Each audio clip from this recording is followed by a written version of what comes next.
What's up, everybody? What is up? How you guys doing? Today we're gonna be watching the semifinals of TOC Summit Invitational. It's TFT MSI for anybody who doesn't know what that is. And then we're going to probably play a couple ladder games. And then don't talk if you don't know at 7 p.m. Pacific, which is exciting. Got a lot of really exciting players still remaining. No one from North America, sadly. But we still got a lot of really good players, as you guys can see. All right. Rioche with the LOL chess review. Right away? I guess we can do this right now if you want. While we just wait for everyone to get to pile in. Broken Link. What do you want me? Do you have any specific question, or do you just want general commentary?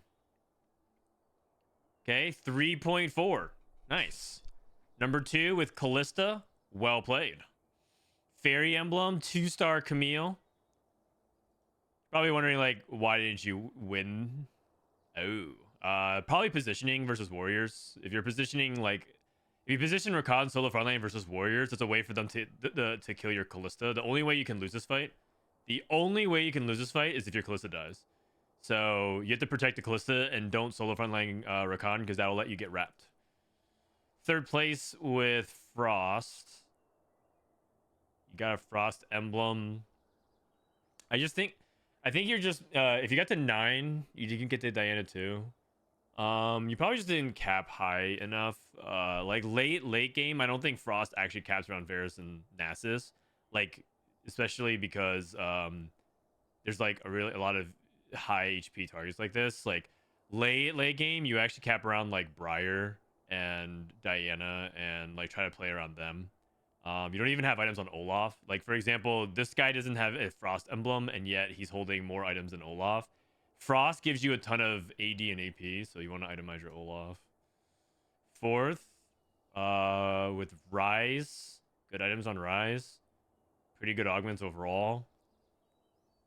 You're playing Arcana Rise. I mean, Arcana Rise is top 4 material, and this board win 3rd. Okay, that's just a crazy lobby.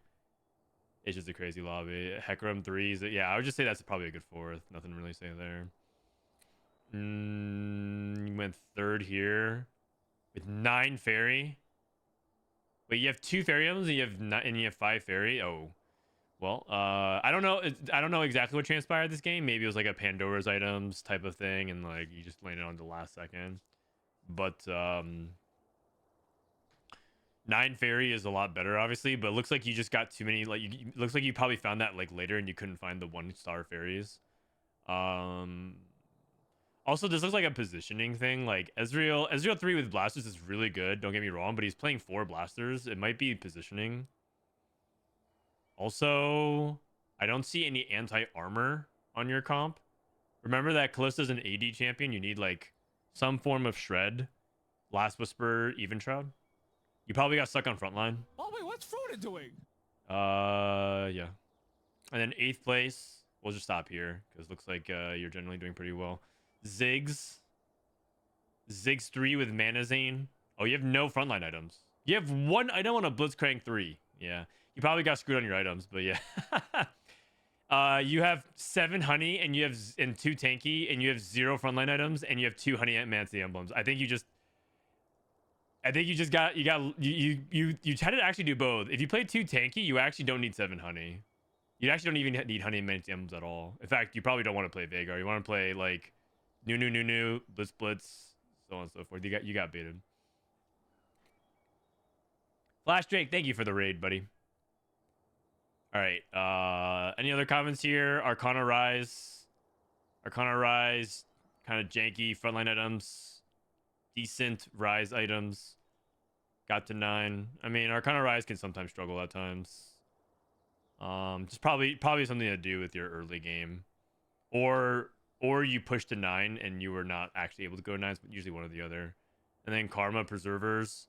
You have 2 Gwen 1s on the board. That tells me everything. Oh, you're playing 6 Chrono. Oh, you're at 4 Chrono? Wait, you hit Camille and you're at 4 Chrono? Oh, that's a no-no. Oh, could you not hit Jax? You're in Jax jail? That's the worst. Okay, well, BG, I guess. If you find yourself playing Chrono at any capacity, just hold on to Jax. Jax jail. Damn, unlucky. All right, folks, let's get started. That was a good little warm-up. Thank you, Rioch. Good luck on your climb. That game I started 2 lives 4-1 with no openers. Yeah, don't play Rise Arcana from low roll if you can, because it's like a lower cap board. And so it's not like a win out. Remember, the more you lose streak, the more emphasis you have to play for something that could potentially win out or like almost win out. Otherwise, you're just going to die when you're at 2 lives. You're just going to rotate into boards that are inevitably stronger. This looks like champion delivery. This one's going to be a little bit higher econ than usual.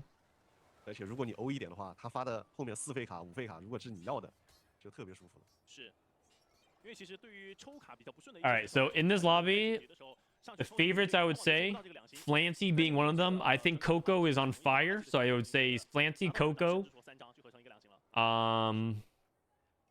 Depends on how good of form Xunge is. Xunge, this guy's either gonna win the group or go dead last. And I'll just pick Relic because we need some America's representation. Alright, Frodan, where are the NA players in this event? Can't find on the score sheet. You just have to look real close. You have to look real close. You might want to get your eyes checked, Raptor. Sounds like your eyesight's going bad. They're there. They're there on the score sheet.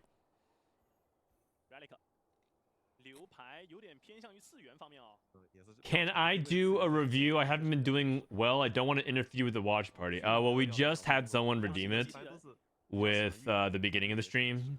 So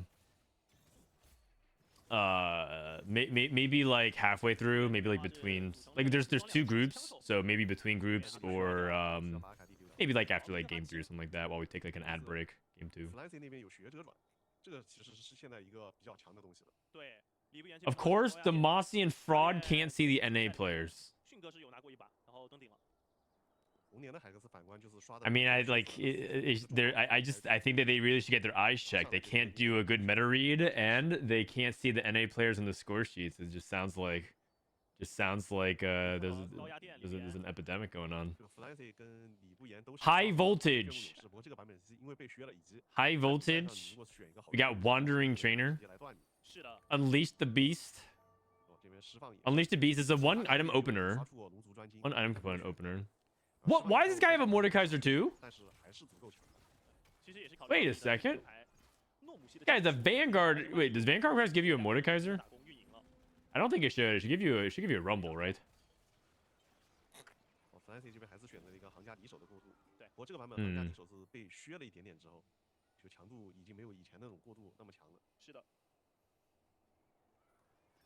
Let me check real quick here. Just let me whip out the augment chart here. Let's see. Vanguard Crest. Vanguard Crest gives you a Rumble and a Vanguard emblem. Apparently this guy has a Mordekaiser too. We've been seeing a lot more Ezreal play. Oh, he's holding 5 Nomsies. Wait, did he level to 5? Wait a second. Bro, you have Mordekaiser too. Do you really? Is this really necessary, man?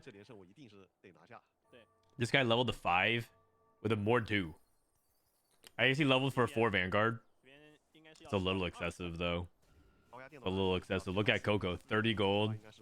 Only in at 0. At 0. Even if you keep your win streak, you're getting 1 gold. And then... Okay, I guess he's getting 2. Because you actually get 1 for the win. Yeah, okay, not that big of a deal, but still, that's really, really aggressive. That's still really, really aggressive.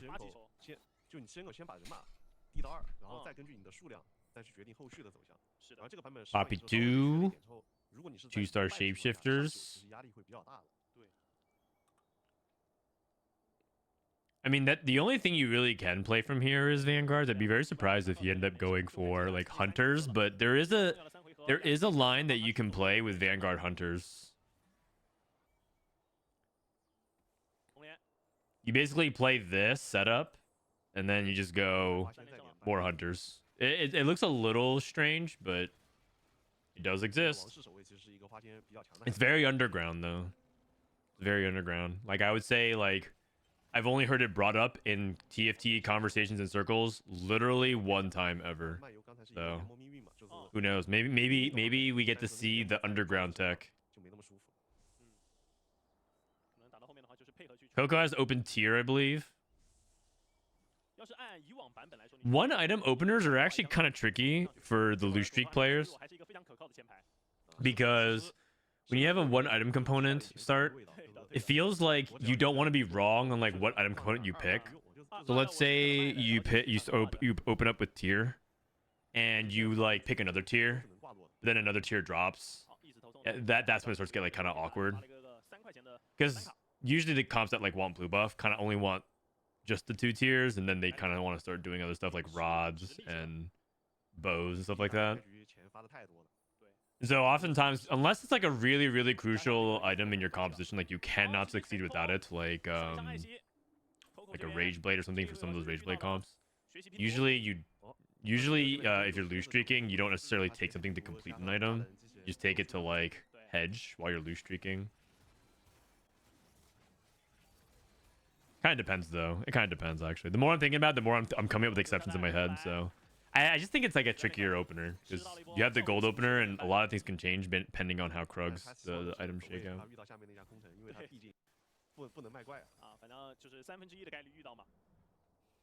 Tristana 2 Royal Guard Relic 77 HP. It is going to be a Lista game.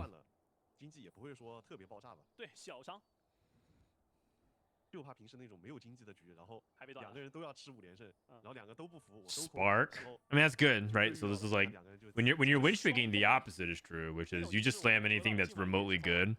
So he had an open cloak. Spark would be good. Adaptive probably good. Stoneplate would be good. Like anything he can to magnify the effectiveness of it. Although I would say Stoneplate's kind of not that amazing on Mordekaiser, but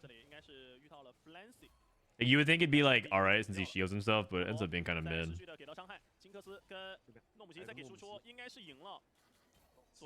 Vanguard Namzi. Oh my god, if he loses this is such a big deal. Okay. Okay, because he double leveled. He double leveled on 2-2. He almost lost. That was very scary. Xunge got Nunu 2. Only is gonna Giga Winshik until stage 4. Oh, almost. Almost. Some Ziggs. Xunge rolling for Ziggs. Learning the spell Ziggerino. He's holding Warwicks. Probably just in the pool. I'd be surprised if he actually holds on to it. Like, Warwick would just be to activate Vanguard on 4. Like, maybe he plays it here. Oh, he's on a win streak, though. He still has Cassio. Interesting.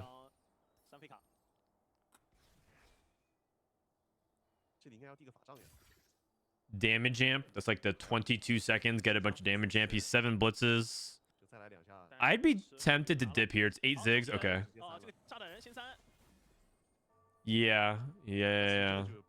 But like, okay, going back to what we said before, then you held this Blitzcrank. You held this Warwick. He cost you a gold to hold. Oh no, we sold Cassio. Never mind. Adaptive. Adaptive Ziggs. From my understanding, that's like okay, not great. It's got these items, yeah. Like learning the spell definitely can be a condition, but let's see. Xunge's top right. Oh, missed connections. A little bit late for that. Featherweights. Coco takes Row Rejuvenation? I can't tell. That one looks kind of weird. Like I don't even know what this one is right here.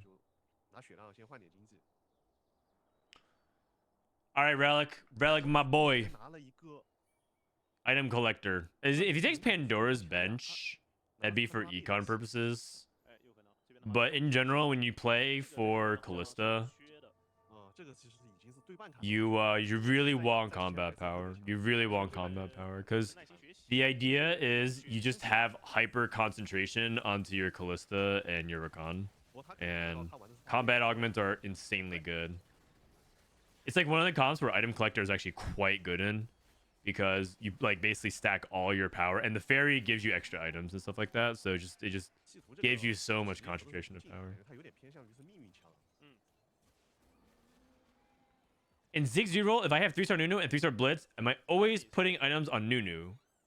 You usually put items on Blitzcrank, even if you have 3-star Nunu. Pretty sure Blitz is just OP. Pretty sure Blitz is just OP. Would you ever second row this Zoe? Probably not. But the thing is, she doesn't even shred for herself. It is Row Rejuvenation. This looks like a Hecarim game. Oh, it's Arcana Varus. Moji got Arcana Varus. Like, this isn't this the exact emblem set you want? Maybe Blaster +1 instead of Pyro, because you don't actually really care about like 3 versus 4 Pyro.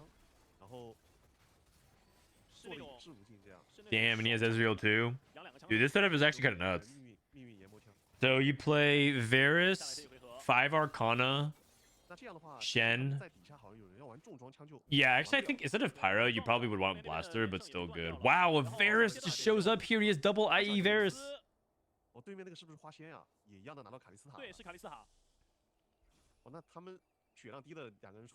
That is insane. That is insane.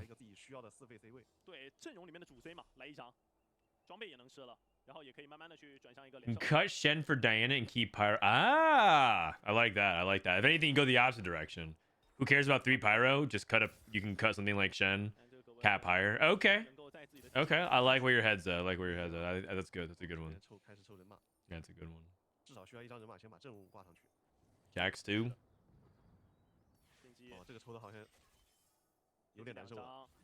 Goku's trying to roll for Hecarim. He has Fiora pair. You might just have to play for Fiora instead.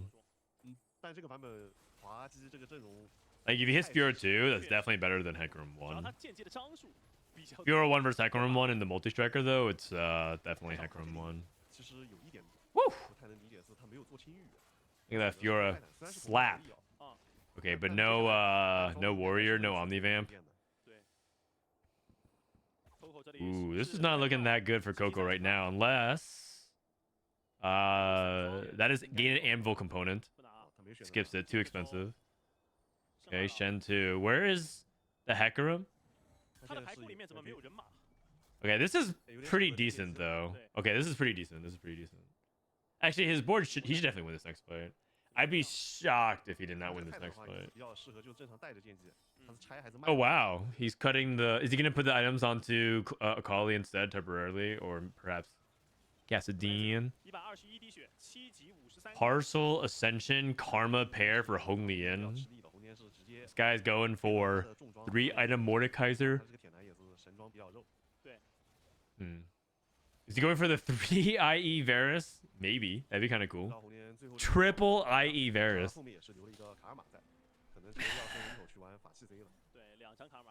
Trubis. Actually, okay, I wanna look it up. I wanna look up the stats because let me see. So what we just put Varus with what? No other filter, right? Just Varus with IE. Oops. Seth play. Varus with IE. IE. It's not bad at all, actually. It's actually good. It's actually good. It's funny. It's funny. Double Infinity Edge is actually very good on Varus, though. It would make sense given how much damage he does. Most commonly, if you go double Infinity Edge, the last item that you end up playing the most is like a Shojin or a Last Whisper. But... Oh no, red buff. Oh, okay. Red buff is the juice. Red buff is the juice. Mojiji not playing Ziggs? He's contested. Xunge already claimed it. Xunge has Ziggs 3, Blitz 3.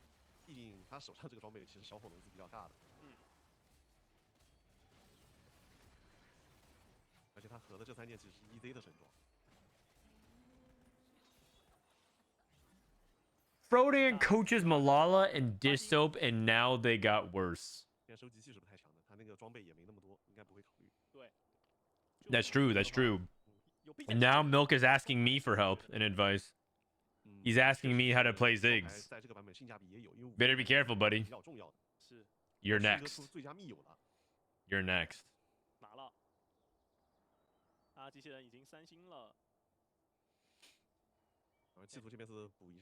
Okay, Xunge level to 7. Vertically and 6 Vanguard. 6 Vanguard blasters. Arcana Rise for Flancy. He hit Milio, which is the most important thing about this because he plays 4 Scholar. 他这个下面应该还是要看质量，包括命运法他也留着。如果来，但其实他本身已经有米丢了，这个命运法应该不太考虑了吧？就应该是4学的基础。What's the tech from watching the? You sure you want to hear my advice? Apparently Malala and Disop got worse from my coaching. Are you sure, buddy? 洛的复苏他得留一下，因为洛本身也 You sure? All 1 star. You probably have to roll again. Ooh, Rakan 2. Oh, 2 star preservers. Okay. Time to ditch the Arcana. What this guy has? He fast 9. He has Smolder 2. He has Smolder 2. You know, Rageblade Smolder is actually not very good anymore, or not as insane anymore. Like, you can still play it for sure, but this is like Deathblade, GS, Runins type stuff. And Rageblade's like even. Like, unironically, I think Nuyo has a better itemization for Smolder, just that he's playing Smolder 1. And this guy's level 9.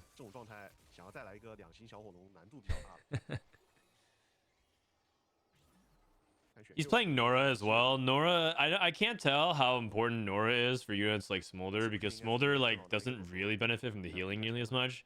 But sometimes he does troll, and you do want the raw AD stats on him, but you don't get that much. Kind of tricky. So.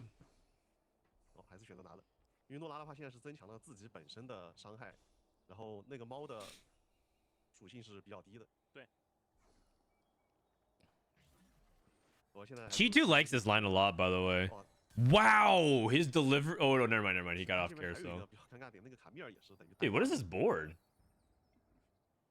Nora 2, Smolder 2 at 4-5.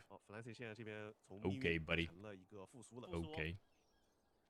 We took out the Arcana for the Preservers. 4 Preservers. 4 Scholars. Relic. 2 star Callista. 1 star Rakan.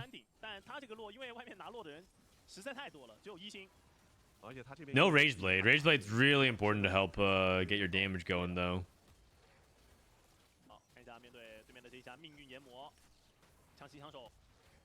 I mean, Rakan's really OP, though.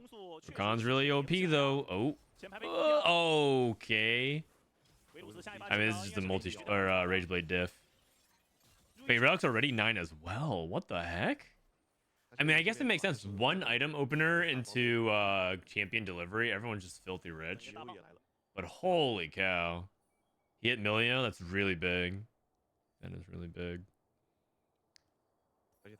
Rolling here. Rolling to see if he can get like Rakan 2 or something. This is the first time I've seen a Varus get past a Rakan. Trust me, if that was Rageblade Callista, that would not happen. What does Yumi do when you tether to somebody? She gives that unit healing, and if they already have full health, she gives them some AD and AP.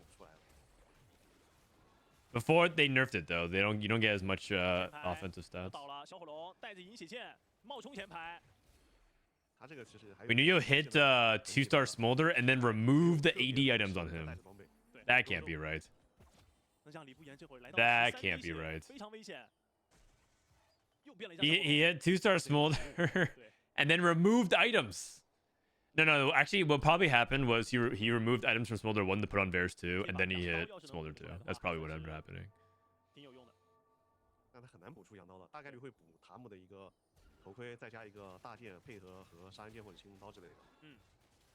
Who's the second part? Oh, Shen.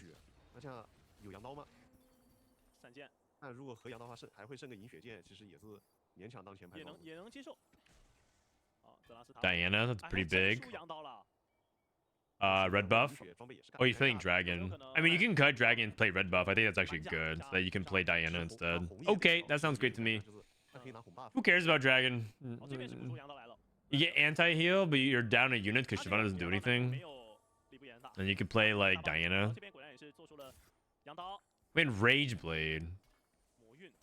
Okay, Mana Zane Varus.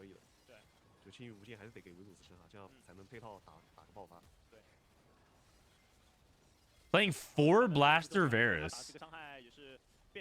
Okay, Mana Zane Varus sounds insane if you can get him to cast. This guy sold Diana. I don't know about that one, man. Every time I sell Diana, I think I die a little inside. I had to do that one game today, but I was really upset. Oh, Nasus 2?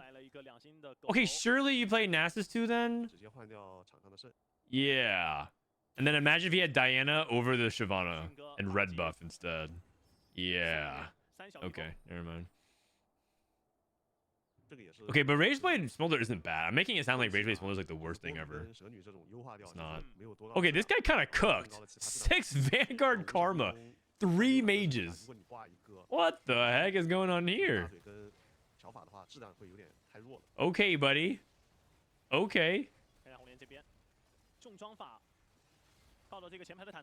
Soju cook. Yeah, this is a Soju looking ass board. I mean, he didn't even go 8th. That's pretty good. Wait, he's 2 off Nami 3. I just realized.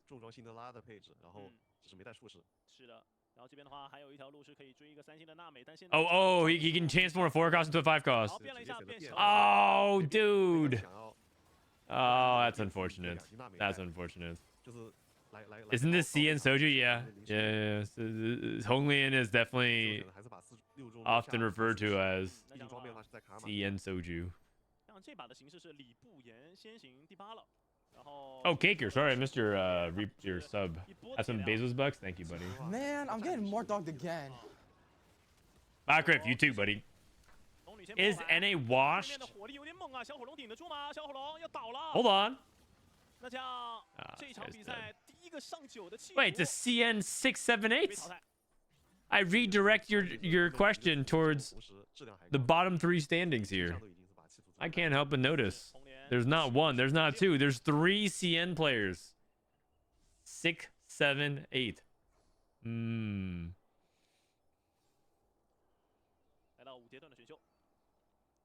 The whole lobby is CN. That's racist, bro. Come on, man.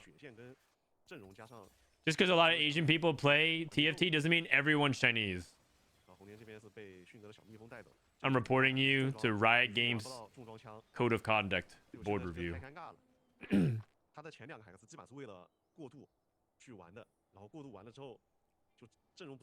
one is this one? This was a star? Oh, no, it was lightning strike. Only went from Mord 2 into a 7th. Yeah, I mean, I don't think the board he played was very real. Vanguard, and then realized his blasts were contested. He couldn't even go for it. He picked a Vanguard +1. I mean, I'm pretty sure his Vanguard +1.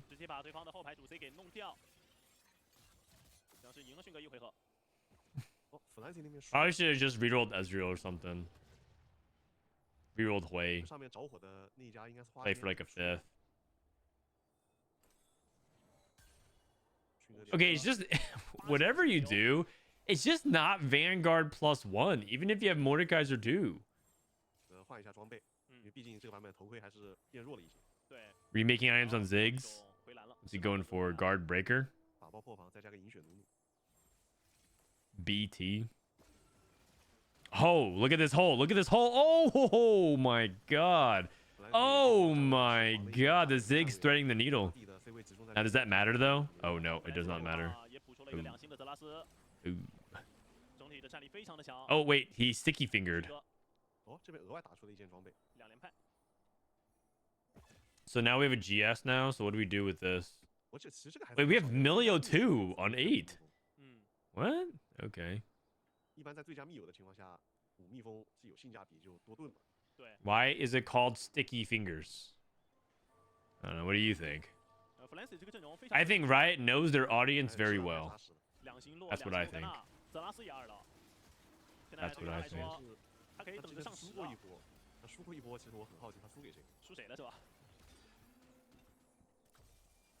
Do you think they just coincidence that like most female champions just happen to have like very unrealistic bust versus waist proportion size?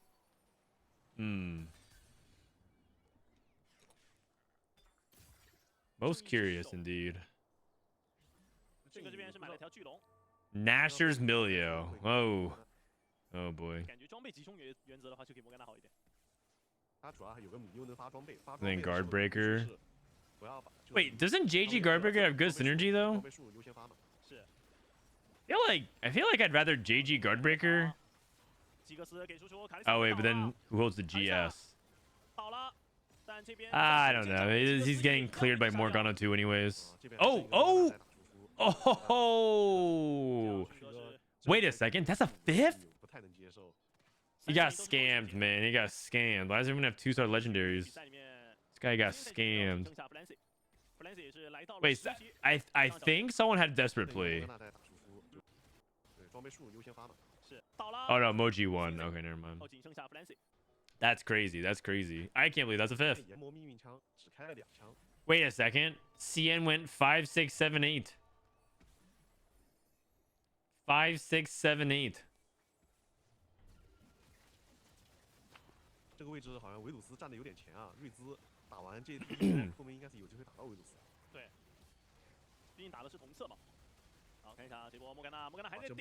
Morgana 2. Wow. Wow. Okay. Top 2. Flancy versus... Wait. Oh. It's the 2 best regions. Once again. Duking it out. A tale as old as time. China versus Americas.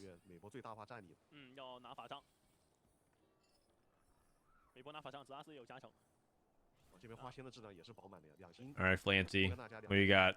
4 Preserver, 4 Scholar. He's still slowly but surely taking the Arcana. He's got Zera 2 going up against Relics. Very good. Callista board. He's got 2-star everything. He's got Item Collector. His Golem's an Eternal Flame, so he has the anti-heal. Eternal Flame actually ends up being kind of nice. That way you get the anti-heal that's like, that alternates with Katarina, which is pretty good. But Fancy might be like too strong. He's at level 10. Oh my god, it's so close. Oh! Yeah, step aside. Step aside, CN. Wait, hold on a second. I don't think this pearl does anything. These Archangels. What are you saying? 99% of anime girls look like Riot character designs are therefore realistic. Okay. I mean, I heard that League fans are delusional, but I mean that you are not beating the allegations, sir. Okay, the dangerous thing about this is that now Milio, he's only at 1 star, so he might actually not give items to Xerath. He might give items to Hecarim and Tarek. So like, there's actually a little bit of a downside to the way he's itemizing here. Okay, well, high roll. And high roll. Wow. That Callista is on the back line. And it's cooked. And China is dead. Yeah, America's on top as usual. Unless Hecarim just insta-dies. That is true. That is true. I mean, Arcana Varus, or Arcana Rise just does not cap high enough with with this kind of damage setup. Like, he has Shiv, Morello, GS, and then his bonus true damage is not very high. Yeah. I think like he needs to cap with like Diana over what's his name, over Tarek.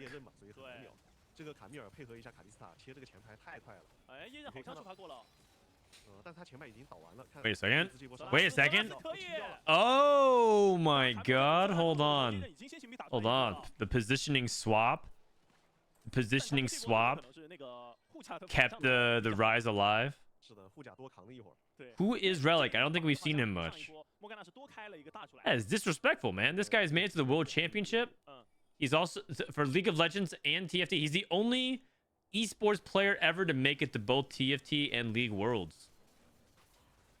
Also, signed to Toronto Ultra, made a splash at EWC. Also, previous TSI in Set 10. Went really far. He's LATAM North best player currently. Oh, this guy got the star. Okay, well. Oh, the star doesn't actually upgrade that much, though. Oh, he had Diana too. I feel like I would play Diana too over. Okay, but because Hecarim. Oh, okay, Flancy wins. Okay, Flancy wins. This guy might be the goat. This guy might be the goat. Okay. All right. Oh my god, that Diana cast was brutal. That Diana cast was brutal. Yeah. Oh my gosh. Dude, the casters are so hyped because Flancy wins. Such biased commentary. Such biased commentary, man.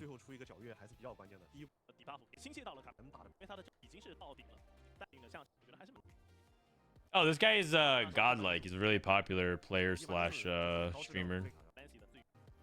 Also from League of Legends. Alright, so Flancy, Relic, Coco, Moji, top 4, Xunge, Chitu, Honglian, and Nuyo. That Arcana Varus, or was it Arcana Varus? That Varus did not seem like particularly super good, but that's okay. Alright. Relic holding it down. We only have 2 Americas players left, and they're both from LATAM. But what most importantly, I'm down for CM to go 5, 6, 7, 8 today. Just to make it more interesting, you know? Just to make it a little more interesting. How many EU players? I think 2? 3? Coco, double, and... I think Solo and Pareball got eliminated. It might just... Oh, Kubix-san. Kubi. Kubi Dooby Doo.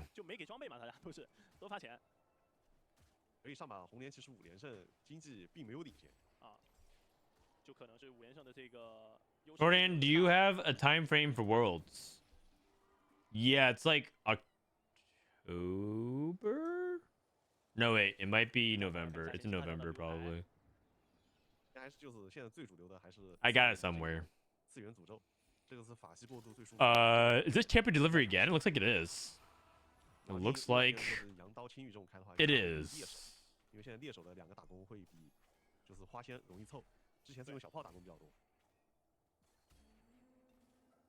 It looks like it is. Tier Rod?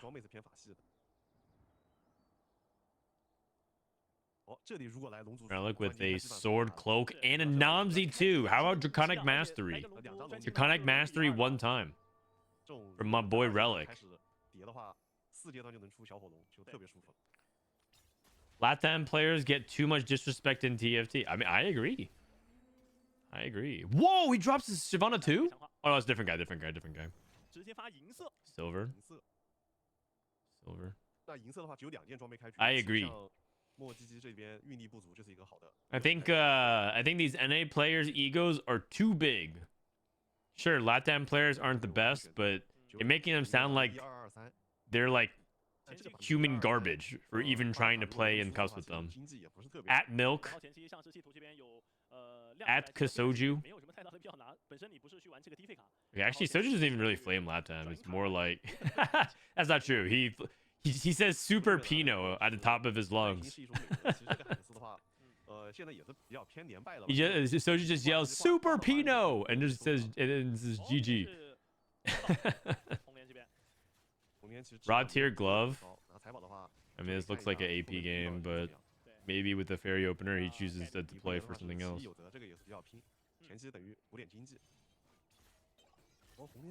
Even one pro got banned for flaming LATAM. Wait, who?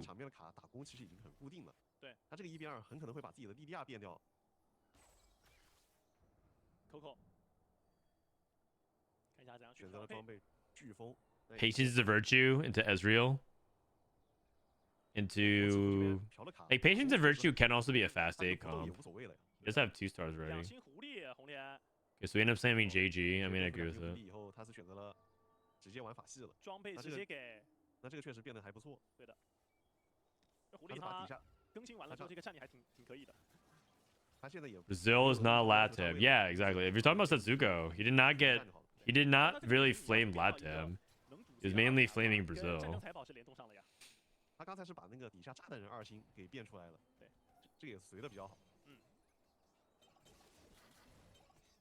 哦。哦呦。Ooh, close fight, close fight. 这样是拿到。不过他这边也确实是偷打一个耐心嘛，就是多一个战力。对。我迅哥这个战力其实连胜有点太虚了。他主要是没太多的2星，就只有装备上的领先。 Wait, what? Isn't Brazil in Latam? That's like saying China is in Asia Pacific. Two different regions. 2 different regions. Close. They're geographically close. 他现在这个抉择的话，估计要玩高费卡。可能也是跟这把的惩罚有关系。一直投送，如果你玩这种低费卡的阵容，可能到后面的话，他就是仅仅是帮你去补一些经济。This guy's Warwick 2 with TG, kind of hard to stop. Hello, Kana. How you doing? 2连败。我们看一下2阶段的选秀。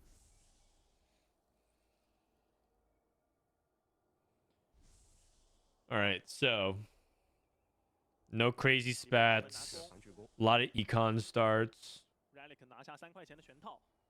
G2 takes a belt. How many people have committed to their forecasts already? I don't see much reroll in the lobby at the moment.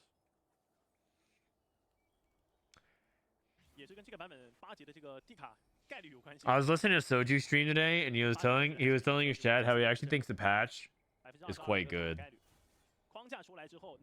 I was surprised to hear that. He hit triple digits, and I was expecting him to start complaining, but instead of complaining, he actually was talking about how the patch is pretty good. I was a pleasant surprise. Over encumbered, open fort.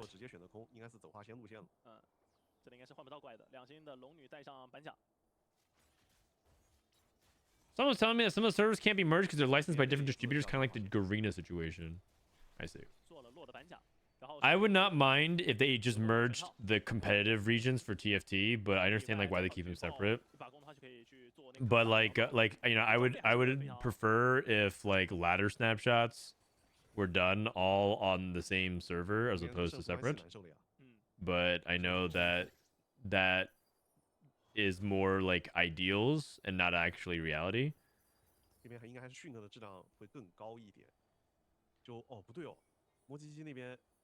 Mind blown, he is actually good at League as well.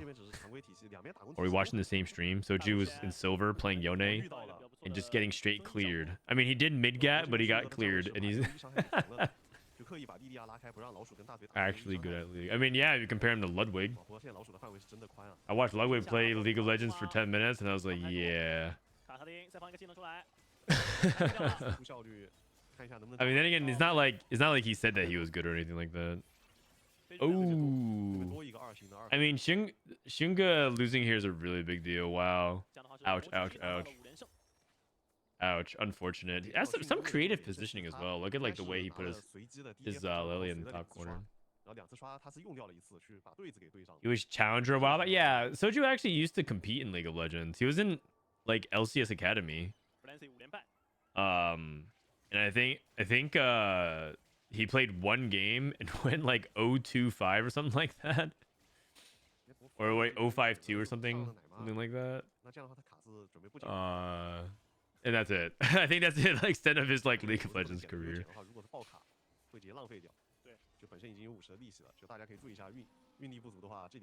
Was it collegiate? Oh, I thought his Leaguepedia said it was collegiate, but maybe I, or was it academy, but maybe I misremember.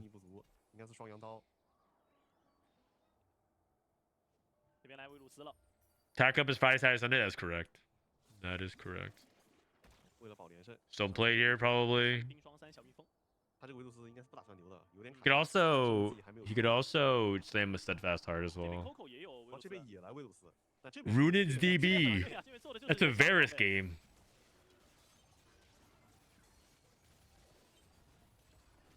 Dude, I think EU likes Varus.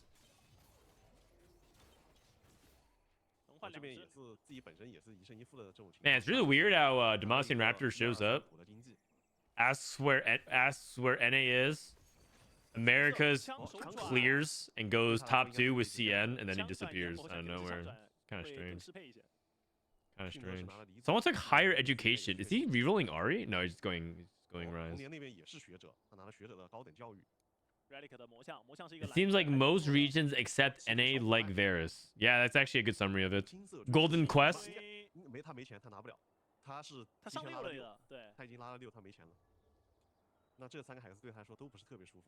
Now the big question is NA really far ahead or really far behind the meta? Is NA washed or what?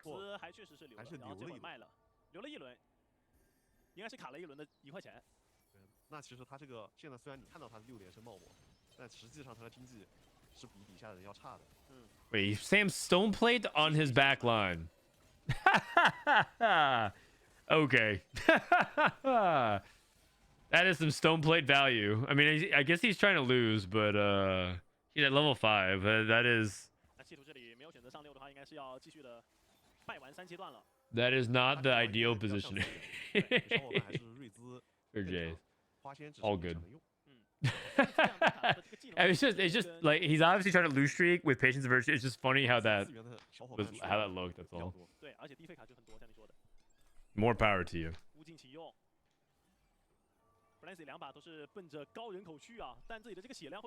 Golden Quest still isn't takeable. That's not true. We actually saw Golden Quest win a game yesterday. Looked perfectly fine to me.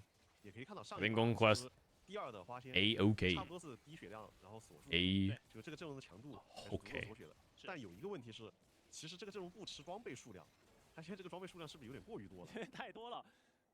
Flancy. Flancy going all in post carousel. Bow. Oh, he's going tier instead? Yeah. Kind of indecisive. Goes for that. I didn't see his items. I don't know if Flancy's items are. Let's go and Giga. No, he took over encumbered and slamming, so he's clearly going for a huge all-in. Is it here or is it? Oh, he's only 7. Oh, I thought he was going for like a level 8 fast 8. Oh, he's going Jinx. No, he's not. He's going Callista. Sorry, his double rage play. Sorry, I thought he was gonna roll at 7, but he's going Callista. Carista. PMD Lista. Higher education. Spoils of War. Adaptive JG Morello. They're like okay items on Rise. Higher education.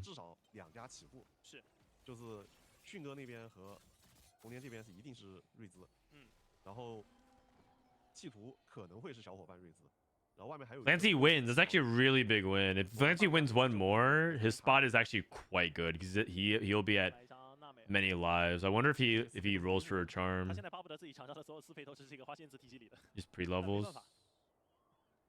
In these kinds of spots, I can't tell how important it is to roll once to get a charm, and then if you like win, you get one of those gold back, and you're stronger. But then you like potentially reduce your ability to roll down an 8.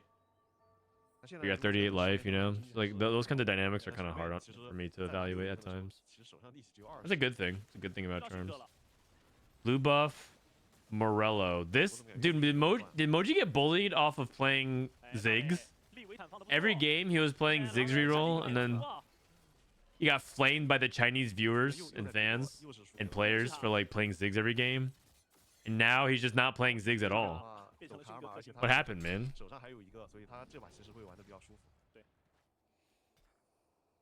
Does bullying work? Fancy lost. Nuyo also going for Lista. Why are the Cian viewers flaming him? They just, you know, just like a classic, oh my gosh, this guy just plays Zigzag every game, so lame. No skill. Brain dead. The usual. I think they were just not very happy that he played the same game over and over and over and then found success. No one would care if he did that and went and got eliminated. Only in roll down. Chi 2 roll down. Wait, 3-way Lista? It's a triple Lista. This guy went Patience is a virtue into 2-star Callista. Oh, and Flancy missed. Okay, here's the thing about Callista, man. Callista's really good. 3-way Callista, 2 of you might go 7-8. However, 2 of you might go 1-2. It's also possible. This guy got a duplicator. It's a Zera 2 and he has a duplicator. What the heck? Hold on a second. Wait, Flancy might be going 8th. LOL, they are so judgy. TFT players?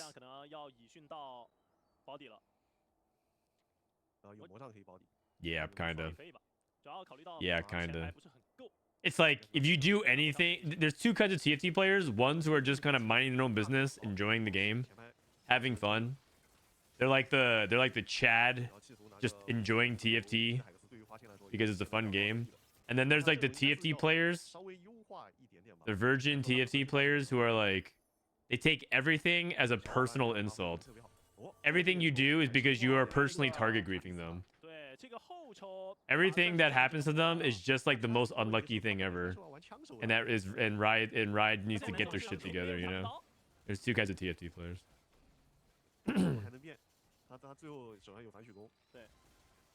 Flancy still is playing Tristana 1 carry. Oh man, this Tristana. Okay, I mean Flancy can play for placements. He won game 1, but he can play for placements if he finds 1 Callista. 1 Callista. Uno Callista. If finds Smolder. Smolder's a alternative. Oh, he found a Callista. He found 1 Callista. He can do it. He can do it. He can do it. Okay, honestly, the spot is not even that terrible. He can play for 7. He can play for 7. I can see it. Oh, this guy has Fairy +1 with a Fiora.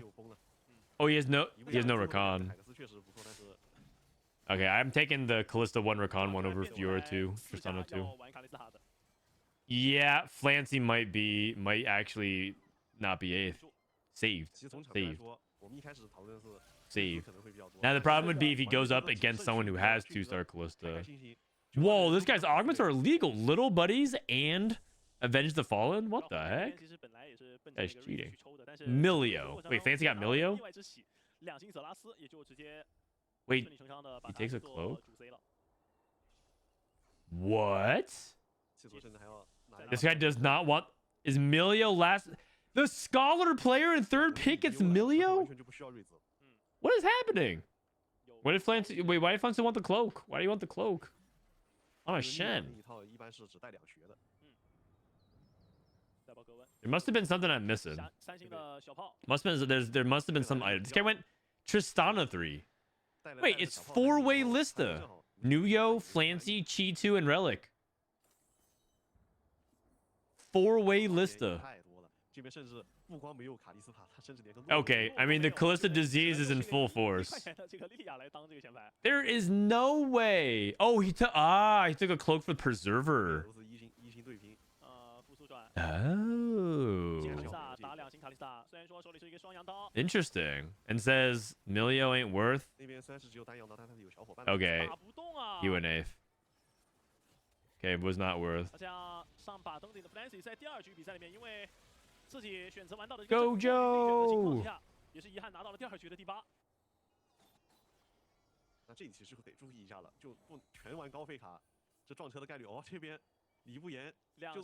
The other guy was standing in front of Miller to deny. He was also playing Lista as well. I'm surprised, man. This guy has Camille too. He has Milio, Morgana, and Camille too. He's tanking. Uh-oh. He's tanking a Lilia. Hey, what is this game, man? What is this game? Does Persona 3 win this?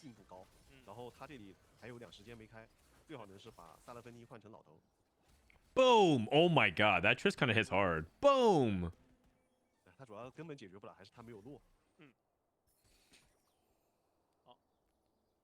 No HP into contested comp into an 8th. Well, usually if you have a ton of gold, you can hit first, but he did not hit.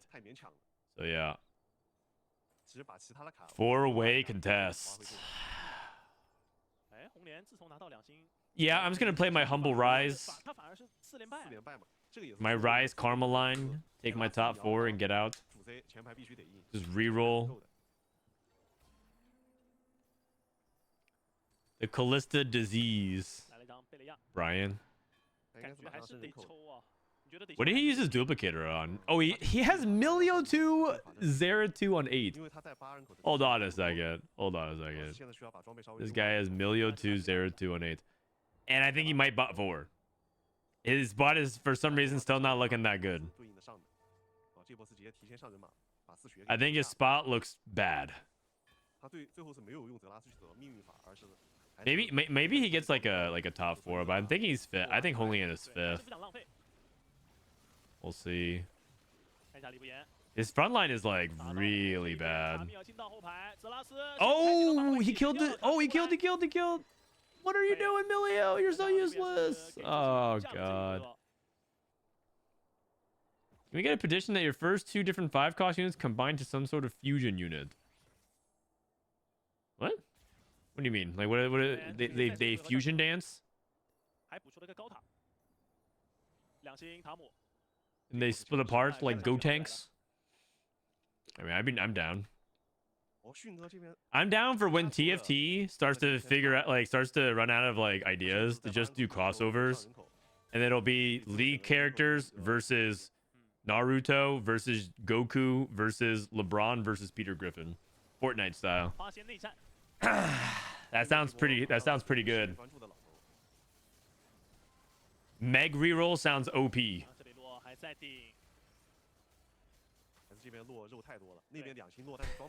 That just sounds funny, actually.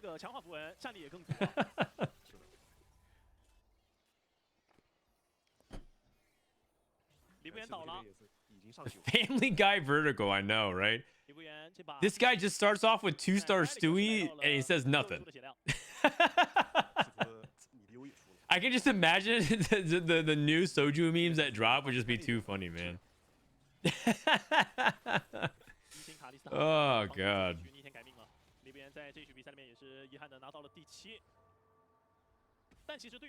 Hey, what are these Gwen items? Blue buff guard breaker is pretty good.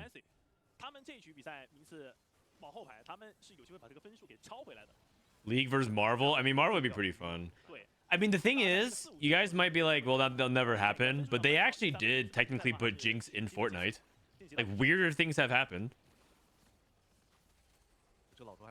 Oh, okay. Only in my top 4. My top 4 is close. It's close. It's close.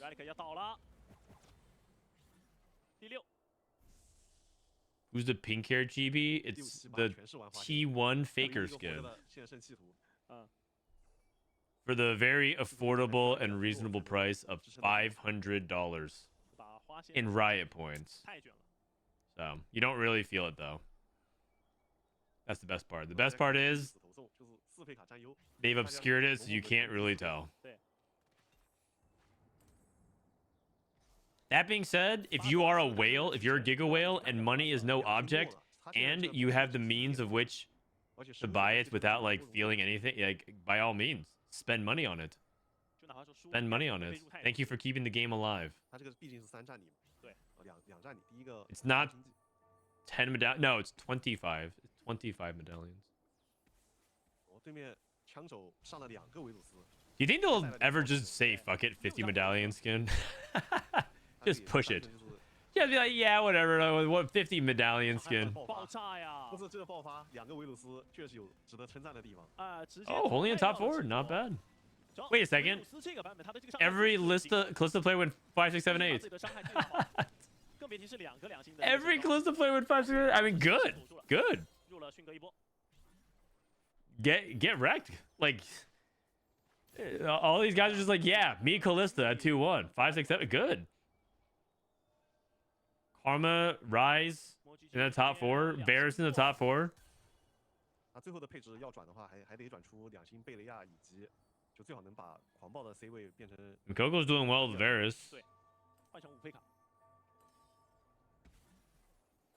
最好还是带米溜的，但是现在米溜应该是不好。Wait, Coco's playing double Varus.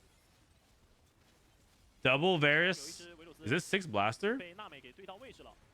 但是可以看到枪手 Ezreal, Tristana, Varus, Rumble, Tomcat. He's playing 6 Blaster, double Varus. 比维鲁斯快，比维鲁斯快，要秒了。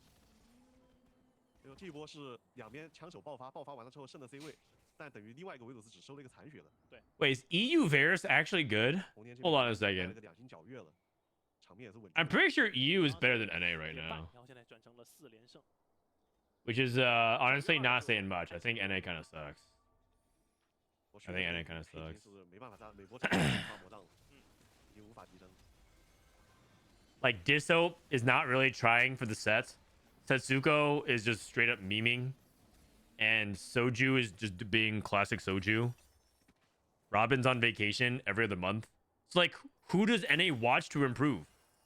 Like, Wei Jin doesn't stream. Replay, Trolls have to, he just runs it down when he's streaming all the time. Wait, he's 1 off Varus 3. Like, NA can't copy anyone right now. Like, NA is best when we have someone that we can just copy. Just like, just learn from, steal all their homework. Sox taking the set off. Sox usually leaks all his own tech. Like, who do we learn from in NA? There's no one to learn from anymore. Like, no one's teaching the rest of the server how to play TFT. Yeah, we suck. This is a 4th? You tell me he only hits Zera 2, Milio 2 on 8, and then he goes to 9 hits Diana 2, and he goes 4th. Box videos that are always a patch behind. Wait. Box videos are a patch behind? Asa doesn't stream though. I'm talking about, like, NA has historically been really good when there's always like someone who's streaming that's really cracked from NA and teaching everyone else how to play. Like Disho leaking his own tech, Sox leaking his own tech, Setsuko streaming and everyone watching, and like, and now it's like we have no one to learn from anymore.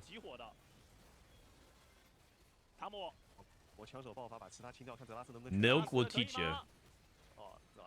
Oh, that's a 4th. That's crazy. That's crazy. That's crazy. Oh, hold on. Yeah.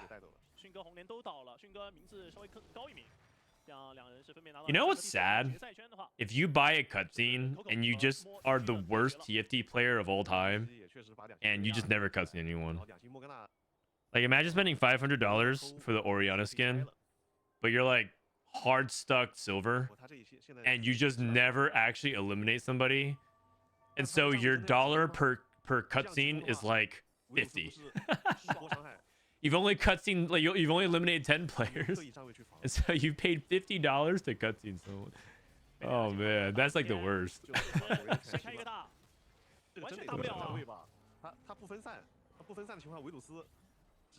One guy is holding a Varus. Smolder with Pyro. He goes for Arcana. He'd rather go for Arcana than the Pyro. He doesn't care. He wants Arcana. More AD. Ah, I see. So Arcana gives more AD for the blasters to hit harder. Dude, just sell the Varus, Moji. Come on, man. When is the next time you're gonna see Varus 3? Probably never.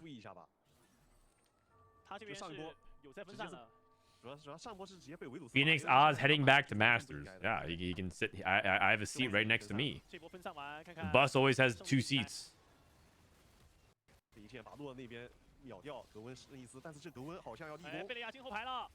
Oh my. He's gonna die with Varus 2. Varus 2 and 2 more Varus. How about give him a duplicator? Come on, Charms. Bail him out. Charm bailout. Charm bailout. He has at least another round after creeps. This is pretty capped. Oh no, he has 2 Varus. No. No. No, man. It's okay. Duplicator drops off carousel. Or, sorry, off of creep rounds. More like Mo BG, am I right? Come on, man. Come on, man.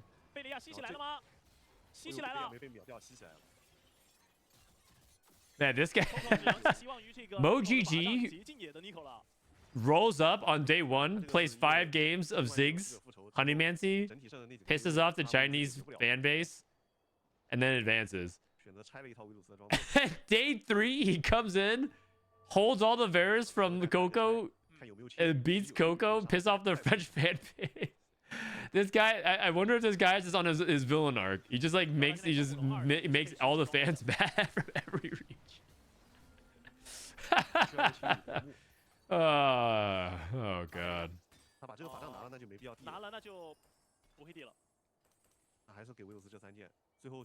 Oh man. All right, Coco rolls for a charm. Rolls for a charm. Okay, goes TG. I'm surprised that he doesn't think that real items on Smolder are good enough. He's not rolling. Okay. I think Coco gave up. He gave up. Oh man. He also rolled good TG items as well. Badge.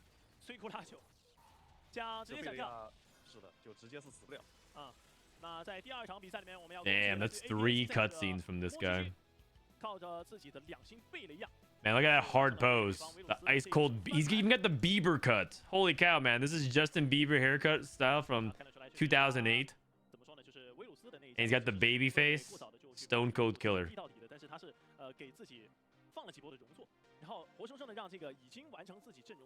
Why is Varus in the 3rd row? Because he targets based off his range. And so if you put him in the 3rd row, he might be able to target the enemy backline. Why are you talking shit? I'm just... This is... you mean bantering? Talking shit would be like... That's a bad... Like, why are you talking shit? That's not a bad thing. I consider myself a Justin Bieber fan. Like, I listen to his music. I'm down with it. I sometimes sing Justin Bieber songs to my baby. Why are you talking shit? You're making it sound like it's a bad thing. Okay, Flancy still top 4, but he went 8th. 3-way tie. Pretty competitive. Nuyo went 7-8 though.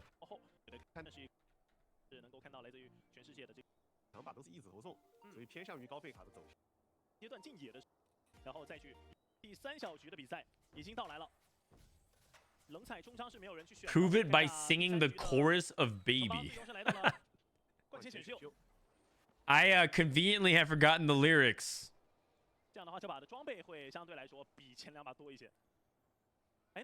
That's right, a 2-word chorus. It just it's somehow slipped in my mind.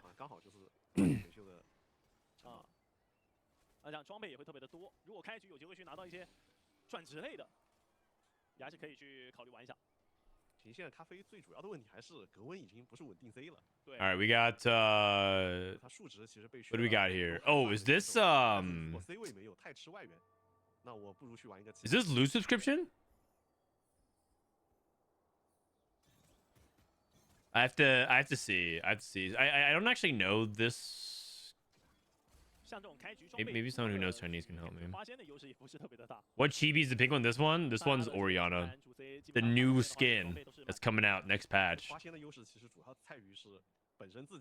The one where she summons a giant spirit bomb. It's actually pretty hype. I actually kind of want to buy it.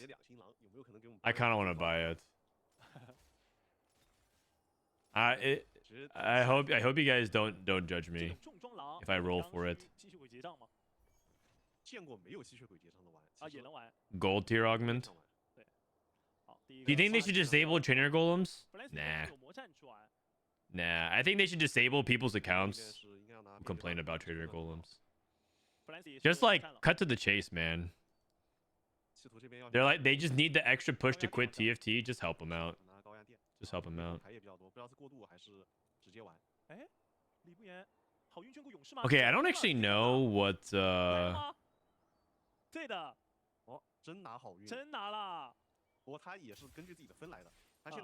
anyone know what portal this is? Do it. Your kid doesn't need college. I mean, truer words have never been spoken. College is overrated. Okay, college is actually really important for the people that for like the things that it's important for.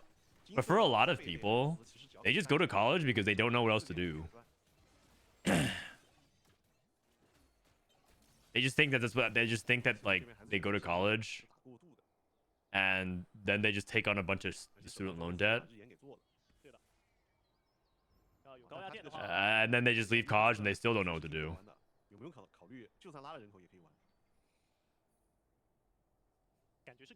It's like when people just like level to 6 for no reason in stage 2.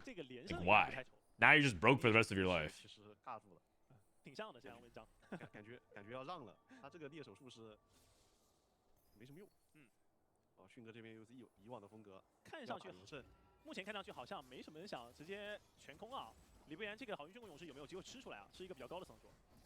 We got Three's Company, High Voltage, Wandering Trainer, Letter Mind, Fortune. We got a Fortune gamer. Aggressive Preservation. Hi guys, I want to ask which region is considered the best for TFT? I mean, you're saying that just to get a reaction, right? It's like North America. NA is the best region. Now, that might not be true when we get thrashed at Worlds this set, but we have won 4 out of the 5 past major tournaments. The Chinese means radiant choice.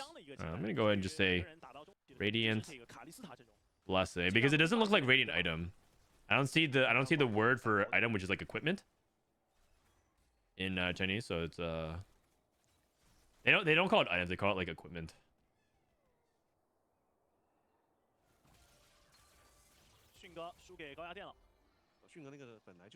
Oh, radiant item. Oh, yeah, probably not. Maybe we'll see. Actually, it actually might be. Actually, I'm not entirely sure. We'll see. I'm just gonna go with radiant blessing for now. It probably is radiant item though. The more I'm thinking about it. Oh, it's loaded carousels. I see. Never mind. Wrong on all accounts. My bad. I don't know the word for carousels, and I don't really understand the translation for loaded, so yeah, that makes sense. Frodan, isn't it unfair to judge the regions based on their absolute best players? No. It's actually the best way to judge a region. It's actually the best way to judge.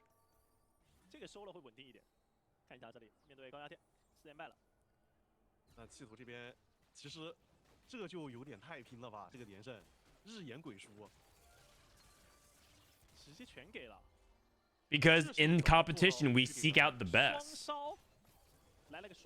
If what you care about is like the 50th to 100th best player in the region, because you want the median, then you're just gonna like favor population size, like always. Not necessarily like. Okay, that's not always the case, but you're gonna lean heavily towards things that have higher population.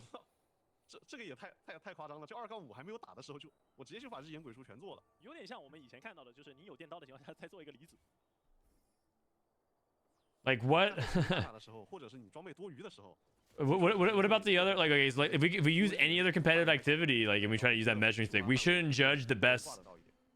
sports players by the best players in each region or country, or whatever like way you're trying to divide and territory or group people up. 因为大剑的话，对于法系来说，其实消化不太好做装备，因为青龙刀毕竟是偏弱一点。对，哇，他这里炸弹人要直接3了。但无论如何，系图还是在这局比赛里面去走出了一个5连胜，而且像超哥说到的，这个炸弹人的数量也非常的可观，应该不太需要去花很多的钱就能够找到一个3星机器人啊，这个炸弹人。By the way, Frodan, I really enjoy your stream so much. Useful and nice info about the game. Oh, paid chatter. Thank you. Now, I will say that the opposite extreme is also true. You can't judge someone based off the extremes. You can't judge a region based off like one person. So you can't say like Japan. Wait a second. Hold on a second. Hold on a second. Hold on a second. Oh no! Okay. Well, okay, this guy, he was sweating. He was sweating, man. You saw that Krug charge in overtime. Rage played Sunfire with open tier. Is he playing? This doesn't look like a Callista game, but he might. You don't really slam Sunfire. Sunfire is like simultaneously killing half of each component for recon items where you want like Warmogs, Stowplate, or Redemption. And also, you have Katarina, so it's like less of a priority. You can build anti-heal at the very, very end if you need it, but he's also playing Fortune. Fortune Sunfire Slam sounds like it's kind of... Oh, wait, he might have slammed it to win Krugs. Oh, I see. He slammed Sunfire to beat Krugs. You know what? I respect it. I respect it. I see. Yeah, he panic slammed Sunfire because of Krugs. I see.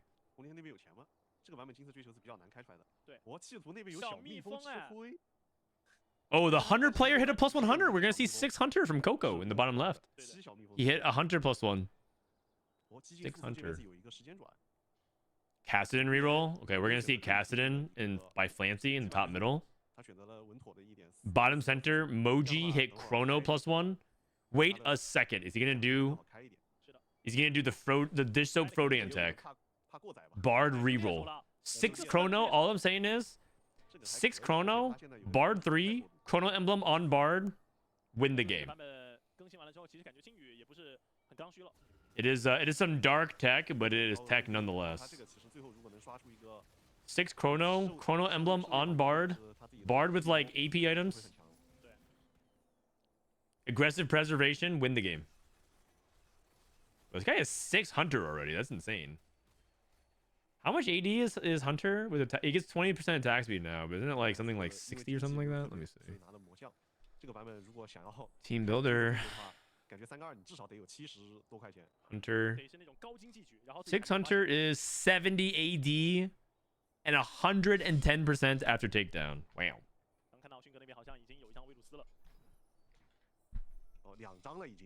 Congrats on the little one, boy or girl? It's a boy and his name is Levi.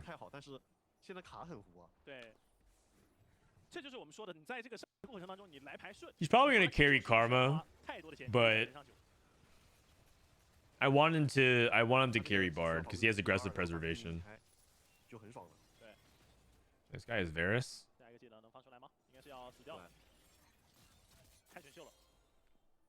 Guys, is Varus really good? Maybe Varus is good. Doesn't 600 also give attack speed? It does. It now gives 20% attack speed, which is actually quite good, quite solid. It's actually quite solid. If you think about, let me go ahead and see. If you think about red buff, red buff gives 35% attack speed.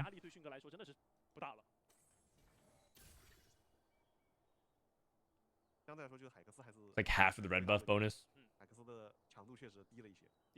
Pretty decent. Pretty decent. Wait, this guy has Varus too. What? What the heck? There are some high rollers in this lobby. I don't. What is going on? Okay, treasure chest. This looks like Callista. So we got 2 Lista players. This guy's playing multi-striker, so we want a Callista.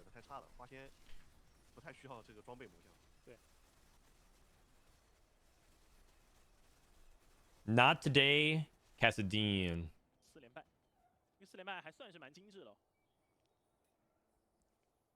Fancy's rolling at 6, and he's rolling for Ash 3 and Cassadin 3. He hit a Callista. I'm like really intrigued by this build because I don't see many people going for Ash Cassadin. Is it because Ash Jax is a lot weaker now? They like Cassadin like a lot.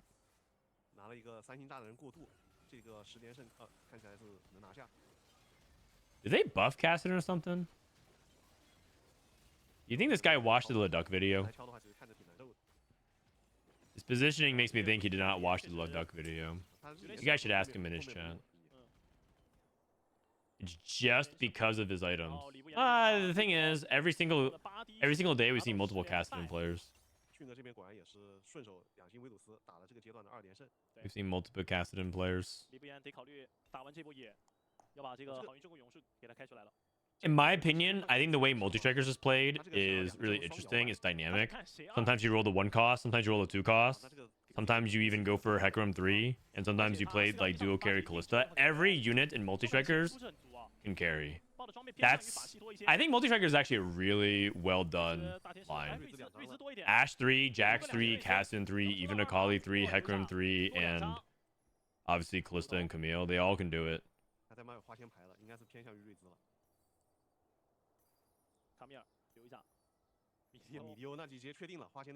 And like you can even mix and match. You can play Ash Cassadin. You could play Callista Hecarim. You could play Akali Cassadin duo with like support Callista, right? You could do so many different variations of it.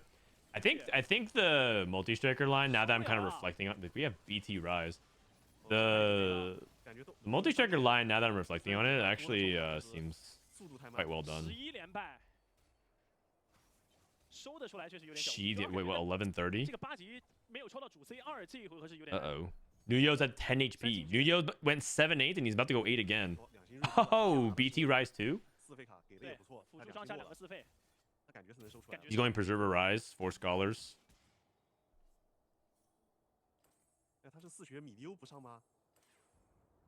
Fortune Cash. Oh, he hasn't Fortune Cash. He hasn't Fortune Cash. He's at 11. He's at 11. Oh, I just realized. That's why the cast were talking. They're like saying, they were saying 1130 or whatever. I was like, wait, what? But his cash out. His cash out.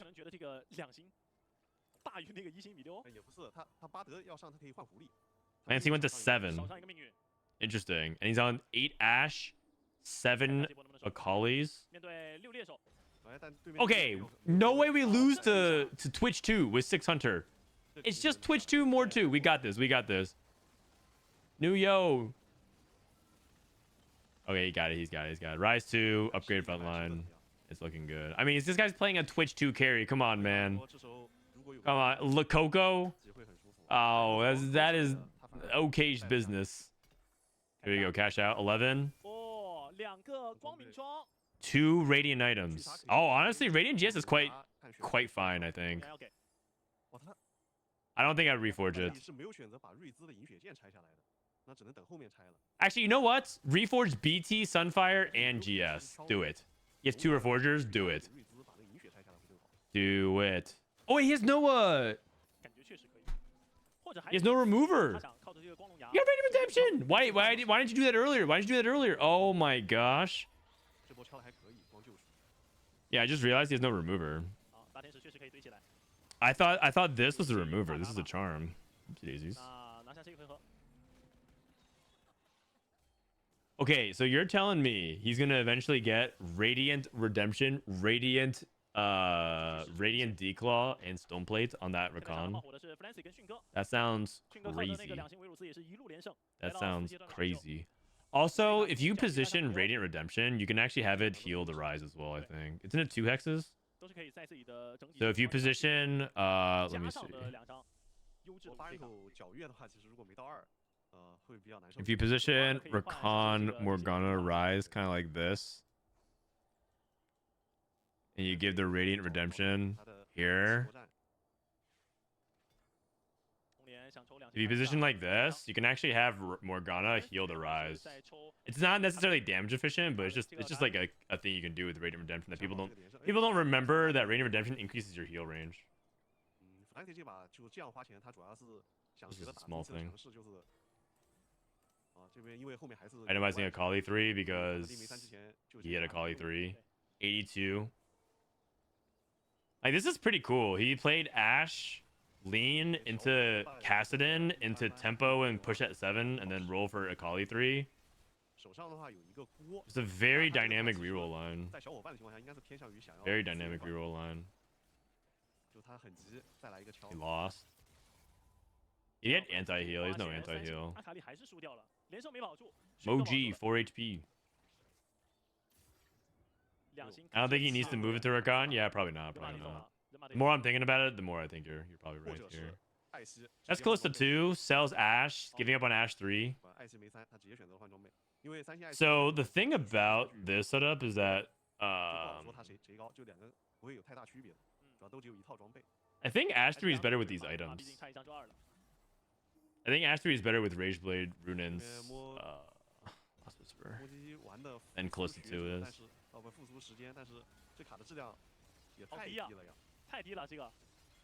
Holy, this Olaf. Wait, his Chrono didn't affect his enemy Olaf. Wait, Moji went 8th. Wow.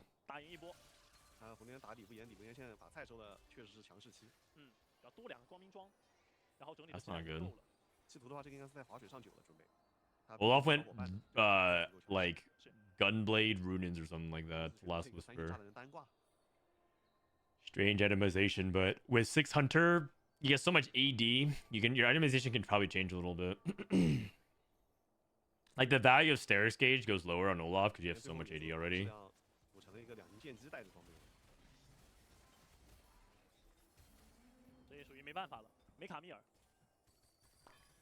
Only with Item Collector, double Rage Blade.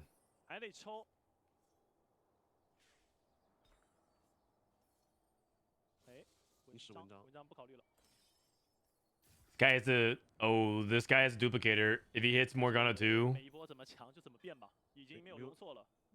he hits Xerath 2.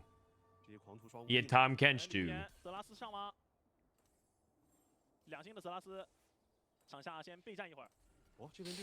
Oh, this guy has 6 Olafs. Oh, and he has double Runins. He can actually get past the Rakan. The Rakan just like starts to pick everything apart. Oh, never mind. Never mind. Sorry. I thought... Silly me. I thought Rakan and Kalista could lose a fight. My bad. My bad. Two daisies. Whoops. A lot of analysis. Okay, hold on a sec. Hold on a sec. 6 blaster.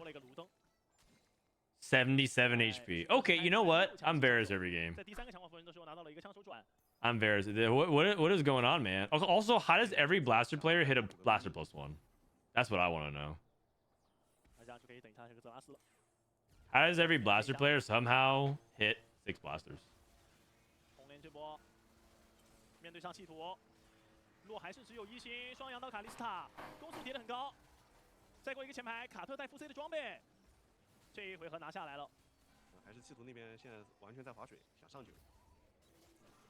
Oh, Morgana. Oh, Morgana. Oh my gosh. It's so close. Nuyo's at 1 HP. He needs to go first here with Fortune because he's at 3 points. 3 points in 2 games. He went 7-8. He needs to go like 1-1. Like 1-1-2.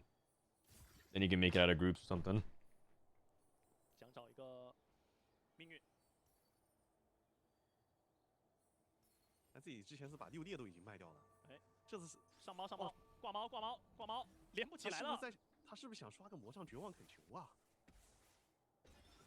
Okay, the problem is this guy's playing 6 Hunter, and that's it. He's playing Warwick 2, Tom Kench 1, Jinx 1, Kog'Maw 1, and Twitch 2.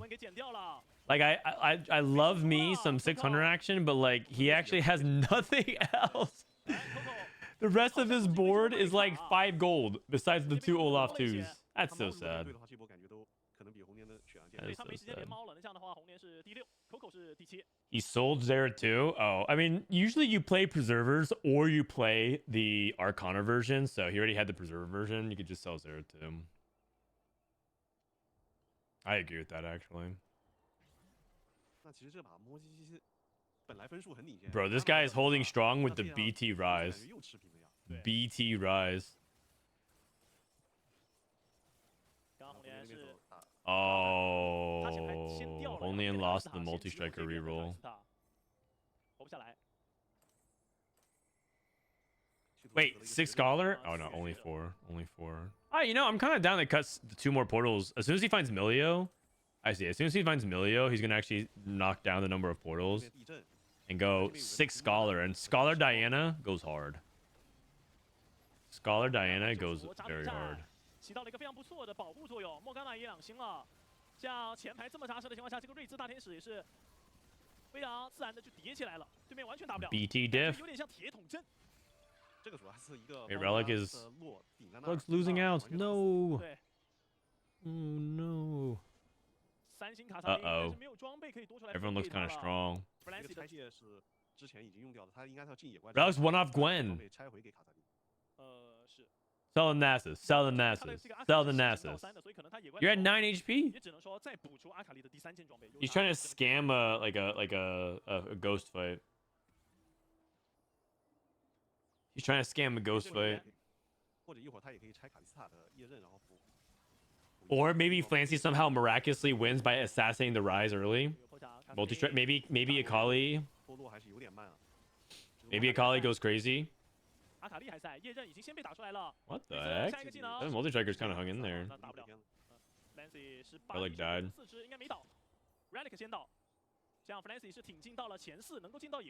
Unfortunate.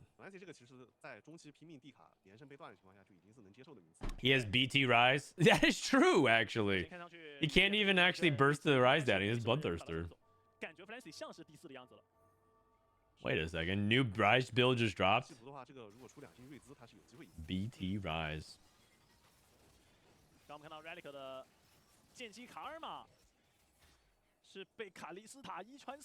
Damn, he lost the Ghost of Flancy. He actually even got the Ghost fight. Unfortunate. Unfortunate. CN 1, 2, 3, 4. Oh no. Oh no. They even almost went 1, 2, 3, 4, 5. And they heard me talking shit. Okay, kind of a cool 6 portal variation though, yeah? 4 Scholar, 6 Portal.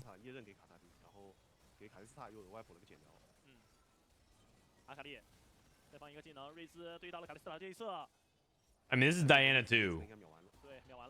We're not killing Diana too. That's a strong 4th. Okay, man, that animation is just too hype. It's just so crazy, man. Just so crazy. Talisman of Ascension.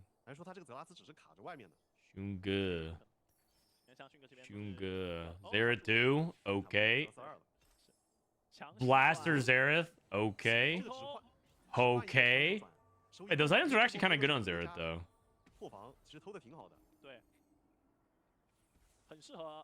Alright, here we go. Diana 2 versus Zereth 2. Blaster versus Scholar. Zereth versus Rise. Here comes the first windup. Phew! Oh my god! That was not a BT diff. That was not a BT diff. Does the Fortune player win out? That's so big for the standings if it does. Dude, Nuyo almost didn't cash out. Nuyo almost didn't cash out. The frying pan.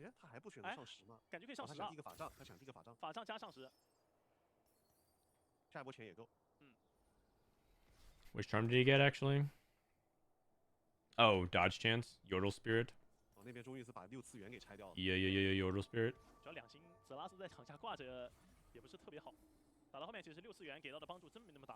Okay, Shitu versus Nuyo. 那个佐伊他是想吃小伙伴嘛？啊，这波弃图那边主 C 泽拉斯是被破了一次法，所以启动的比较慢。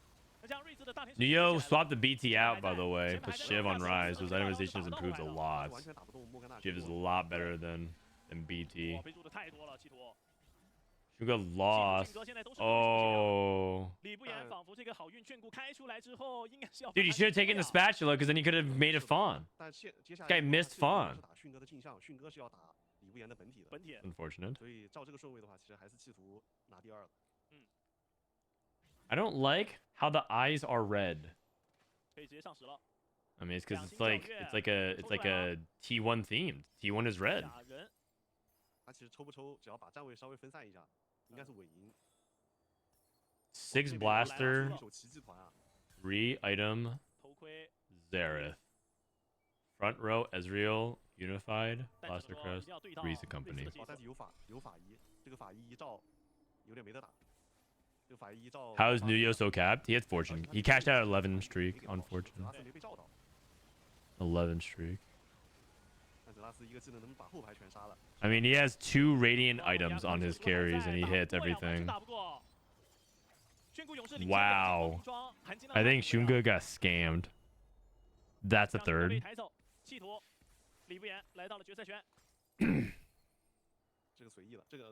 Now Chi2 playing Rise. Dude, Rise went 1-2. Rise 1-2, Karma third. Sorry, Varus third, Multi-Strikers fourth.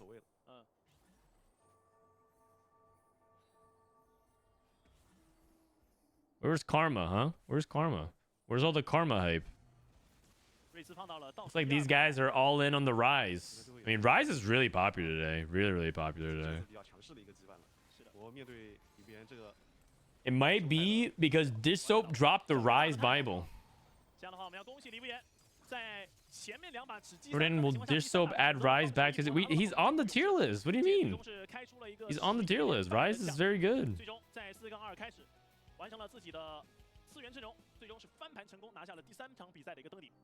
Rise is on the tier list, man. He's very good. He's very good. Is it good idea to have double spark with high voltage on Gwen? No, not really. You'd rather just have an actual shoot in. Sorry about that. I gotta start a commercial between games.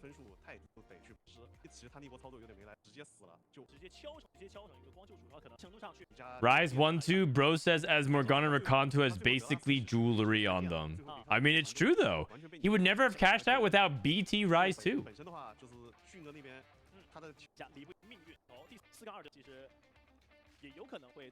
Okay, so the current standings, Xunge, wow, it's actually whoa, it's actually really close. Really close. This is exciting. Look at the standings. It's very close going to game number 4. 2 more games. Anything could happen here. Even Hong Lian is in. That's good.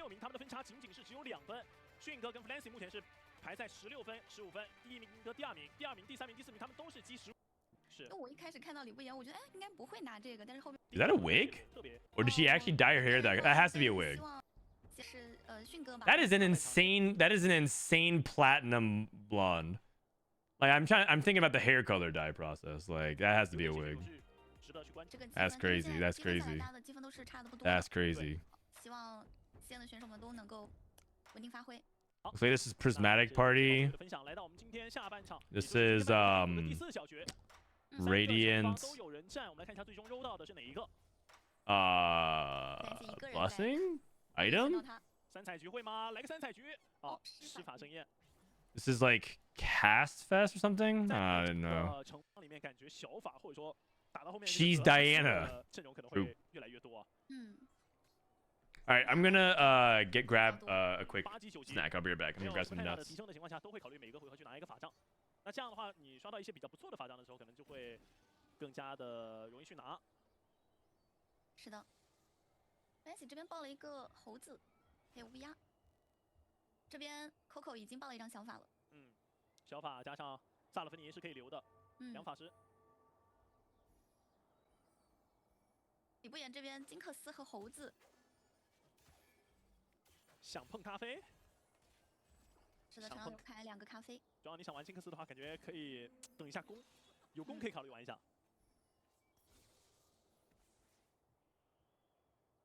克格莫。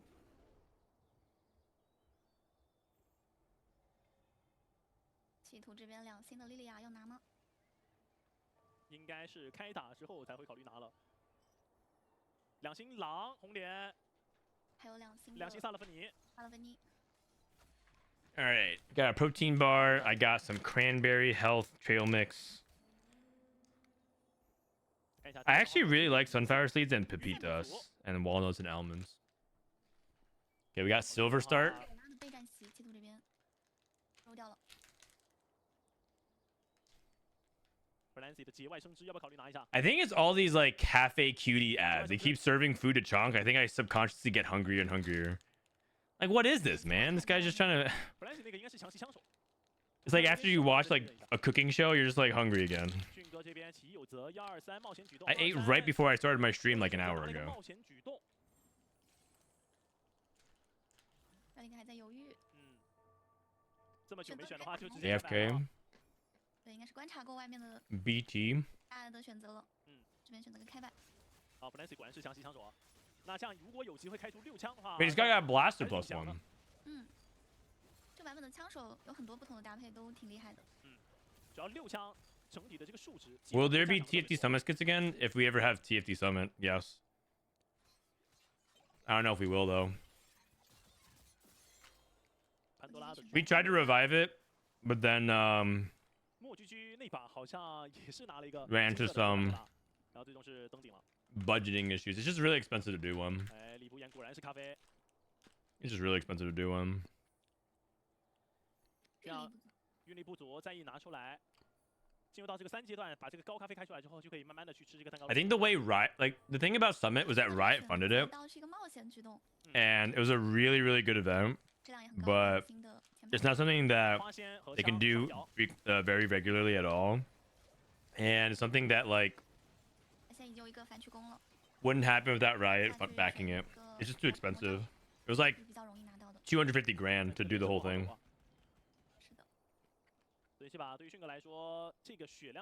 If any billionaires have a $250,000 they want to spend on a project, I'd be down to do it again. 还是蛮健康的，是很稳的那种玩法，运营然后稳住血量。Polymorph into Cog 2. Wow. Okay. After the snack and gaining energy, can you go full caster mode for a game? I miss those Hearthstone days. Full caster mode, like screaming and losing my shit over game 4 of a semifinal Group A.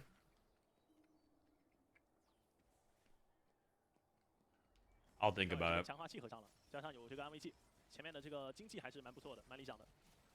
What you're describing is the main Teamfight Tactics channel. The main broadcast. They lose their shit over everything, man. Like, oh my god, blue buff Nomsy! And they cast, oh, so close. Listen to the Korean cast, they go freaking bananas. The Korean casters are so funny, man. They just get hype over everything.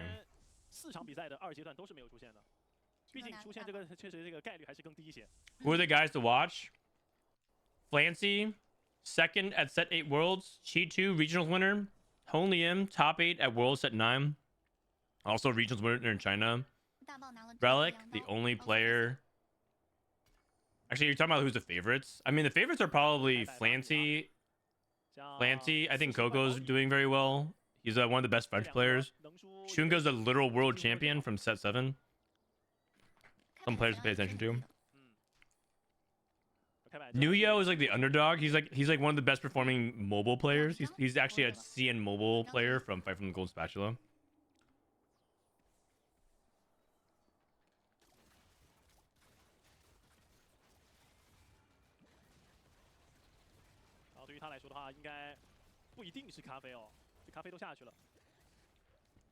Is that CN Soju? Yeah, it is. Hong Liam. He actually like 4-funded today as well. He played like a Karma Vanguard mage game. It was so weird. He started off with Mordekaiser 2 Took Vanguard +1, played 6 Vanguard Karma, and then threw in mages at the end. He played Karma Nami duo. These guys are straight up for funding in tournament. He went 7th. It was not very good. Mord 3, 6 Vanguard, Karma 2, Nami. He tried to go Nami 3. Very, very woke, very bad.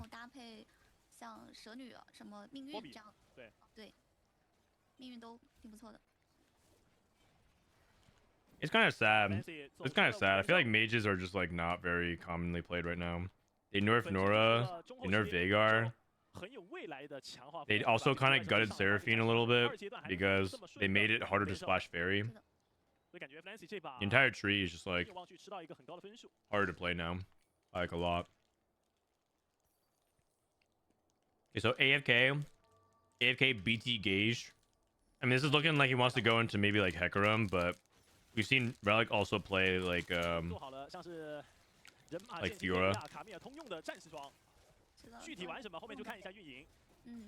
I feel like this spot is better for Hecarim though than just to try to play for fast 8. We'll see though. I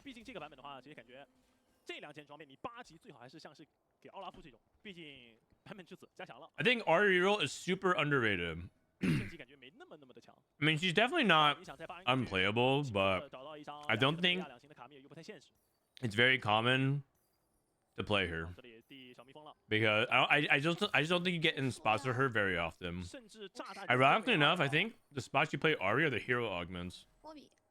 I did some research and I think that if you get high horsepower Lilia, that's like the best augment for Ari.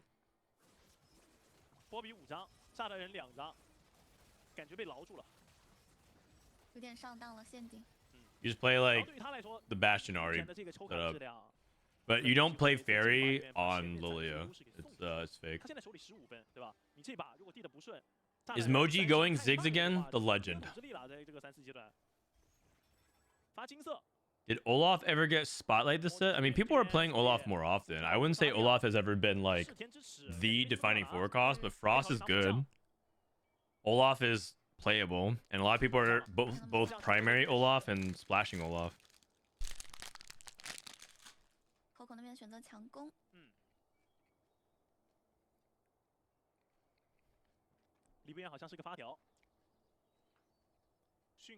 Only until Kuroa grab bag. Interesting.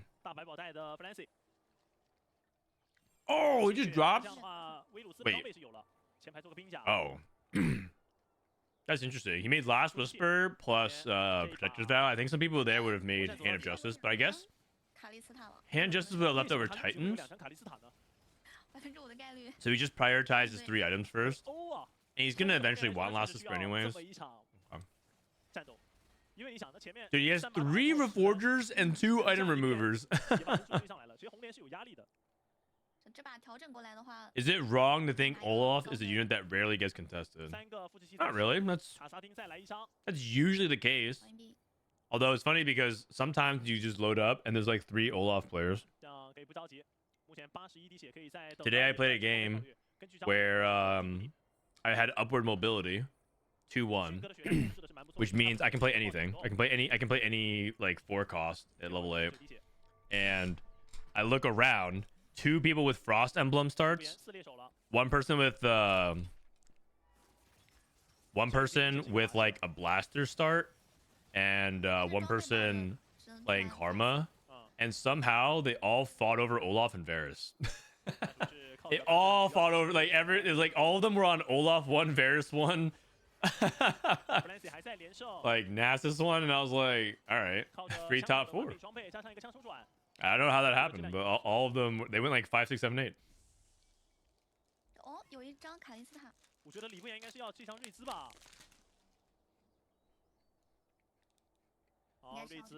Strawberry, thank you. 迅哥没抢过莫居居，莫居居说：“我那把直接给你让了一个维鲁斯，这回合我让不了你了，我得拿这个卡莉斯塔。”是的，其实我这边也是拿到了大棒。Okay, Flancy still streaking. 都很舒服，2刀也可以做出来。High education, so we got another rise commit. Wow. Wow, wow, wow. 安然的在自己的牌库里面等待， That was real good. 这也有点欧啊。就大家的来牌都是非常的对的。这个都不需要去选。 Is higher education good in the stats? 属于是大自然的馈赠。 This guy has 3 zigs still. 炸弹人数量还是很少。 Finally, 已经稳下来了。 I feel like when I play Ziggs reroll, you guys have seen it on stream. When I play Ziggs reroll, I don't know how, but like I just always have like 7 of one and 3 of another. It's never like a clean 4-4 or 5-5 or 6-6, but it's always like I'm about to 3-star 1 and I have like a pair of another thing.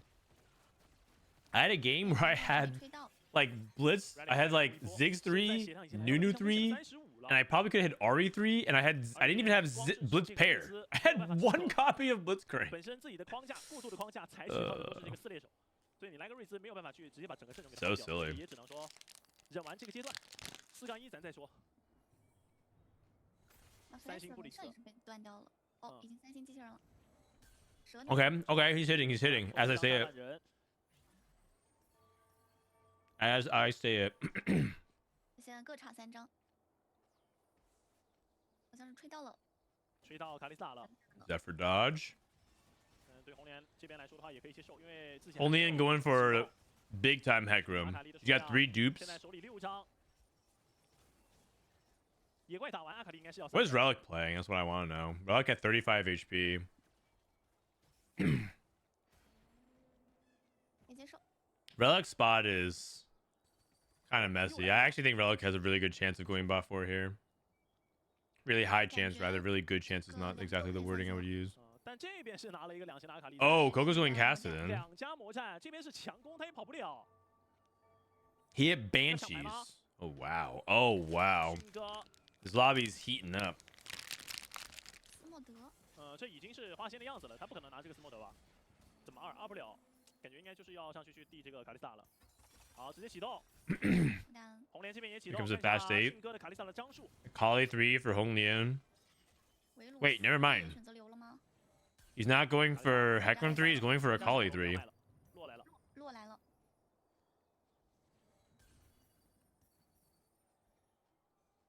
红莲这边还在递。 Wait, so what are we using these dupes on? Why did we take Heroic Grab Bag? For Cassidon 3? 20块的底子，一会儿看完强化符文再决定要不要继续抽。因为妮可也没用，就已经有2张3星了。武器加上阿卡丽。 I'm a little confused in terms of like what we're trying to aim for. 系统那边是还没有启动。 对，可能觉得自己的钱不是很够，而且主。 Okay, so maybe he's just gonna hope that he has too much tempo and he's just gonna out tempo everything. For Cassidon, yeah. I mean, clearly, but like Coco's also playing for Cassidon as well. 再发金色。企图直接拿神器开始启动了。 Relic takes support golem, gets treasure chest. 上8级抽卡。 Only uses triple duplicator on Cassidon. 碰撞假人，最终拿了个神器。这个神器。 He goes mittens. Okay. Is Wit's End good on Callista by any chance? Let me see. Let me see.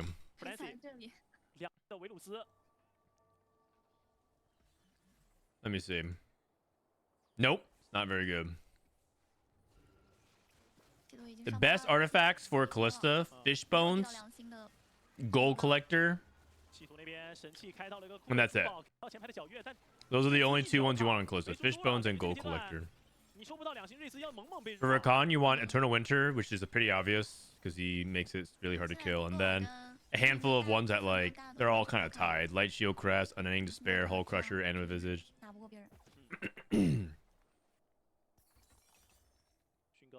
One thing you definitely do not do is Mogul's Mill on Rakan. It is awful. Really? No snipers? No, snipers is actually one of the worst on Callista. I'm looking at it right now. If you guys want proof, I'm looking up Sky Fairy, Callista, Rakan. I can just eliminate Hecarim. But Sniper's Focus is very bad on Callista. Infinity Force is very bad. Not Moguls, but like the best is Fishbones, Gold Collector, Eternal Winter.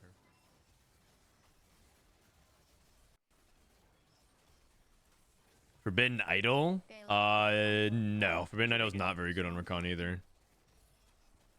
边这里虽说这个3星的张数比较多，但是面对这个版本这么强势的这个花仙体系，还是打招架不住啊。主要你打这个落就要花费非常多的时间。是的，现在落太。What are Olaf's best artifacts? Probably like Death Defiance, Spectral Cutlass, Mittens, things like that. It's like the usual melee ones. Oh, Prowler's Claw. Probably underrated. They buffed that one. 可能现在靠着这个魔善转世已经开出7魔战了。对他现在已经7魔战了。Mittens Callista. It's not in the data though. 准备上9了。Let me see. Mittens. Oh, Mittens is awful. It's a 5.0. When you round to the nearest 10th, it's a 4.96. That is not good. Melista is not very good. It is never Melista. Oh man, Xunge might be in trouble. I mean, he could be good in the fact that he does have 2-star Rakan and 2-star Callista, but like I think his raw power is good, but like if he ends, you don't want to end Mittens on Callista. He's just playing it because that's like the strongest board he has now, but he'll move it later on.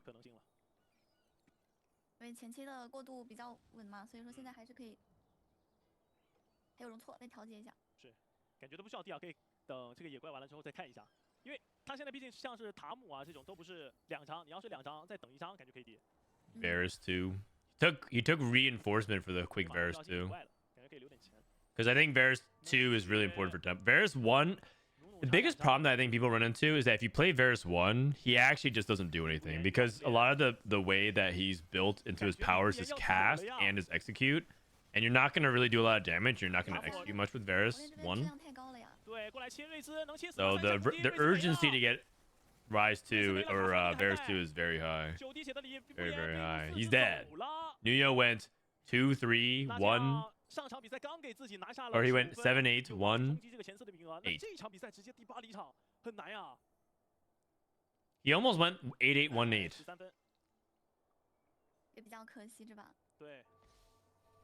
Okay, but why would he bat? I mean, it could be low sample size. Nah, it doesn't really improve the more I went down to like platinum and gold. I'm looking at mittens. Still looks pretty bad. At gold, it improves to a 4.8.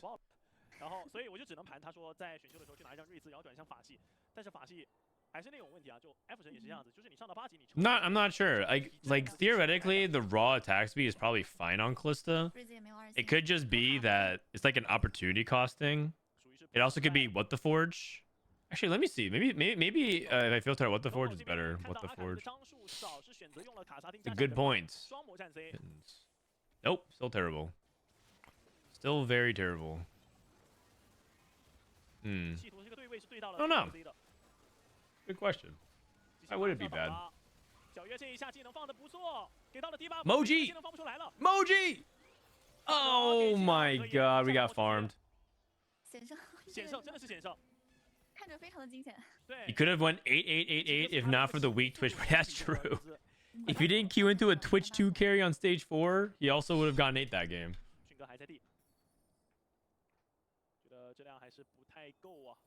Do you have a podcast video on how to learn to cap your board? I often have second places where I think they could be first. Yeah, Disopenized podcast covers that. TFT Study Hall. Spotify and YouTube. Spotify and YouTube. The TFT podcast. How come no one does TFT podcast except for me? I feel like this guy's heck. Wait, I said this guy. What? Someone was going for Hecarim 3. Coco ends up going for Hecarim 3. And he loses. Wow. Speaking of podcast, by the way, tonight, Don't Talk If You Don't Know with Philip and Toronto Tokyo. It's 7 p.m. Pacific. 6 hours from now. 6 hours from now. After this group, we'll do one more group, and then we'll probably have like a couple hours. We'll probably play a little bit of ladder. I'm not gonna lie though, I'm feeling like a little A little mentally cooked. I'm not sure if I'll climb today. All good though. I could be at half mental capacity and still climb on these jabronis.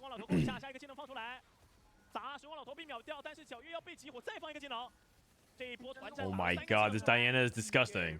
She tanks so much damage.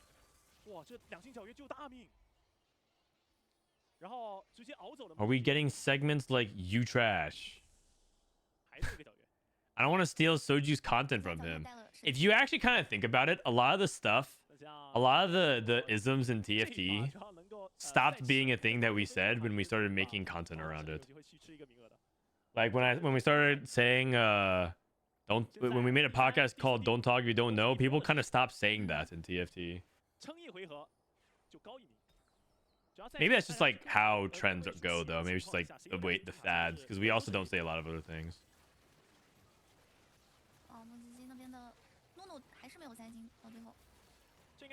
That's not like the only Moji's dead. But he went 6 with Ziggs.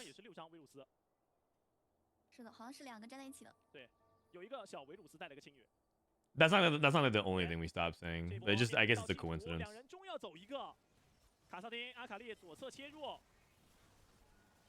It's probably bad because Mittens isn't free. Others gain more power while you get an artifact. Yeah, the opportunity cost. Exactly.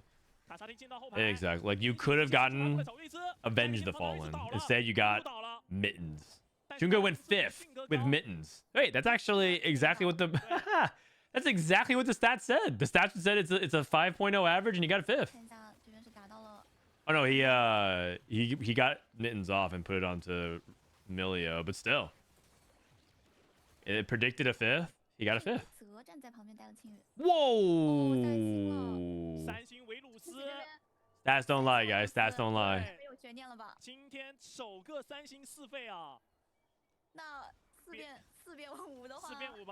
Stats don't lie. Wow. Holy cow. Dude, Varus? Apparently, what Digital was telling me on the podcast was that Varus 3 is beating 3-star 5 cost. You like give him something like Bloodthirster and put him in solo frontline, and he's beating 3-star 5 costs.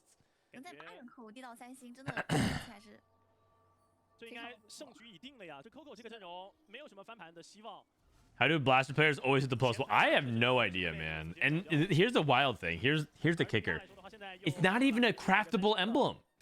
You can't make it with a pan. There's no pan blasters.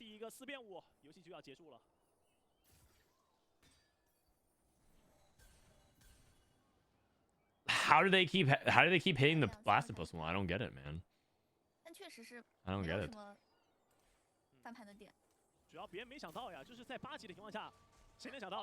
Okay, Coco goes for the upgrade for the 5 cost. Gets frontline Milio.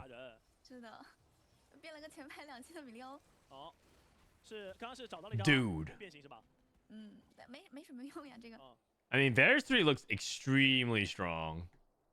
I'm down for him to solo frontline just one fight for the science. Wasn't this branching out? Oh, you're right. It was branching out. My bad. I thought I mixed up their augments. I was looking at this guy's augments, and I was looking at helps on the way. What can you do? Nothing really. Sometimes you just get got in TFT. Sometimes what you do is you extend the virtual handshake and you say well played.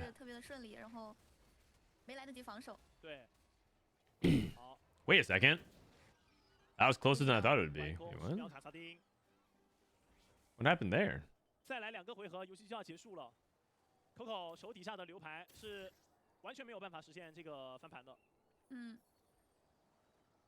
Yes, too. Well, we got the other one off of Carousel, I think.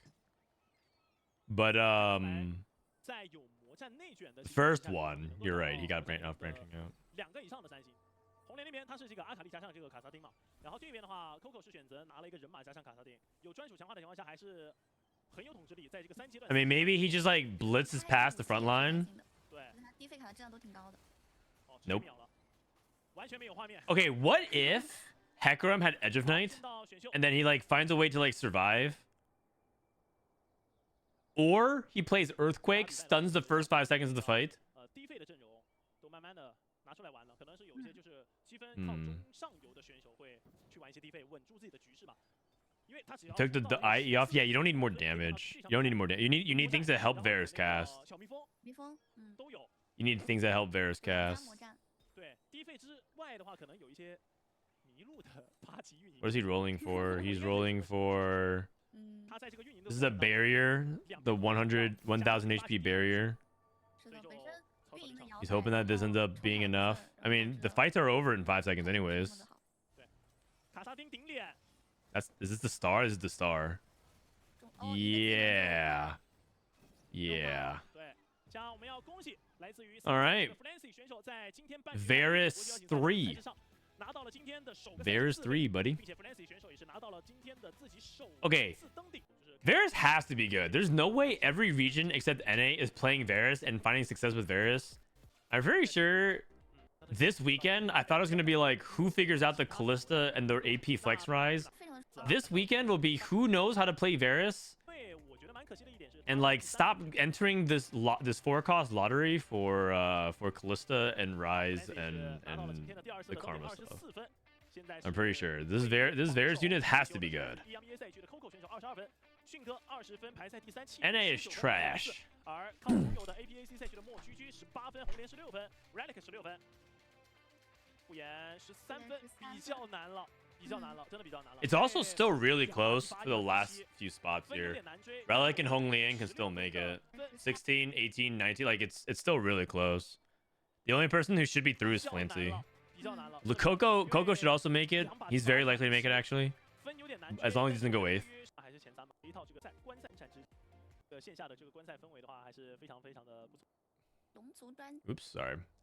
Here we go. 第5把了嘛，也是最后一把。 Last game of group. Oh, this is group. Yeah, this is group A. 吹吹风。我觉得首要的是稳住心态，让自己在每一步的时候都保持着一个非常高的精神集中度，对吧？去理性的思考一下。是的，这把选到了谢之狂欢啊。哦。 Is it good without the 6 blaster? That's kind of where I've been seeing people have success. The answer is yes, but I personally have not found success with it. Should I just like queue up 10 games of Varus today? 16分。 Just queue it up. Varus every game, no matter what. I mean, that's probably how you lose LP, but how else am I supposed to learn? Oh, is this Scuttlepuddle or Crab Rave? 这把要冲击前2才有机会啊，红莲。Coco 这边也是开局留机器人牌，我看好多的这种顶尖的高手前期有机器。Crab Rave. 现在小蜜蜂强的一个情况下，这种蜜蜂牌大家都会留一留。而且你有机会在开局的时候拿到像是电阵攻击这样子的。He doesn't solo, which means he's harder to stabilize with for the lose streak players. But yeah, +1 makes a lot better. Oh yeah, +1 makes a lot of things better. +1 blaster, +1 frost, +1 pyro. 莫居居这边是选择比较贪的单怪开局，然后在上一轮的时候收到了利息。 Isn't Varus being pretty nice? Being good pretty nice because that means that all 4 costs are viable except for 现 Gwen. 在是第4名，对吧？他是不想让自己被别人反超的。 I mean, Gwen's not even like truly that awful either. Like people are pretending like Gwen, if you put Gwen on your board, you're going 8th. That's not even true. 这把对他来说压力不大了。他只要稳住。保底25分呀，这个对他来说。 开局发金，李不言释放野兽。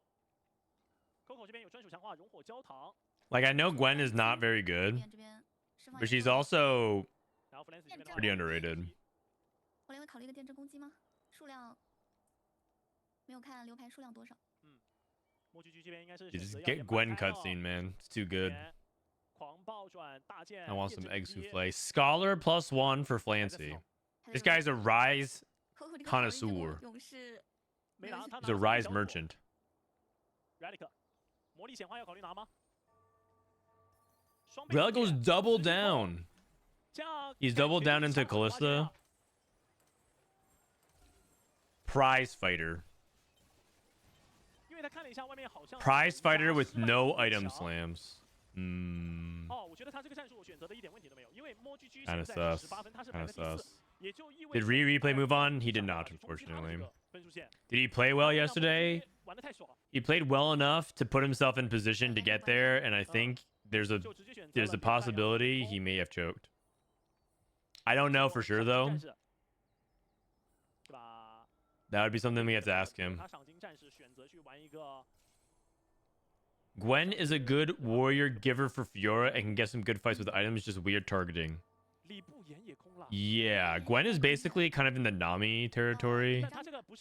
Like Nami territory where like pretty decent as like a secondary random items splash if it like makes sense for your comp to include it. The more you depend on her, the more you're likely to underperform. I do not think Gwen does well if she's your primary carry, nor do I think she does well if you make her a core part of your game plan. Are there any foreign canter players? Generally, you don't really see foreign canter unless you're playing Cassiopeia reroll, because the other encanters don't really rely upon it for the damage. Like Ziggs relies on honey, Syndra is self-scaling, and Karma rather play around Chrono Preservers. So you're not really often looking for encanter or encanter. Silvermere. Oh, Xunge starting off with Silvermere probably means he's leaning towards the horse.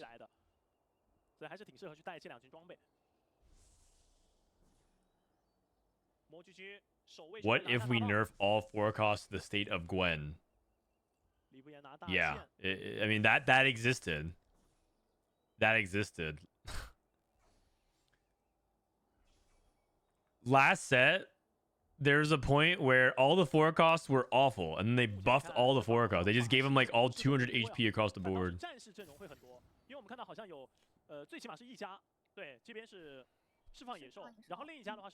This set was actually the same. There was actually a point where that was the case as well, when it was like super heavy reroll.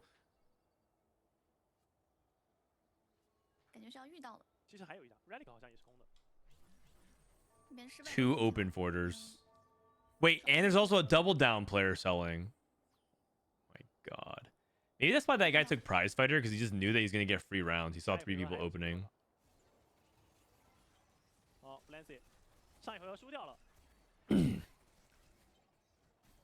I feel like this patch is not bad, but I could see a lot of people complaining about the patch because they feel like it's just a 4-cost lottery or whatever. And it's so sad because it's like reroll is good for 3/4 of the set, and then 4 costs are good for like 1 or 2 patches, and then like a lot of the rerollers, like, or people who hate 4-cost metas, are like very, very, very, very loud about how the meta sucks. Moji plays 1 unit, sells it.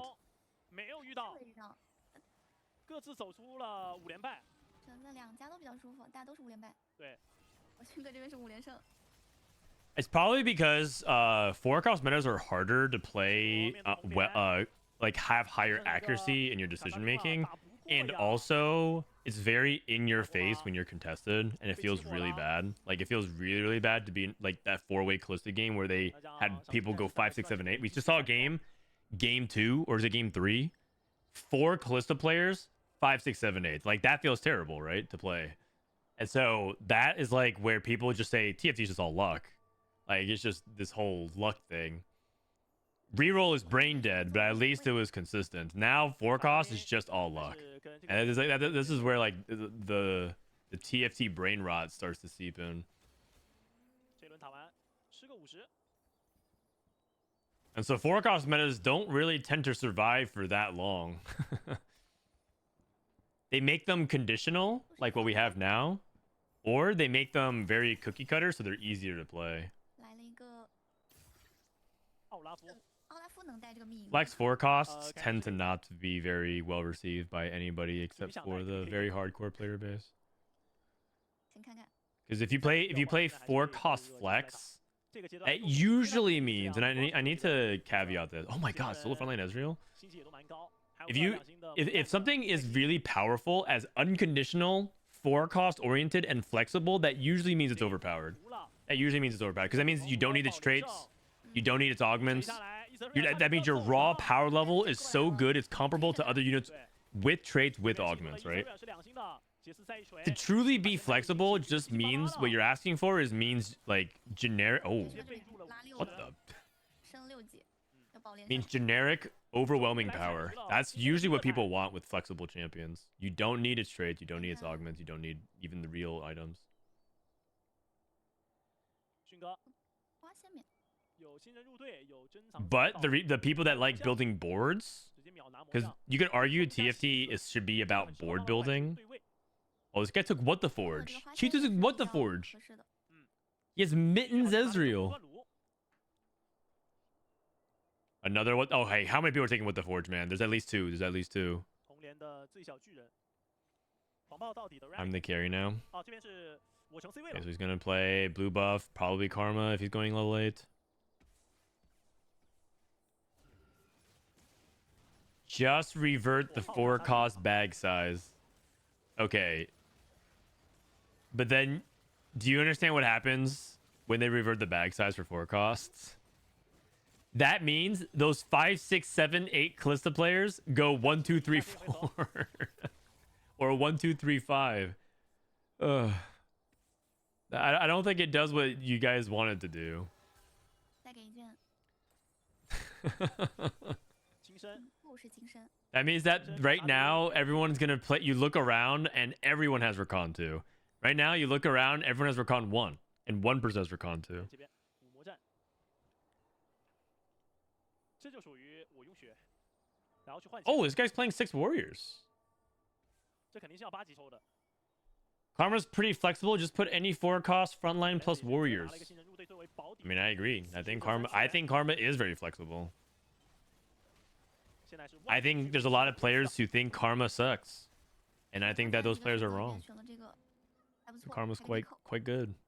就当你永远在纠结选什么好的时候，如果出现了一个新人入队，感觉可以无脑保底。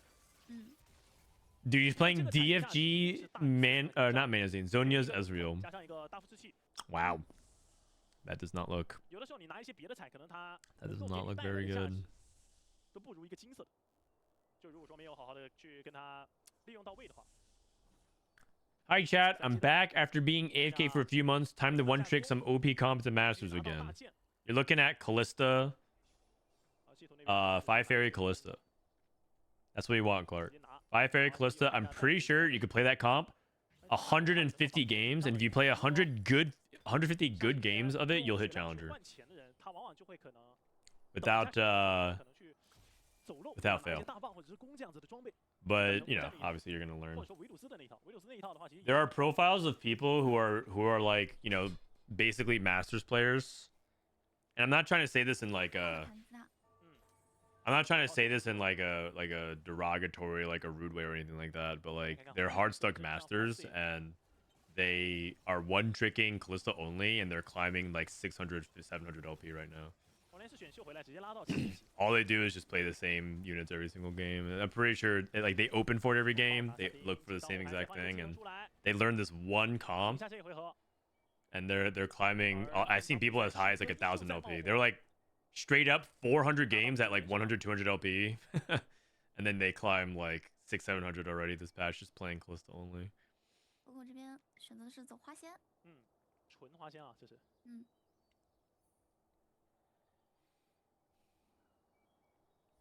Radical， What comp to play for master? Okay, maybe you just so happen to be opening my stream, 因为他这个双倍头 and the first thing you do is ask me in chat, but I literally just said it like 10 seconds ago. Very Callista. 全连麦的两个哥们儿现在是31滴血的李不言，是的，因为有2家空城，他是选择直接对攻。 The way I describe the how powerful Callista is not to try to like complain about it. It's just more to tell you that if you master this one comp, you can climb as high as you want. 这个这边是被断掉了。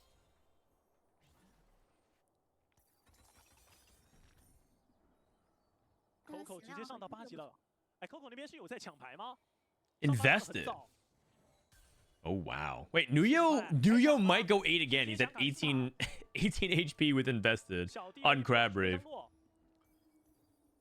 Fairy +1. 再整补一下， That's kind of the problem with modern TFT spamming OP comps. That has been a true thing about TFT since the dawn of its existence. That's also been true of everything since the dawn of strategy games. People just play this one deck. People play this one opening. People play this one strategy, this one team comp. That's just how it is. People play one champion in League of Legends. People play one character in fighting games, which somehow is not actually viewed as a bad thing. People play, yeah, like that's just how it is. It's just how it is. TFT has always been a game about like anybody can climb on a patch, but the good players will be able to climb consistently playing a bunch of different things. And then like, you know, like but that's not everyone's goal. Some people's goal is just to hit Masters one time or Masters every set. That's fine. This guy's at 1 life. Wow, he still has 10 rolls. This guy is not serious, man. He's just laughing and he just knows he's going dead last. Oh man.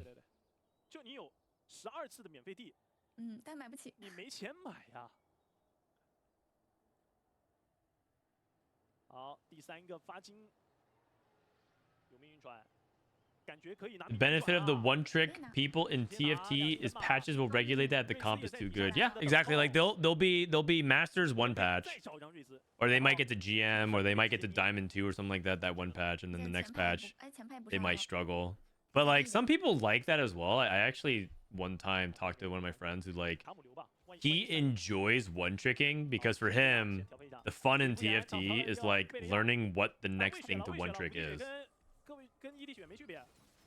Like he gets the thrill of like, okay, no one like I can like one trick this and like be a one trick that climbs really high and be like the guy one tricking, you know. Oh my god, is he dead? He's dead. It's an ace. Okay. He got cooked. He went 8, 7, 1, 8, 8. He basically, if he didn't get bailed out by Coco in game 3, his scores would have been 8, 7, 8, 8, 8. Holy cow.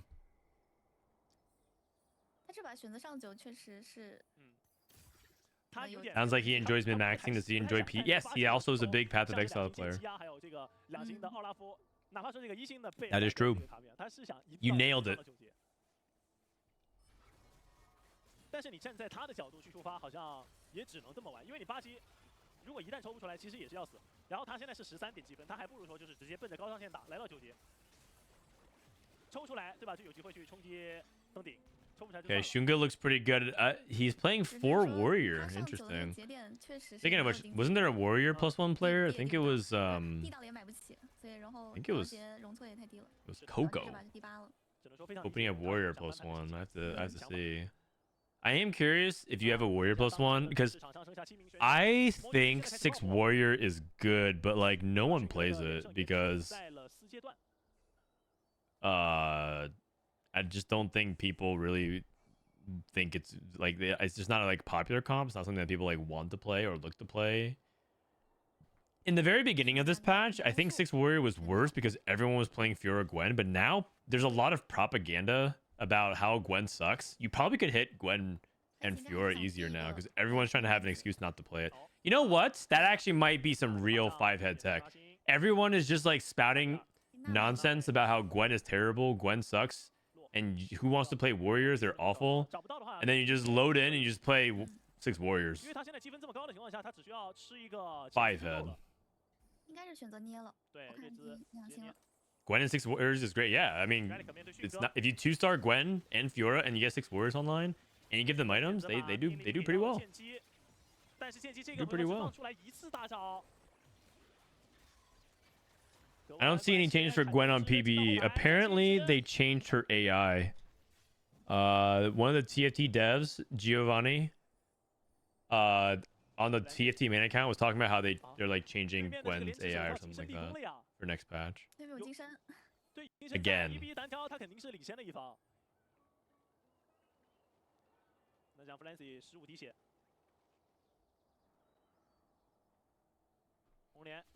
Frodan hit Masters for the 3rd set. 3 masters and 3 sets played, but I can't get much further than 100 LP. Any tips?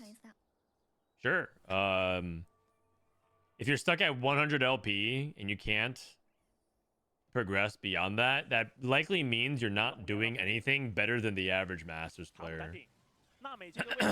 At around that level, a lot of people understand basic concepts of like econing, tempo, itemization, bombs, and you have to be trying to do at around where you are at now is where you have to start breaking more rules in TFT and start thinking outside the box instead of just like the guidelines.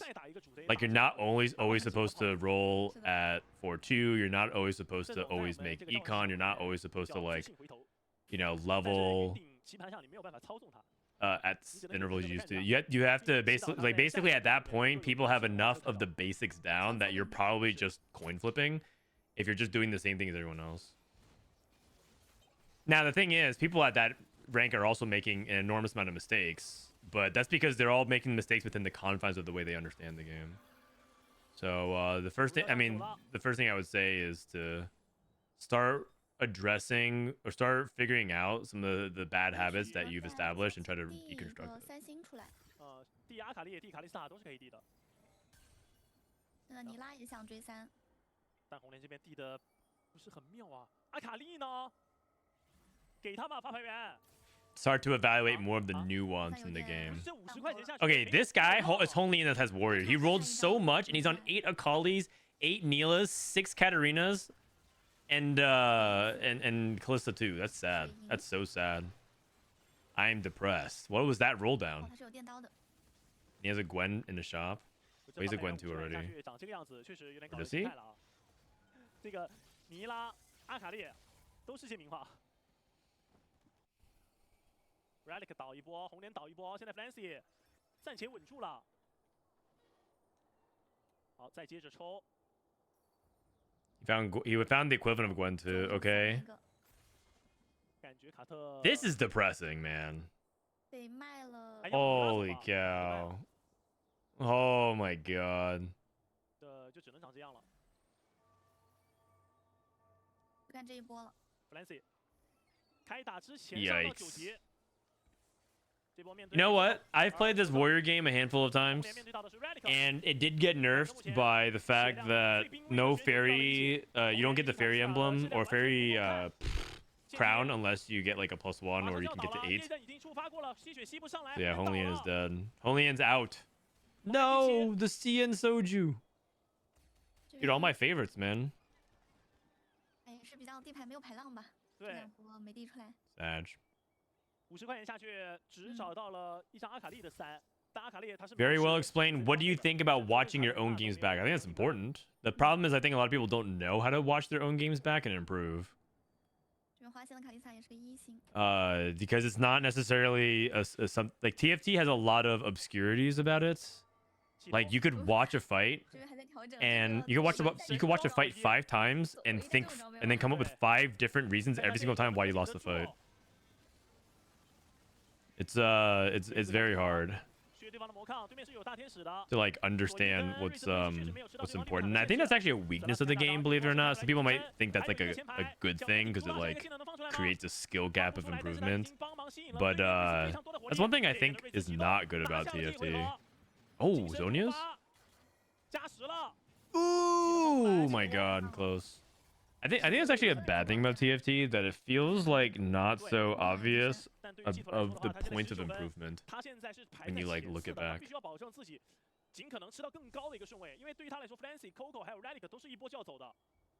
In chess, you can kind of figure out like that when you like make like a wrong move. Like sometimes you incorrectly like decide like this is the wrong move. But like at least it's like pretty obvious, like okay, that's a blunder. Like I just set myself up for this, and you go 2 steps back, and you're like, okay, this is probably where it starts to go wrong. In TFT, you're like, was it my augments? Was it my items? Was it my positioning? Was it my charm? Was it just like matchup? Was it just fight RNG like targeting?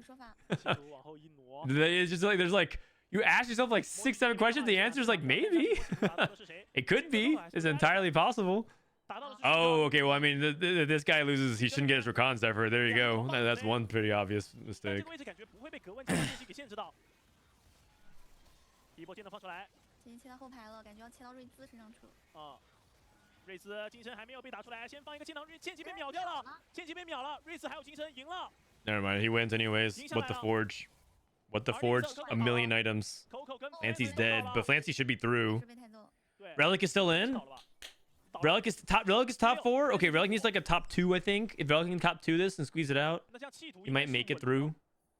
应该是 I think Flancy and Coco should be in. Coco's at 25. I think that should be the cutoff. 25 has been the cutoff the past couple days. 保底有5分增加。 And Flancy's at like 30 something. 他现在对位魔狙狙来说，暂且有1分的积分优势。 Do you think Briar's too broken? Not really. 只能每一波搞点法 Not really. 瑞兹右侧站， I think like Morgana and Milio are at the same level of power. 洛还能再放一个技能给一个护盾。 Who's this? Who's this? Who's this? Chi2's dead. 皎月金身触发，瑞兹 Chi2 is dead. Chi2 is very dead. 这根本打不动他们这边。 Relic won. 企图倒了，企图。 Oh my gosh! Wait. Okay, Moji is at 18. 魔姬18分。 Moji's at 8. Wait, he has. Look at his items. Fishbones, Witten, Fishbones, RFC. What are these items? Holy cow. Holy cow. Relic's top 3. Relic's at 16. Moji's at 18. Xunge's at what? Oh, wait, Crab Rave. Oh, wait, I forgot. Does he win? Does he win? Okay, looks like Crab is not killing this team that fast. Oh. Oh. Does Camille win this? Looks like Camille wins this. Okay. Everyone won.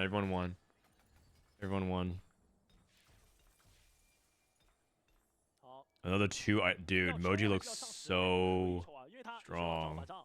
Holy cow. Holy cow. Xunge on Fiora Gwen. Oh, Karmalist Preservers. He just went straight to Milio. I've seen this before. It's harder to pull off. Okay, Relic is looking very strong. What is this Briar? Oh my god. Relic's on a streak.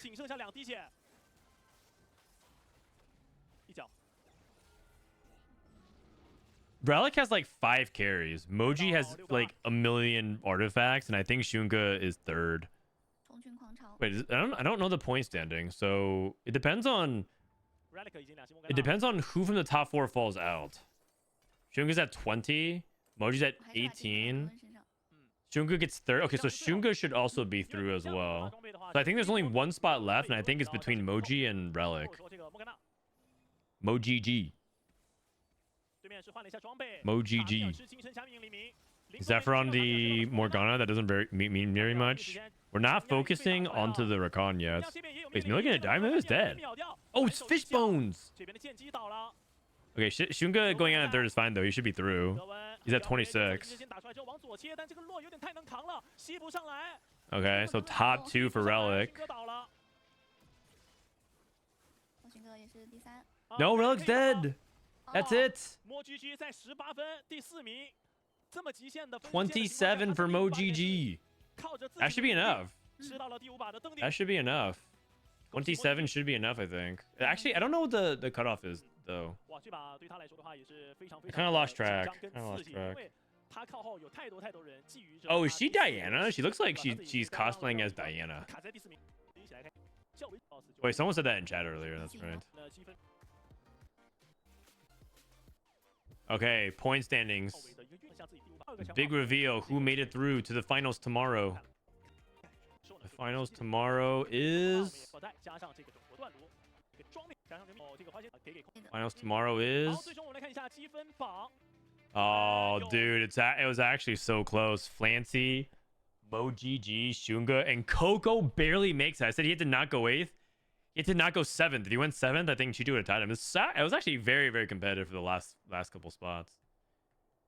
Damn. Relic eliminated. Unfortunate. Wait, there's almost no Americas players through anymore. Also, these were the... I actually think Flancy Xunge were the two best CN players. I actually predicted Flancy Xunge, Coco +1, and I said Relic, and it was ended up being Mo GG. But, fun games. APAC 赛国区区他也拿到了一个名额，以及我们 CN 赛区的迅哥26分。那第4个名额由 EMEA 赛区的 Les Coco 斩获。All right, Coco through to the top 4. You know, a French player won the previous TSI. Padeball won set 11 TSI, so maybe Coco can do well again. All right. That's Group A. There's another group coming up. Let me fast forward.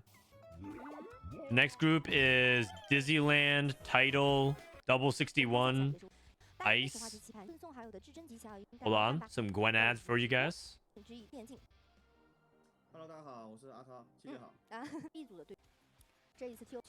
This is the prize pool is like 30 grand USD. Okay, so the players we have, Li Xiao. Li Xiao is the first player ever in China to make both PC regionals and mobile regionals in the same set. He qualified for both. Isn't that impressive? He also won EWC with Wolves. Yeah, this guy is very, very good.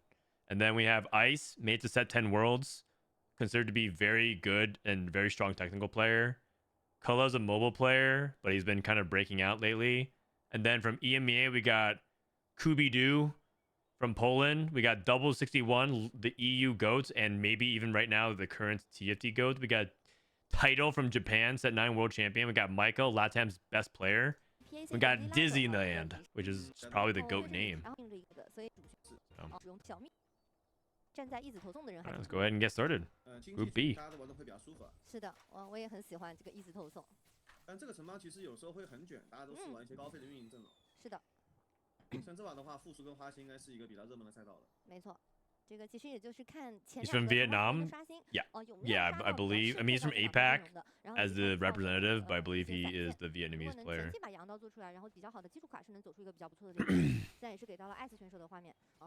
艾斯选手的摄像头这个视角，昨天我看弹幕都是为什么主播拿鼻孔看着我？有2张龙女啊，那 Okay, Shyvana pair. 或者命运枪，然后都有一个不错的表现，包括2星龙女打一个前期的过渡就非常舒服。Oh, I missed the portal actually. I don't even know what portal it is. 是的，所以也期待一下今天有没有可能复刻昨天的好成绩。是的。 What is the portal? I wasn't paying attention there. Champion delivery. 过渡起来可能会有点难过渡，但是成型完之后，这2个装备，特别是5花仙，前排一个后排一个，2个装备一给，其实挺恐怖的。是的。Okay, so champion delivery, higher gold count than usual. 对。他可能没有全排质量。环境来说没有那么好。来看看李少这边已经有2张孙悟空了。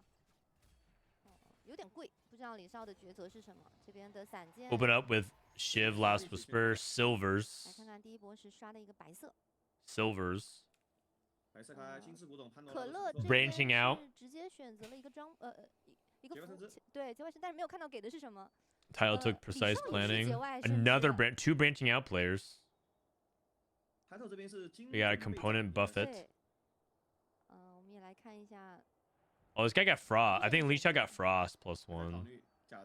都不错，其实3个都挺好的，就1做保底吧。拿1到花打过渡了，第一把先热身。也是看一下基础，有一张2星塔嘛，可以去做一个过渡。哦，这边。Mentorship to start things off for Michael, so he's going combat. 直接是复苏的可乐，这个版本有一个复苏。 已经高人一等。Kula got Preserver. 对，已经就非常顶级了。那 So Kula got Preserver and Li Xiao got 做一个后排的输出。Frost. 而且还有一个全套，之后想做什么其实都比较过渡的会比较舒服。哦，这边3个人，哦，差一点。Dude, this Shivinates is so crazy. 站立嘛。I feel like they should make Shivinate not something that you could get on stage 2, but I think they like that swing. Guys, Wukong pair. Probably sell it. You win, you can make 10 gold. Last Whisper Slam. So we got one Frost Varus player set up with Olaf. 冰霜枪这版本一般不会有太多人跟他卷的，牌比较好拿，也就命运维鲁斯可能会拿一下维鲁斯。狗头的话，拉夫是没有拿的。Li Xiao is my favorite to win it all. This guy's insane. I mean, he's kind of on a hot streak lately. He qualified for Worlds. He made both regional for mobile and PC. He won EWC. He's kind of like basically China's hottest player, streak-wise, and not many people talk about him. Mainly because I feel like a lot of people just stopped kind of watching China. I feel like I'm like one of the last few people watching China. Like all the top players used to watch China, now they don't anymore. Their egos are too big. And they won so much, they feel like they don't watch China to learn. 三魔战加两堡垒过渡，前期有一张人马，确实是一个比较不错的过渡方式。是的，这版本其实人马没有释放也是可以摁玩的。也是可以玩的。But it's only clickable on stage 2. It's too good on stage 2. 就导致3会比较难。Yeah, you're not wrong. You're not wrong. It's not even like insanely good in stage 3 or 4. I don't think you can get a stage 4. 这波能赢不？泰坦叠满的，确实选量很比较高。这个人马不讲道理。You know what one of my favorite charms is? One of my favorite charms is the one that says,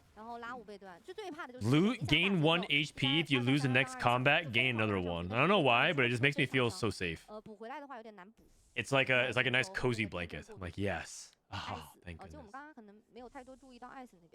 I have 2 HP now.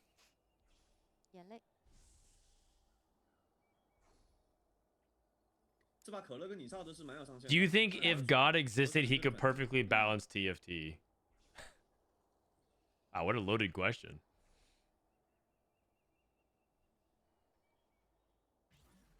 I mean, the god of this world is Mortdog. Can he balance TFT? Yes, he has balanced TFT before, so yes. Mortdog does exist, and he has balanced TFT before, and he can do it again.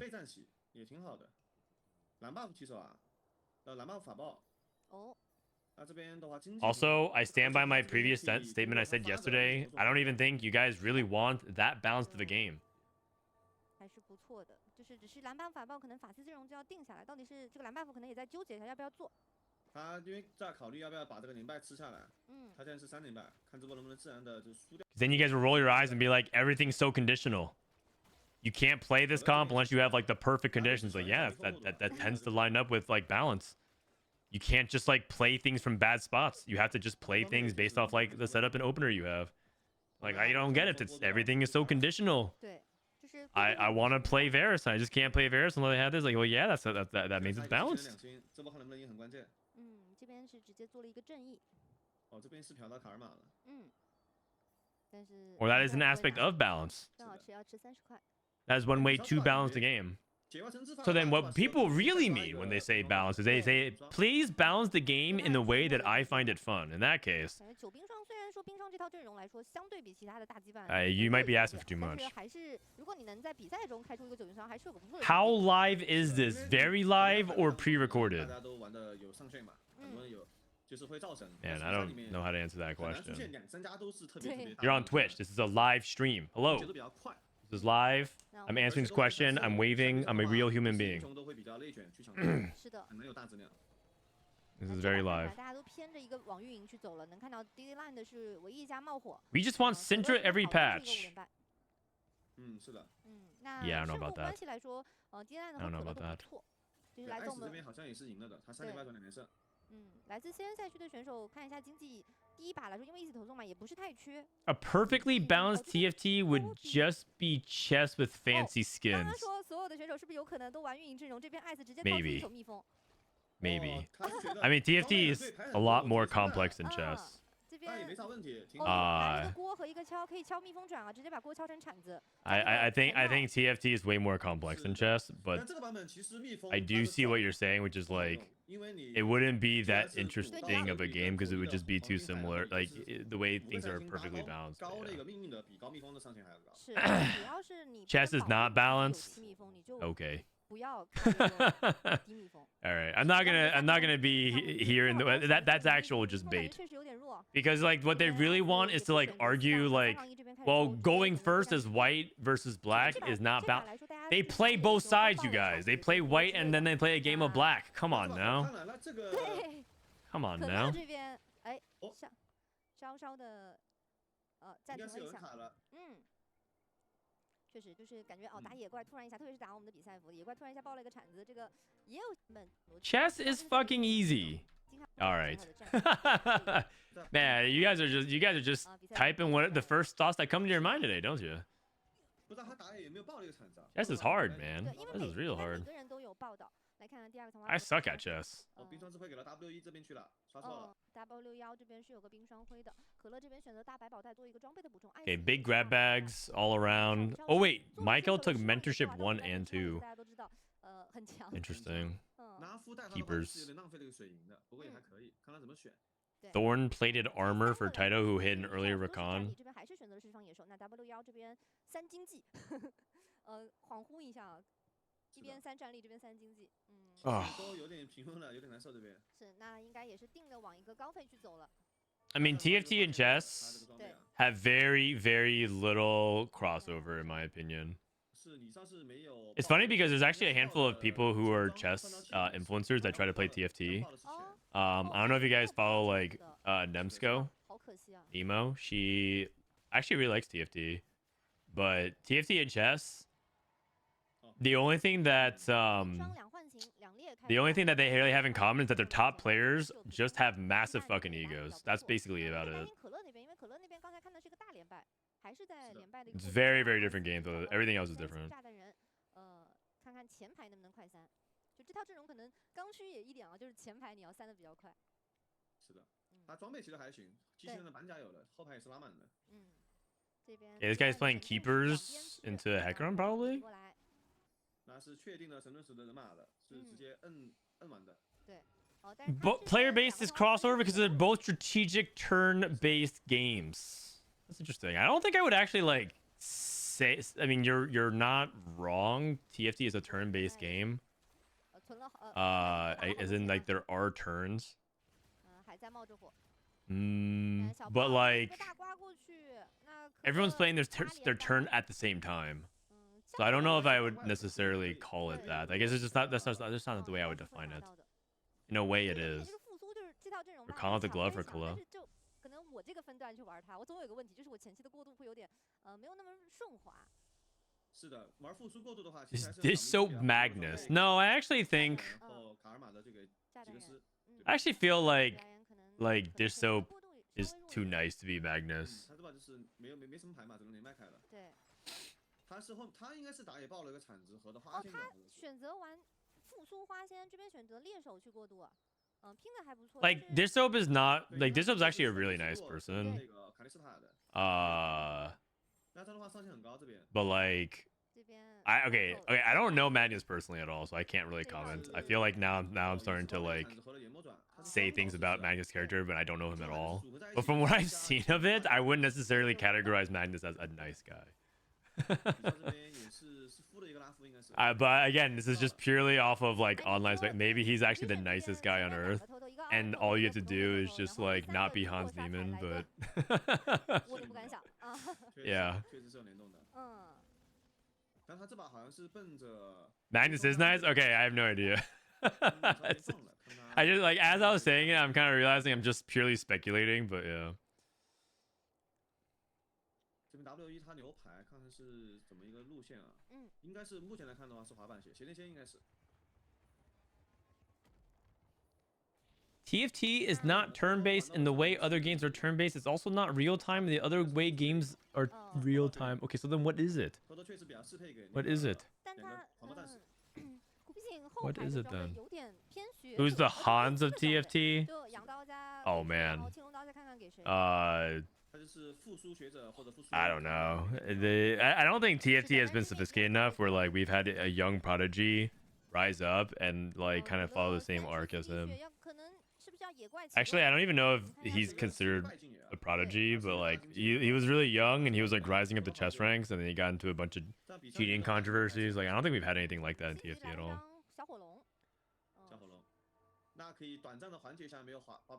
He is nice. He just knows how good he is and says the truth when it comes to chess. Okay. In that case, I would probably say that that's probably dish soap. That is probably dish soap. I would probably say dish soap is the closest thing to Magnus Carlsen. This guy over leveled. He's 6 out of 76. Oh no, he just -4 gold out of nowhere. That's not good. Uh-oh. Looking for Callista. 是的，我是感觉就是产业，就是这个金铲这边进去的选手还是比较喜欢打零败的，能接受大零败的是比较大开大合玩的比较。If Soju is the LeBron of TFT, who is Frodan? Me? I'm like, I don't know. I'm probably like Ernie Johnson. The dude who just sits there and just does the halftime show. That's me. What do you mean? I don't play I'm not a TFT pro. 很难受的这个，就4位卡莱利堆，但是没有滑板鞋啊。是的。哦，哎呦，花仙这回还应该要拿吧，感觉。直接拿了。拿了，就花仙确定了。但是什么上九？ This guy got wait. This guy got +1 fairy as well, so now he's +1 preserver and +1 fairy. Okay. Okay. So we have 2 Callista players, 3 Callista players. Surely they won't all top 4. Last time we had 4 Callista players, they went 5, 6, 7, 8. Let's see what they place this game. Ernie Johnson is the GOAT. I mean, that is true. He's actually goated. I'm actually so sad about Inside the NBA breaking up, man.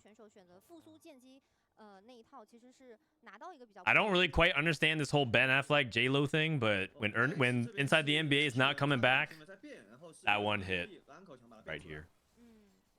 I was pointing at my heart. Right here, guys. That one hit right here.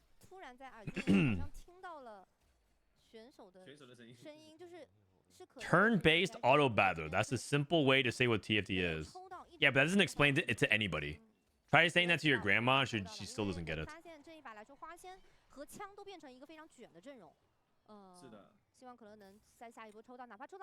Are you better than Boxbox? At what? At TFT?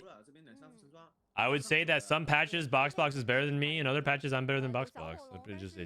I'd probably say that it's fair to. Oh, this guy has 2 fairy emblems. Never mind. Oh, 2 fairy emblems and a preserver emblem. My bad. Okay, but he's stuck on 8. He's stuck on 8. I'd probably say that Boxbox and I are comparable.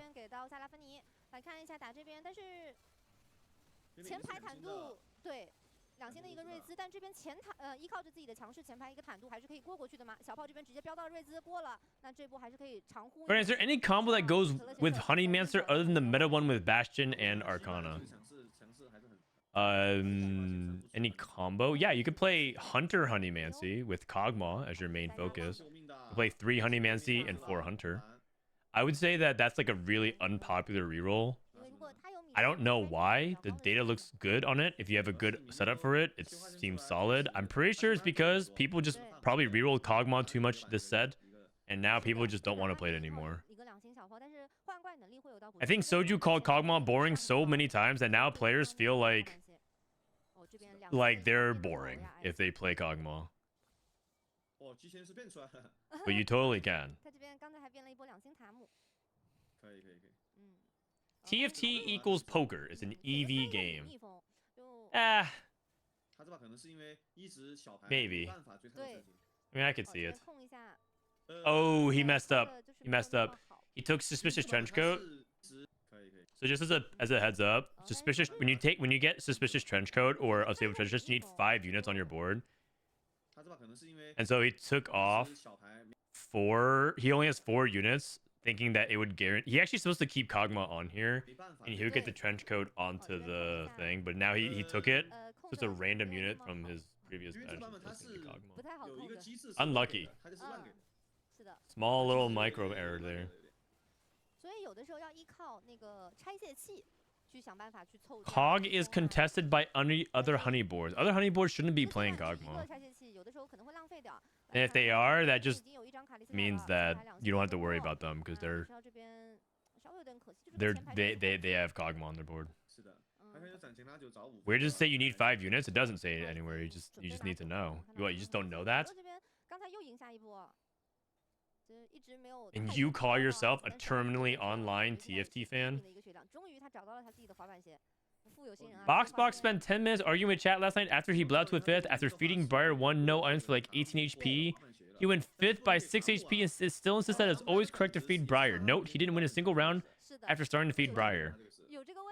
I mean, there's one thing about Box is I do think that sometimes he argues with chat too much. It's all good, man. It's just like, just be, you know what you could do? You could just say, I disagree. And then you can just move on. Okay, actually, it's not that simple though, because then when you say you disagree, that means that person feels like you're talking to them, so they're gonna like double down and then tag you like 10 more times.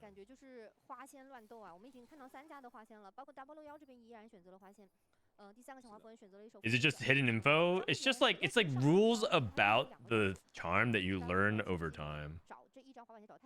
Like, for example, there's no info about how to pop off items. If you have a Thief's Gloves on a Callista, and you have an item on this on a Callista on your bench, and you make a Callista 2, what happens? The answer is it depends on what unit's on your board and the priority of the item versus the component.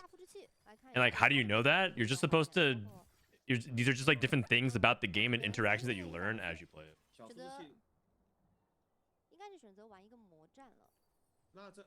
This guy's playing Karma second row with keepers.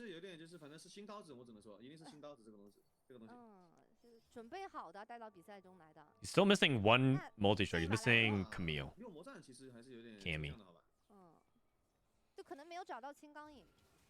I'm more of a hate watcher of the TFT games that I play. I mean, fair. At least you admit it.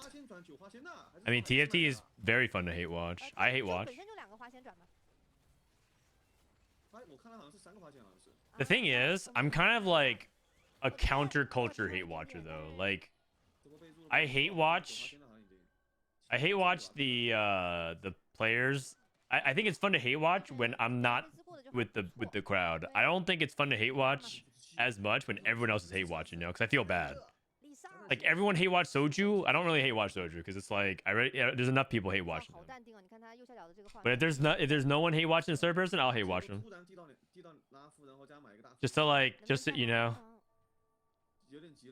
just to keep them humble. This guy has 3 fairy emblems. What is going on? This guy he needs to get to 9. He needs to get to 9.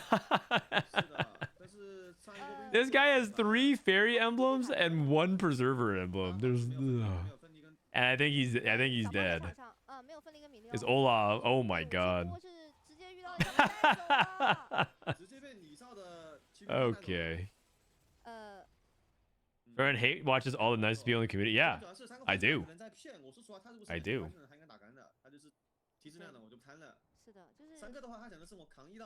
Gotta keep them honest, you know.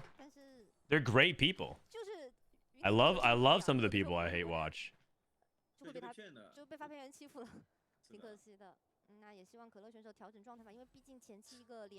I love watch TFT. Good for you, man. Don't let anyone take that away from you. That is a sign of a new TFT fan. That's how I know you're new to TFT. You love watch everyone.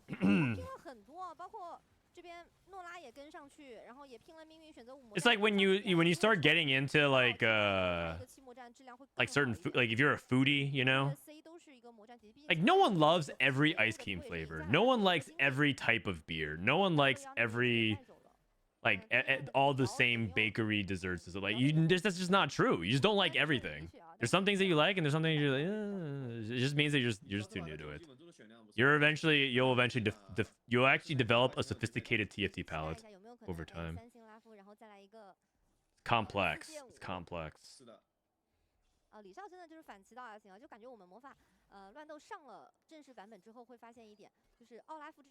That Briar 2, that's Briar pair. I say a solid 70-30. I mean, I think that's where I'm at. I'm at a 70-30. That sounds like a healthy dose. If you're like, it's you know, some people, I just do not understand how people like IPAs. It does not make sense to me, like even a little bit. You know, I'm pretty sure those people are actually serial killers. But some people legitimately love them. It's just too bitter for me. And some TFT is the same way. How can you hate watch so many people, but I mean, that's just the way they prefer it. What's the logic of putting close to the second row? There is row rejuvenation and keepers. So you get benefit from stacking, you get an extra shield, and you get Omnivamp, and also Callista moves. One of the things that's about her kit that you don't really see is that she actually dashes when she casts sometimes, and so she actually can move to the back line.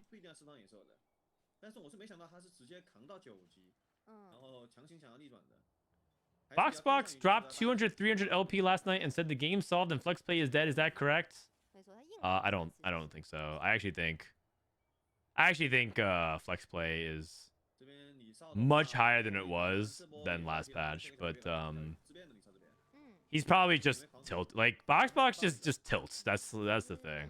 I feel like people are quoting Box when he's tilted and he's under pressure to like say something about the game, and then he just says like the first thing that comes to his mind because like you're mad that you lost.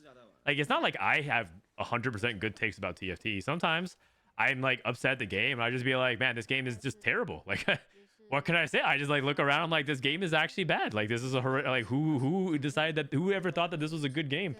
I sometimes those thoughts enter my mind. The difference is that sometimes I don't say that out loud. That's it. It happens.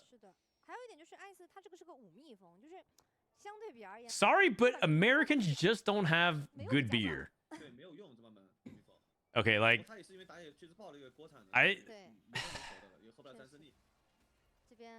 you're like I used to think that you were kind of wrong, and then I lived in Europe, so I can't even counterpoint.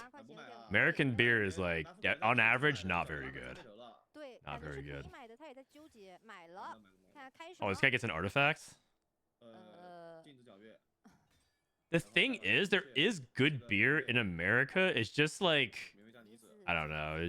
There's just people don't really actually want good beer, you know. Kind of like how people like TFT players don't actually really want a balanced game.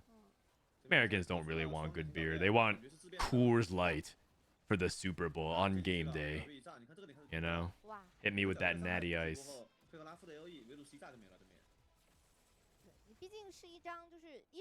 It's cheap. It's easy. We're not drinking beer for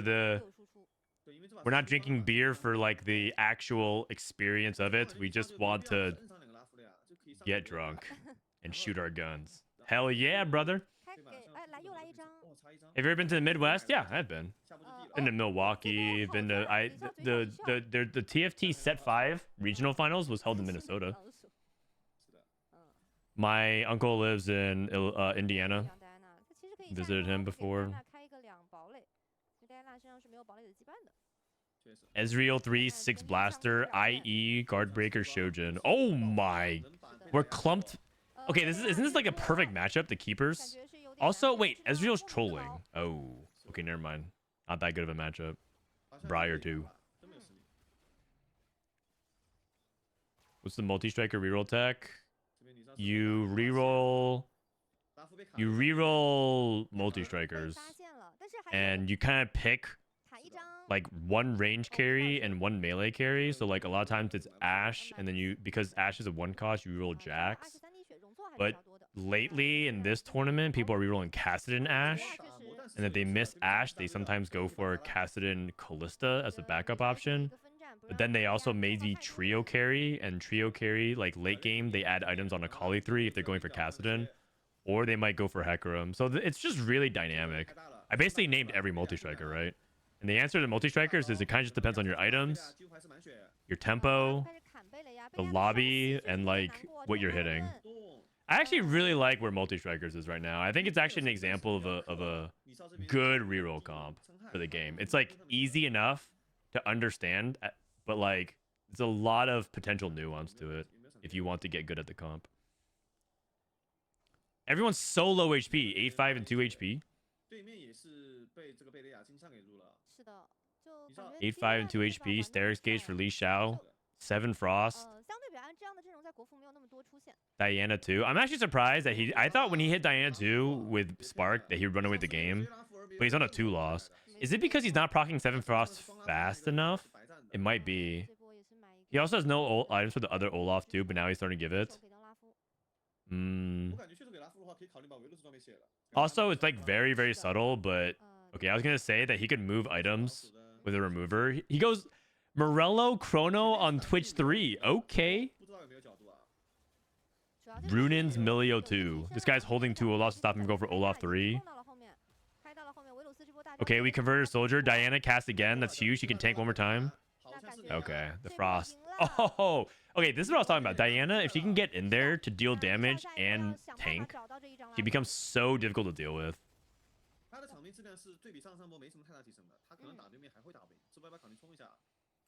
American Pale Ale, American IPA, Indian Pale Lager, Black IPA, and America Double or Imperial IPA sales all invented in the USA and have gone all over the world now. You guys got to update your priors. Damn. That guy. Oh shit. Olaf 3. I'm not like a big time brewery kind of like beer guy, but I mean this guy might be dropping some facts. If you have 2 multi-spats, do you reroll or fast 9? Preferably fast 9 if you can get to 2-star Camille and Callista, but you probably end up hitting. Jesus Christ, that Olaf is crazy. You probably just end up going for reroll instead. It's very, very rare that you'll end up in a multi-striker, like a 9 multi-striker game. Dude, Li Xiao is a demon. This guy actually might be one of the new true raid bosses of China. I mean, he did hit a Frost +1, so I'm like glazing a guy who got direction at 2-1 and then hit Olaf 3. But it's just like, if every game and every tournament I've seen of this guy over the past 6 months is like this guy's high rolling, that can't be true. Either he's on the heater of his life, or this guy is actually kind of a beast. I just don't know, man. Fox is my favorite person to hate watch. Smiley face. Wow. I didn't even know Fox had hate watchers. I thought he had love watchers. Most time when he bought forces, everyone just types Sag.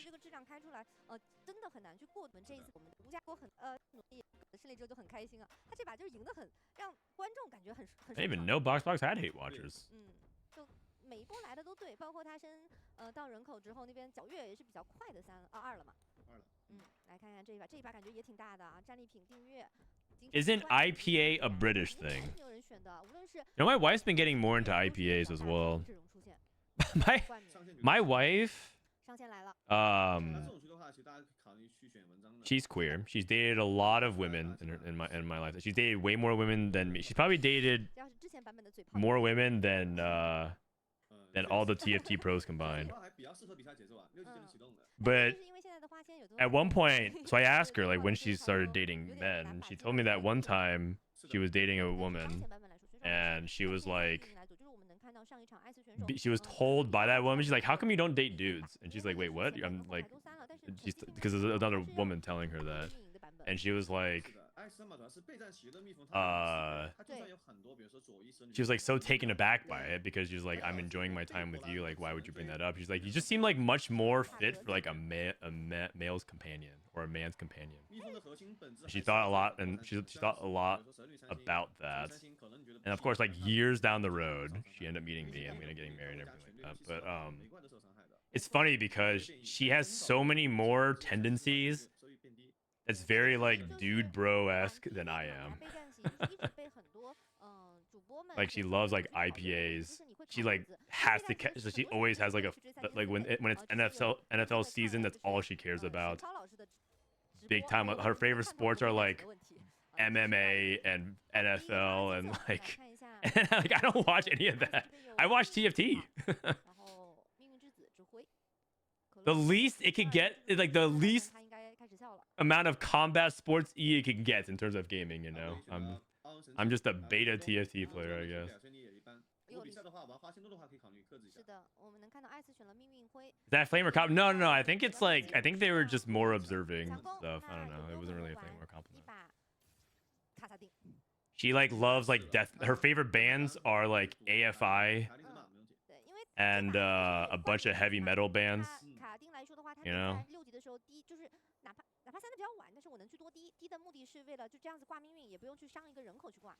She actually went. She actually went to go to like a car rodeo when she was 8 months pregnant. She's like, "Can I go to a rodeo with my friend?" And I'm like, "Babe, if you go into labor, I can't help you. I'm here casting Tactician's Cup." And she's just like, "Yeah, but I really want to go to the rodeo." She went to a Metallica concert the other week as well. I don't know. It's just really funny. Anyways, she has all the expert opinions on IPAs. I don't. Arcana +1 to start things off is generally not very strong. So I wonder if he's gonna go into Arcana Rise or something, or maybe there's something else he's cooking. Has anyone taken Arcana Conduit, the new augment that gives you like an item or something like that? Is it good?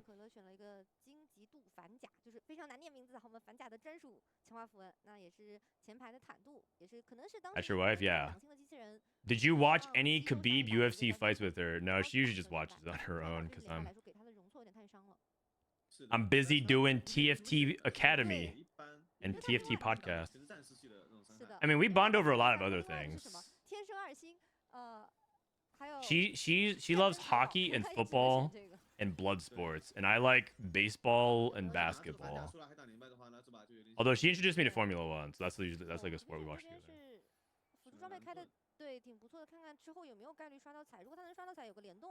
What's your favorite champion of each cost? 1 cost?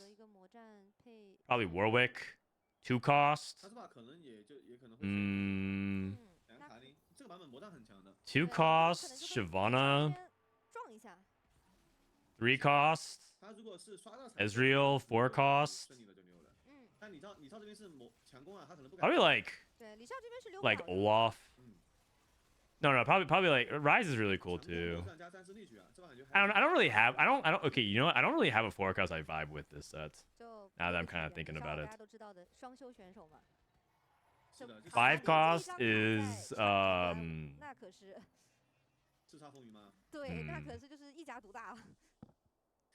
You know what? I'm not really vibing with many of the 5 costs either, to be honest. I don't have like a favorite. Like in set 10, my favorite 5 cost was Jhin. I could say that and just rip it. Last set, I really liked Irelia. Now this set, I don't even know, man. Morgana? Yeah, Morgana's okay. She's pretty cool. Camille's okay. Milia's okay. They're cool. They're not like, I'm not like crazy about them though. Taehan, thank you for the 10 months.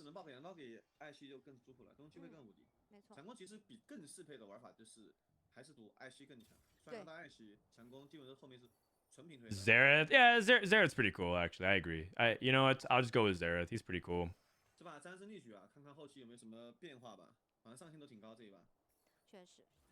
And Xerath is a lot better now to actually put items on.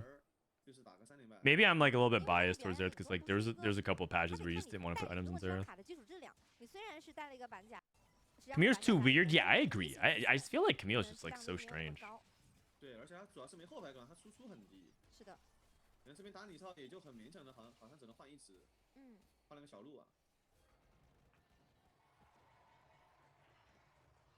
I feel like the 5 costs this set are just a little wonky.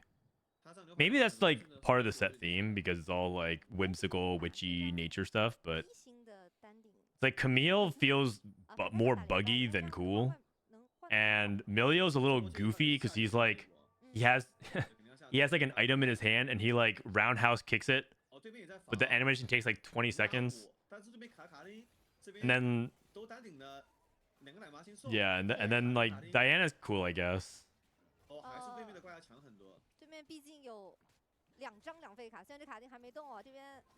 I'm not hating on the 5 costs. Just none of them like make me think like, my god, that shit is awesome. They're all safe design. Yeah.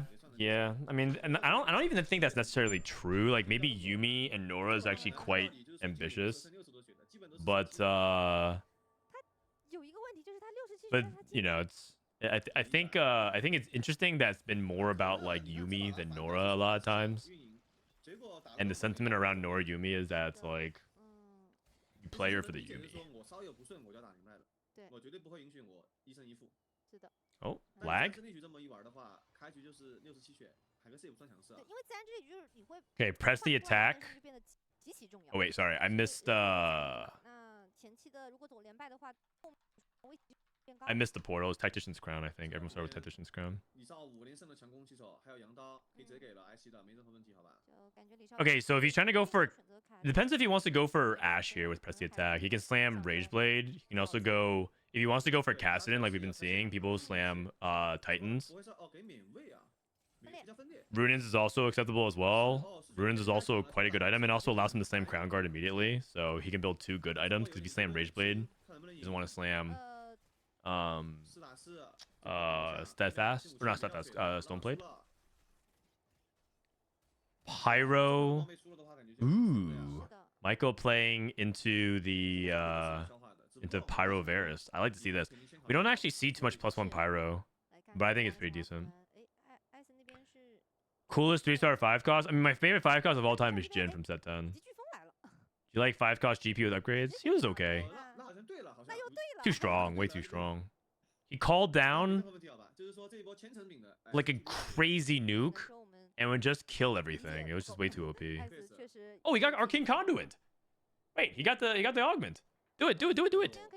Oh, come on, man. When are we gonna see it ever? Oh man. Aren't the stats on that augment really good?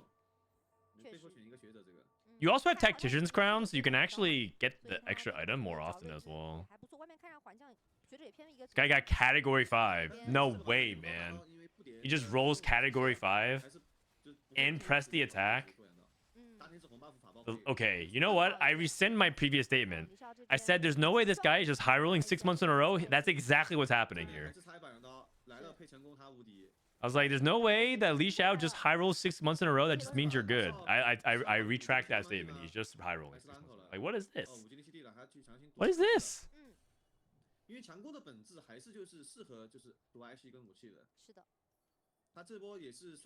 The 5.5 legendaries are so much cooler. Kale? Wait, Viego? Hold on, guys. Do you guys understand if Viego existed this set, half of you would quit the game. You play your Rise and your Karma, and then Viego with 1 star, no items, kills your Karma and Rise, and then now it just wails on your own team. You guys would quit the game.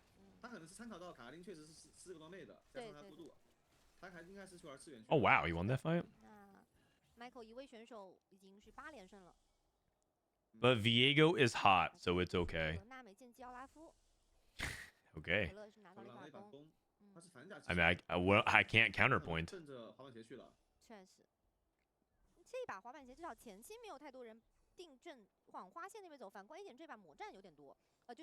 Do you think Viego ever brings his coats in to fix the buttons on his jacket? Because I always feel like he just unbuttons his jacket. Like, do you think they just fell off? So we're rolling for Ziggs.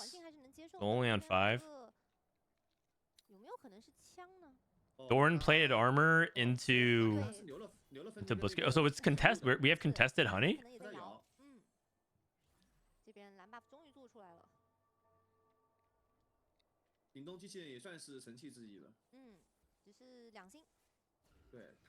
Got 2 healthy Ziggs, 3 item blitz. I don't really like this Zigg spot here for double, but we'll see.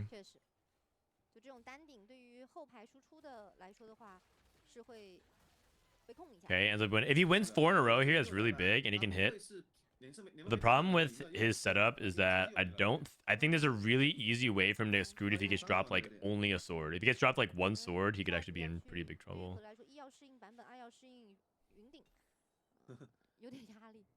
Scholar +1.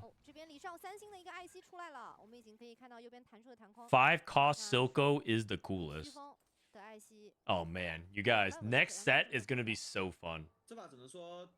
Set 13, Arcane. The Arcane set number 2. You already know it's gonna be the best set of all time.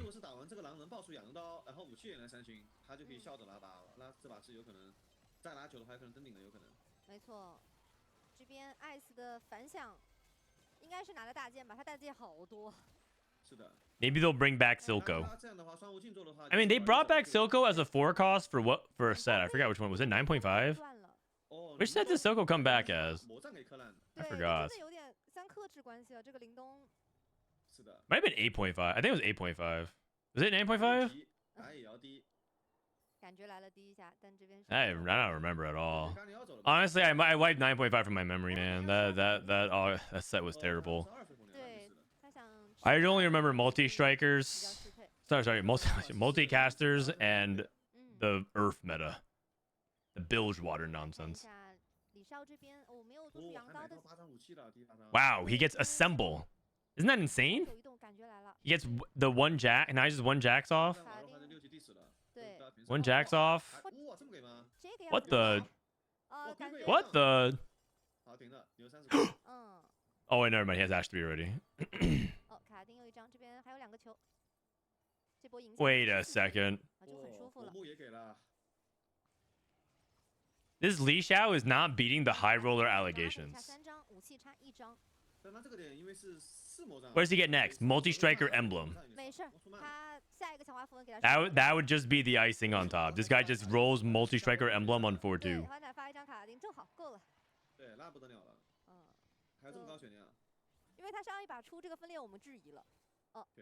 Okay, Prismatic. I mean, Giant Money's pretty good. Okay, Kubixon goes for immovable objects. Kubixon going for a bunch of warriors. This is double. Oh, Radiant Relics versus Honeymancy +1. Oh, immovable object also is not bad either. He takes Honey +1, but here's like one of the issues. What does he do with the Stone Plate? I don't know if Honey +1 is like actually as good as... Does he already have a Honey Emblem? Maybe he has 7 and I'm not even seeing it.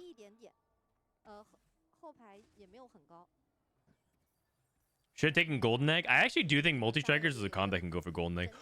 Wait a second. Kubixon gets a movable object and he has a Randuin's already. So he has double Randuin's immovable object. Oh my god.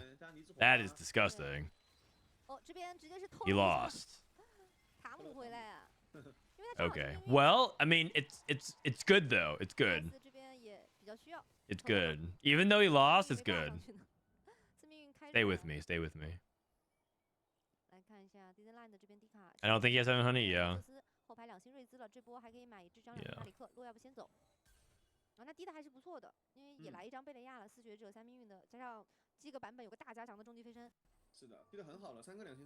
Your least favorite set of all time?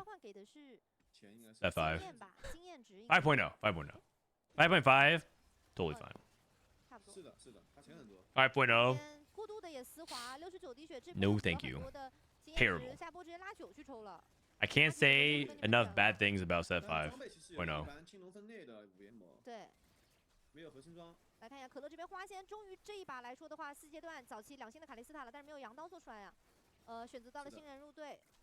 Okay, this guy has Callista 2 and Rakan 1, looking real good with Ascension. They really like Ascension with this comp. The power levels lobby is like pretty all over the place because of the Tactician's crown. A lot of people are poor than usual.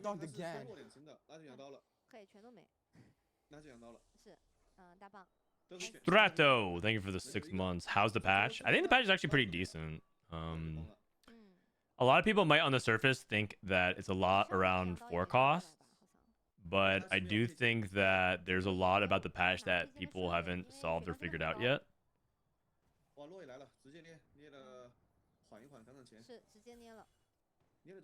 I personally believe that we haven't figured out a lot about Varus. We haven't really optimized Karma. Those are 2 carries that I think are really open-ended.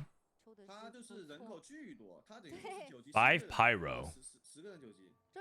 What do you get it off if it's called the Chaos? It had to have been EXP, right? He's at level 9 at 4-5.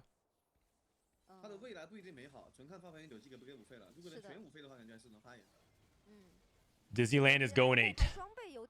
He has 1 item rise 2.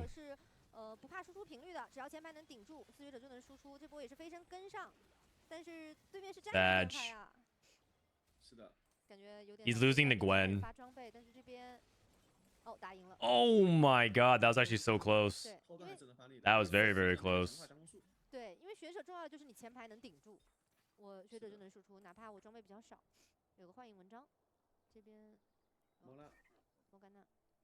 Okay, so 4 Scholar, 3 Portal. He has Milio. He's looking for... He's playing around Nasus as a temporary frontliner.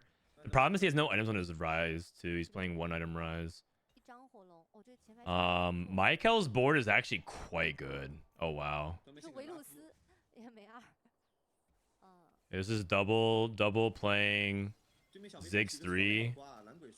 Still 2.5 item Ziggs. Still Blitz 2. Yeah. He's just really far behind tempo. Looks like he might... No, that's so close.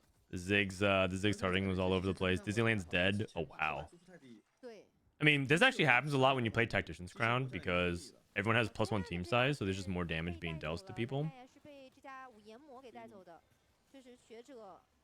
Still no blitzer. Yeah, exactly. I think Double's really struggling to hit the blitz, and there was other people playing. I think there was another person that was like holding a ton of blitzes or contesting him. So it was like they switched POVs so fast, and they focused so much on CM players. It's kind of hard to see like what's going on with the EMEA and America's players. I only get like a quick glimpse of it.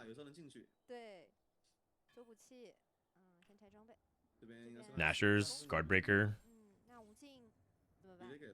It could probably be guard breaker, so we can make a better 3rd item here. Oh, we get 7 honey temporary emblem. Okay. Still rolling for blitz 3. Dude, this is so depressing. Oh my god. Oh my god. Arcana Ezreal. Double IE Shojin. I mean, if he didn't have 7 honey, Double would have lost his fight. Ice looks cooked. Title is playing Jinx.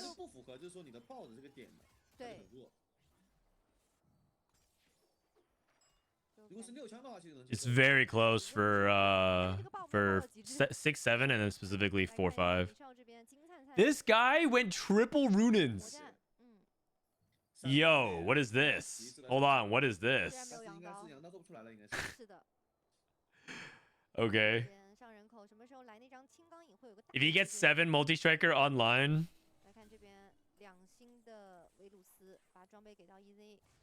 Runin. Category 50. That's a good name. That's a good name for it. I like it. That's a good name for it. This guy has 3 IEs. How does CN always stack the same item over and over and over? It's just so funny to me, man. JG. IE. Hurricane. Good lord. These guys are funny, man. Wait, Title is bleeding out like crazy. He had a huge HP lead, and now he's like at 29. Oh, wow.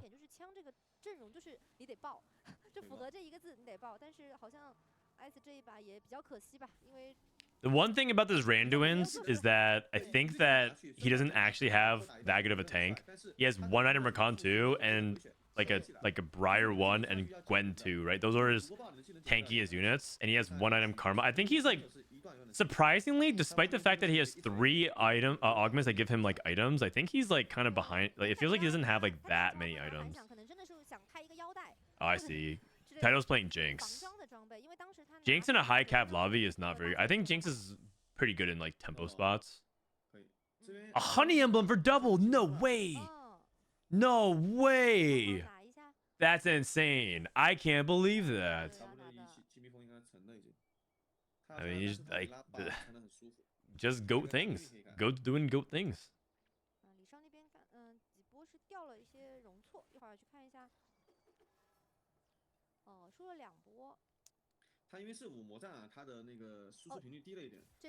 And then EMEA in chat, I already see it. EMEA in chat already XDD and just be like, "Where's NA? Huh? Where's NA?" It's like, yeah, sure. Like, I mean, well played. Well played. 感觉李少在这个海格斯选择里面，优势没扬高的话，也没考虑小儿致命呢。他当时是有的，他选的大而有力啊。4 target dummies. 8级2块钱 Major wish. 6连胜了，他应该在8级可能得第。他当初是捏了这个落，打了6连胜，但是没有选单口。他是把小牌这样全部递出来的。Radiance Runes. 但是这个点还在8级有机会吗？ Dude. Oh, wow. We killed. Except. Yeah. Kibixon is dead. Did NA even play in this tournament? Yeah, it's kind of weird, man. Our invites got lost in the mail or something.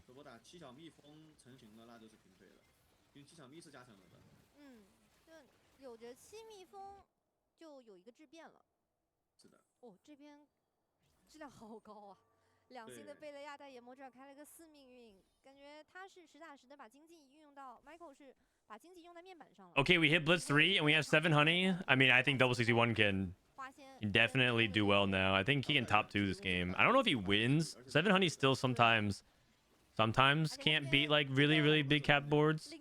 But it can win as well. Like, I mean, this is his highest chance of winning. Bro, this guy was stuck on Blitzcrank 2 all the way until the end of stage 5. Hits another Henny emblem, and then stalled out just long enough for him to get to the 7 honey. Pops off items. Man. Lisha got the 7 multi-striker. 3 item Cassidon.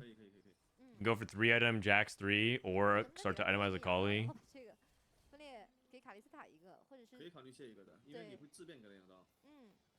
What's up, Alan? How'd you like the game so far? It's been fun.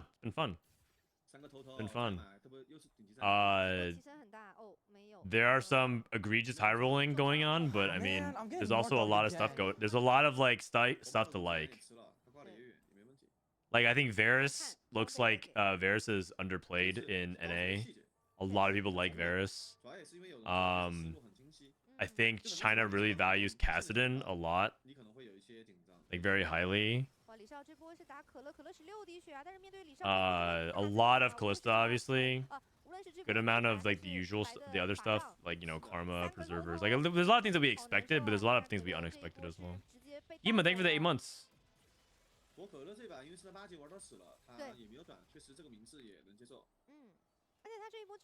We see some unusual strategies working as well. Like we've seen a Sugarcraft win. We've seen hero augments that aren't Zap Attack do well. We've seen like Jinx and Wukong. I think Title going 5th might be the worst we've seen Jinx do actually all tournament long. Jinx, whenever she's been ripped out, is actually top 2, top 3, but she's only been played like 2 or 3 times. So yeah, it's like a pretty healthy mix of like everything, I'd say. 是的。看一下这一波两边的对决。这个位置的话，贝利亚可能要冲进来。还好冲在了前排，两边的后排还在输出。这波贝利亚的血量已经接满了，但贝利亚砍过来。Oh my gosh. 做不到啊。主要对面是。Does 3 runes have 6 extra bolts or only 2? 是的。For the they stack.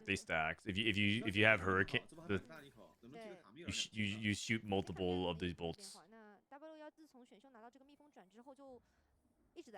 Like stacking runes Hurricane for category 5 is a thing. But I think you want 2 because you still kind of want something like attack speed to accentuate it. You want to just keep stacking additive stuff on top of each other, but double runes is quite good. Double runes is quite good, especially on Ashe. That kind of wants to just like auto attack a lot. The one thing you have to remember about Rune's Hurricane is that it's best on auto attackers. Good auto attackers. The exception would be if like there's something that interacts with Runins in a really powerful way. Another honey emblem. What is this? No, nah. All right.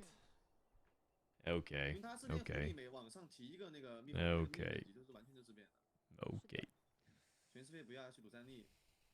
Well, I mean, nothing to say, man. Well played. Well played.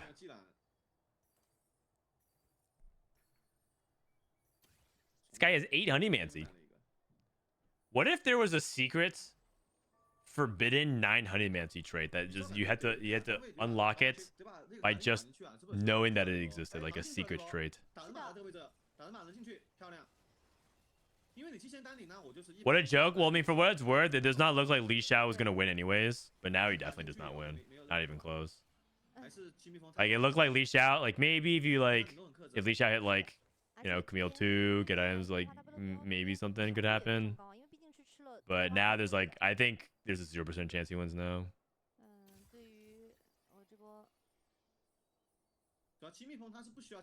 Didn't Mortdog say that there was 9 honey, but people tried and didn't find anything? I don't know actually. I think a lot of people says Mortdog says this, and it's like a 50% chance that that's not true. So I don't know what to believe anymore.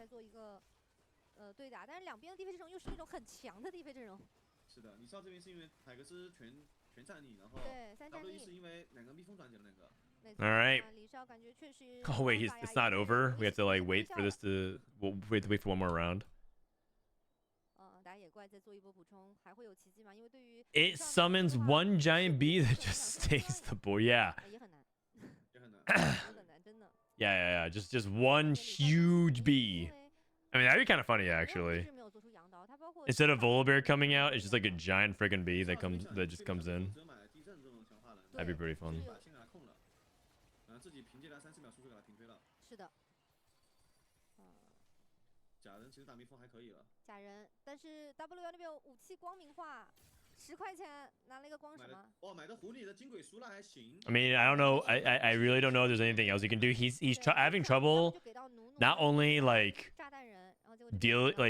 keeping up with his opponent damage. He can't even kill Blitzcrank fast enough now.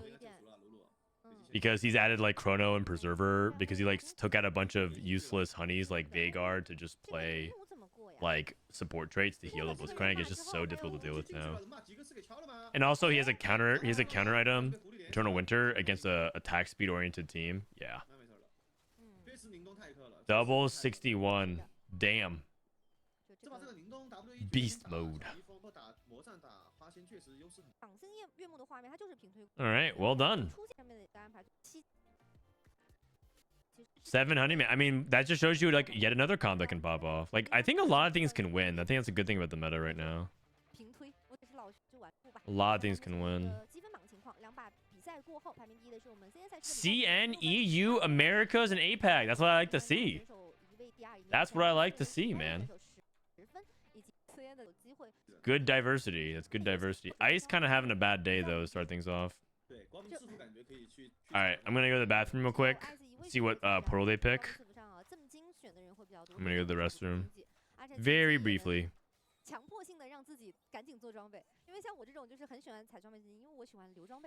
Okay, BRB. 对，其实像高手来讲，他是不会去挑装备的好坏。对，就能做什么就要赶紧做什么。这一点来说的话，前期只要能打一波连胜，对于后面来说我都高一波容错。而且当前版本来说，没有太多废的装备嘛。都能用。都可以用。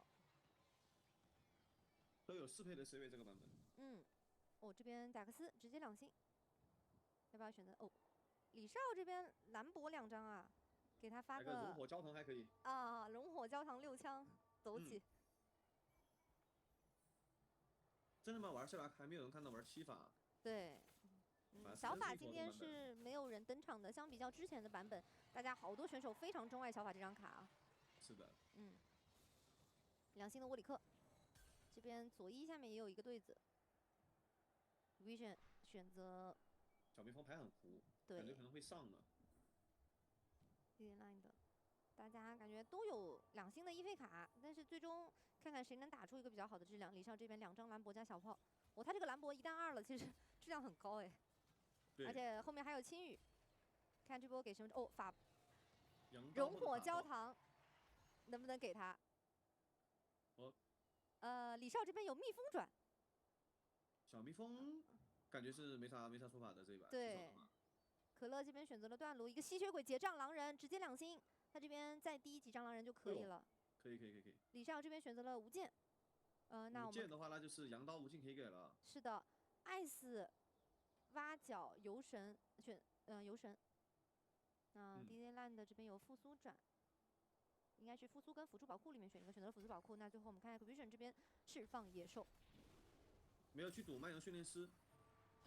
对。给 VR 想赢，这边是两输两换。是的。哦。左耳不群，哇，左耳不群压力可大了。这也不是河蟹局，他好歹是河装备可以给钱，那能接受。是的。看一下可乐这边的吸血鬼结账狼人的表现吧。如果狼人早点3中期的话，会过得很舒服。后期再去想再补高质量卡就好了，因为他这边狼人的装备很不错啊，水银也有，吸血鬼结账也有，4张狼人。装备是全对。对，再做个羊刀。这会儿要关注一下可乐的低卡。只要节奏顺一点的话，这种局肯定10分肯定是有了的。好像我记得阿涛很喜欢这种对局。就是很喜欢玩这种神器啊、有趣的东西。那吸血鬼结账，你有没有什么比较自己不错的见解可以分享出来吗？那也其实也就是狼人了，就是6分钟的狼。对，对，很强。上版本可以去玩那个纳尔，以前银华那个版本。确实。全跟纳尔很强。上版本的话是狼很强。All right, we back. Is Ice the APM guy? Yeah, he is. 确实，就能学到很多有趣的关于神，特别是这个版本很多神器，其实不同的。All right. 有很多不错的，像密银黎明的 EZ。Is item payout? 基础上165的攻击力，50的抗的，其实非常的夸张。All right, item payout. 2-2. You have my sword. Recap. Welcome back.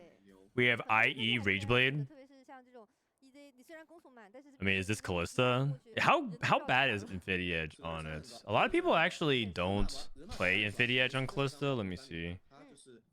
Oh, Infinity Edge is kind of bad in the data.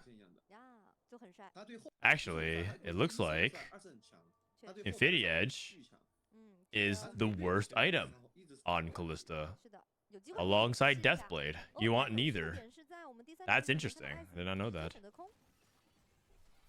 I usually don't go for it, but... Oh, we got a Warwick. Okay. Warwick's my favorite. No. Very subtly, I think that might be a positioning thing. I think if he like either swapped sides, he probably would have gotten there faster because he gave time for the Tristana to ramp up. What does EME stand for? Europe, Middle East, and Africa. What are some of your favorite augments to take in TFT history? Probably like binary airdrop when it was a silver.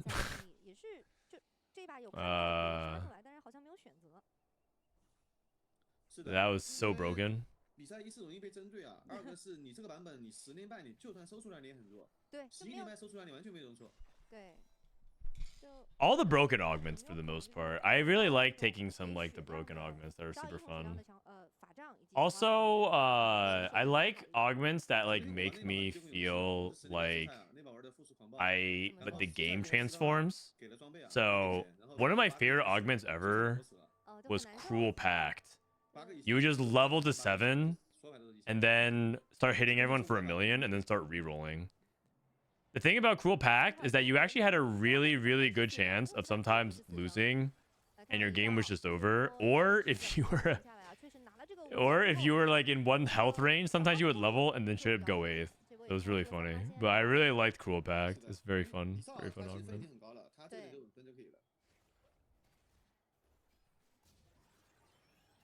Starter kit? Ooh, forgot about that augment. The 4 cost that you get as a 2-star. Let's see what else.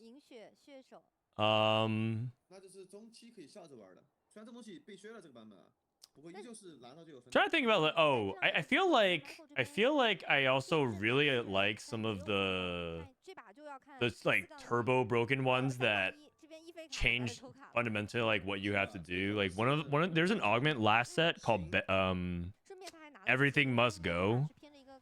That augment was so broken. Might be one of the most broken augments ever made. It was like buying costs 0, but selling costs 0, gives you 0 gold back. And that's all the augment said. And it was like one of the most OP augments ever made. It was insane. That augment was pretty fun though. Because you get to basically 3-star every 4 cost.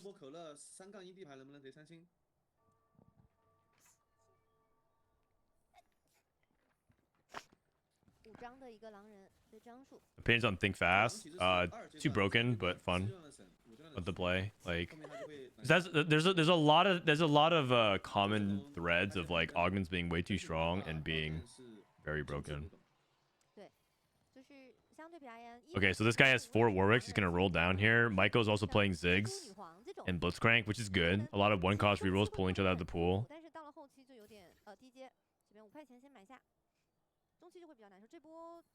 Going for Vanguards. A lot of the common way to play around Warwick right now is to play around 6 Vanguard. Okay, he's at 6. He's rolling deeper. Usually when you're rolling for like only one of these units, you probably can roll pretty deep. He's pretty far away though, is the problem. Oh wait, he has a duplicator? If he was at 7, I think he rolls because that means he's 1 off. But now he's 2 off. It's a little bit dangerous. He could roll to 0 for it. Okay, what is Warwick's best augment from here? How about find your center?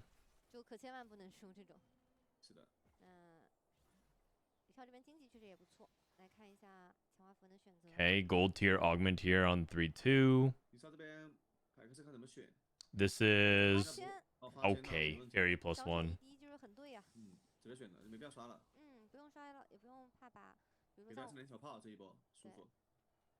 Wow. I mean, Li Xiao's spot looks amazing. I don't get it, man. Every time I'm looking at Li Xiao's spot, he just looks like he's in the most unlosable spot of all time. I don't know, man. This guy has to be a true... He has to be a true demon. There's no way he's high rolling these many games in a row. He's just good.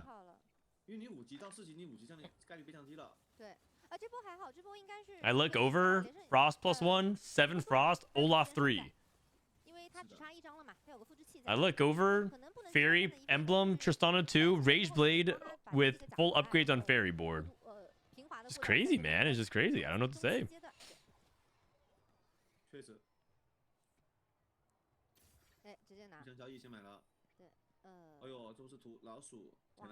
Slams Ruin's Hurricane. Press the attack. 3-2. Category 5. Wait a second. Hold the phone.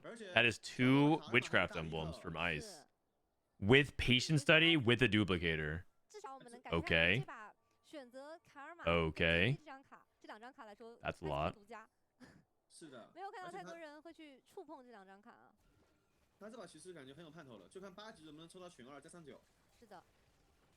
Sure. Is this guy playing... Is Michael playing... Vagar? Oh, wow. He's technically slow rolling on 5. He has 6. Maybe he's just carrying Vagar until he hits X3.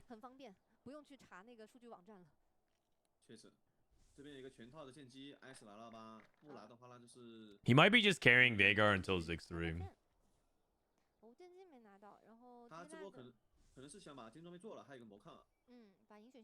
Okay, Ice skips. What did Ice go for? I think he went for like a rod. Oh, he went for a sword. Never mind. 1-cost sword? Okay, this is Michael. Bro, Kula is rolling to 0. He's rolling for the Warwick, the 1 Warwick. Oh, he got it. Dude, he's almost at true 0 and he's at 96 HP streaking. That's wild. You usually don't see this aggressive of a roll. I would sell the 10 somehow. I think it's too important.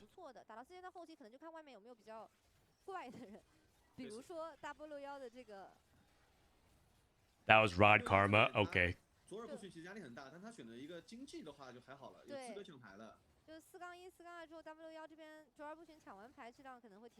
Kubixon taking Golden Quest. Oh wow, Golden Quest, huh? 100 gold already? Dude. That is nuts. That is nuts. Okay, so 1 cent for... So he gets offered like 14 gold, 96, 110, 124. Standard gold amount of drops. He gets 140 at 4-1.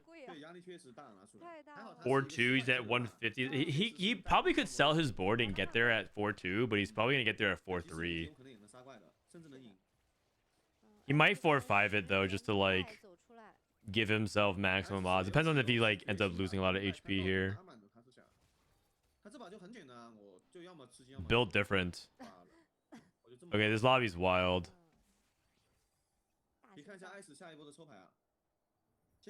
So Ice is at level 860. He just needs to find Morgana. And he has 8 Witchcraft. Wait, he's missing one other unit. He's missing Poppy? He might be in Poppy jail. That's not good. Poppy and Morgana are both actually quite hard to find. He's at 21 HP. Is he going 9? No, he's rolling.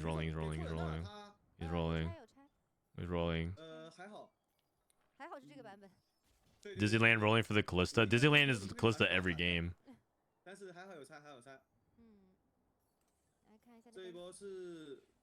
Wait, Ice stopped rolling at 50. He duped his Fiora. Okay, this is Kubikson. Free win. Good matchmaking. Very good matchmaking. If I'm Ice, I might just like rip like duo queue or something like that. Just something to help me with getting that morgue.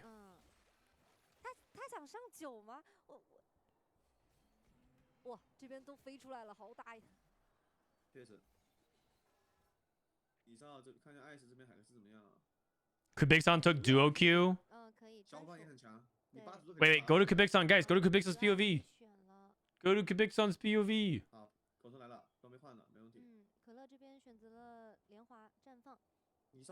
Wait, what? Pause.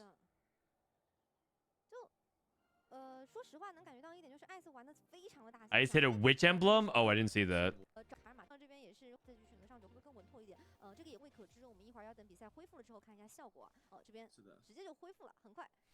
Okay, Li Xiao rolls down, sees 1 Callista, 5 Fairy, going for 7. He hit Milio.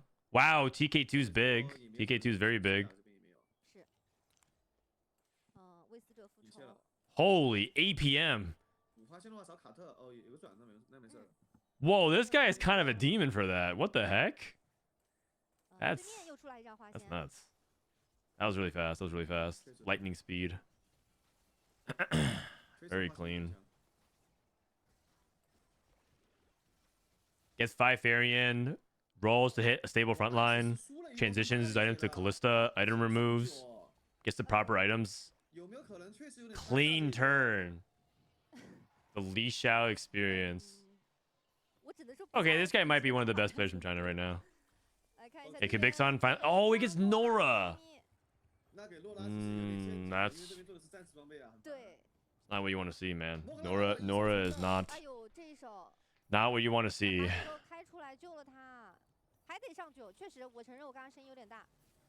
Do you play Rakan there? Oh yeah, you always play Rakan in every fairy board. Wait, did Ice get 8? He got 8. He's on 1 life though. Wait, this board is kind of good. And he's playing like 1-star witchcraft units. Fiora's in the back line. Fiora's in the back. Oh, Fiora's in the back line. Oh my god. He lived. Now if Ice 2 stars, if he gets Morello and he gets a 2-star. Oh man, Kubikson might be cooked.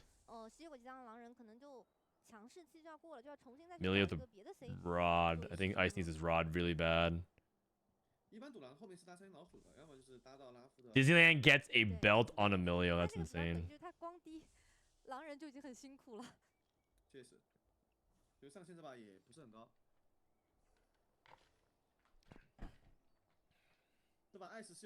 Hey Frodan, I just watched the new study hall. Interesting bit of trivia on the hero augment section of the pop quiz. Pillar of Flame excludes Shen on Tactics Tool Explorer has a higher AVP than Pillar of Flame with Shen. I mean, that augment is truly bad. You're telling me you'd rather have... So you're saying taking Pillar of Flame and selling the Shens for 6 gold is better than playing Shen. I think that's literally what the stats are telling you.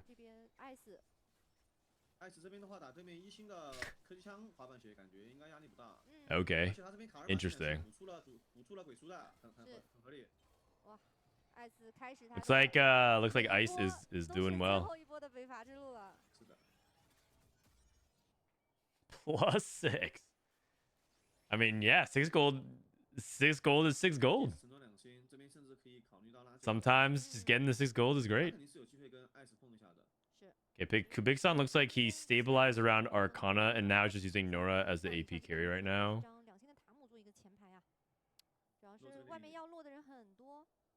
Michael.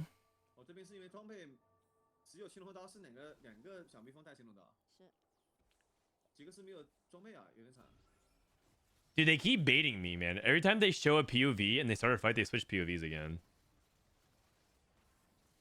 I was like ready to see the Ziggs board in action, but they want to see if Kubiksan can win out. I think he can. Idol killing Nora. Oh my god, Nora's dead. Oh my god. Oh my god, Zillion. Oh, dude, that was so close. That was so close. Holy cow. He needed to win this fight because if he lost one of them, then he'd be at guaranteed 1 life.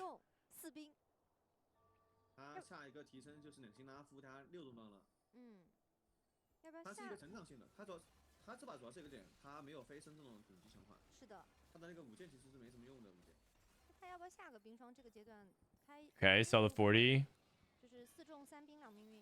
Oh wait, never mind. That's a Rumble. He's chasing Rumble 3. Sunfire. I mean, this is Biss, Vanguard, Redemption, Even Shroud, Sunfire. I mean, his setup is good. I think Kola can like top 2. I'm always hesitant to say win because like the way people just like, oh, I get an extra +1 fairy, I get an extra +2 frost, stuff like that.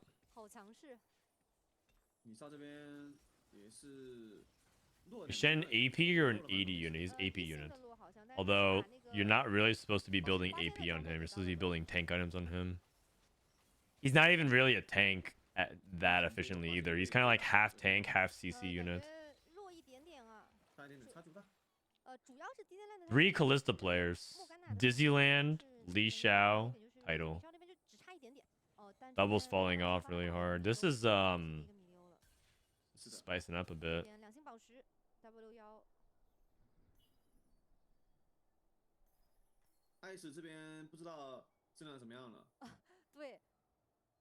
Okay, Briar, Karma, Potions, Ice. Oh, he's been feeding Briar. Gotcha. I was like, dude, did he lose another fight? He's on a 4 streak actually ever since hitting this, but he's been feeding Briar. Witchcraft Briar. No mana items on Karma is kind of a big deal.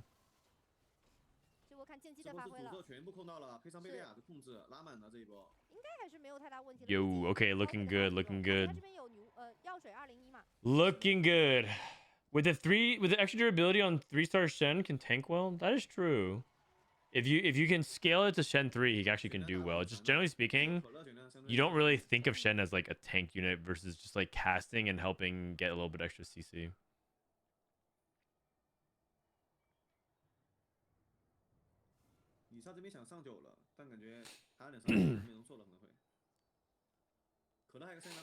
Isn't build def just a Milio check? I mean, I'm pretty sure you can succeed with other things. Like hitting Milio with build different makes it a lot better, but you can succeed with others.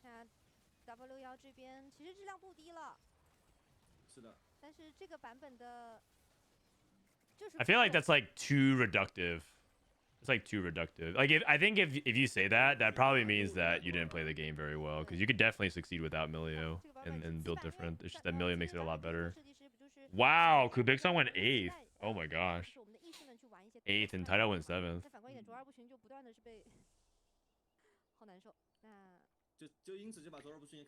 Isn't Callista just a Callista check and a Rakan check?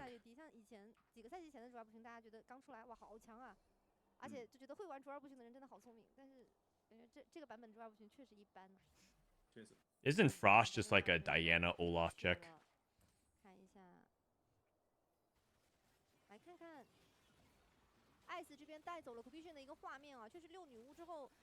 If you go Pillar Flame, he gets no durability at all. I mean, yeah, it's a big part of it. Isn't TFT just a PC mobile check? It's yeah, I guess. Internet connection check. It's an internet connection check. God, my opponents are still connected to the internet. How unlucky. Mordog still hasn't nerfed that.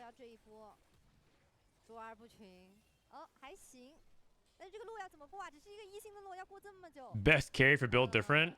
Smolder. Although, actually, I don't know. I haven't checked since they changed it. It might not be. It actually might be Milio. But Milio's not really a carry. It's more like Milio. So the concept of Milio, of why it's good and build different, is that all the 4 costs and other things that you would hit get items because of Milio. And itemized 4 costs are really good, but you're kind of struggling on items a lot. But you still actually want the combat power. You don't want to just take like all item augments. So that kind of dynamic is a little bit awkward, and Milio shores up a lot. So. 看一下这边的小蜜蜂的表现啊，确实也选择了挂一个4蜜蜂，没有选择5蜜蜂。像小法这张补给办卡就意义并不大。Xunge, Red Buff, and Hodge. Like Michael has fallen off 5th. I mean, this lobby was kind of crazy. The Warwick 3 pressuring everybody to the Golden Quest, giving everyone free rounds and spiking and then dying, and then the triple contest on Kalista. 3 Kalista players, 2 of them top forward. Hey chat, what is the name of the site for comps? Ooh, glad you asked. Oh wait, you guys already answered it. TFT Academy. That's right. That's right. You know, one of the things that actually can help TFT Academy is if you guys click it through Google searching. But if you look up TFT comps, like one of the things that Google cares about is like how you click the website through search, but specifically the search terms. Like if you search TFT Academy and click it, that's one thing. But if you search TFT comps or tier list or whatever and then click TFT Academy, that's like a good thing. That's like so much extra work because you have to scroll to the bottom of the page instead of just going to the website. I don't even do that, you know.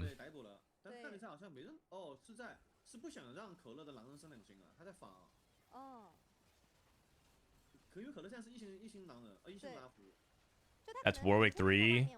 Dude, this Warwick is going crazy. Okay. Stuck on the Rakan.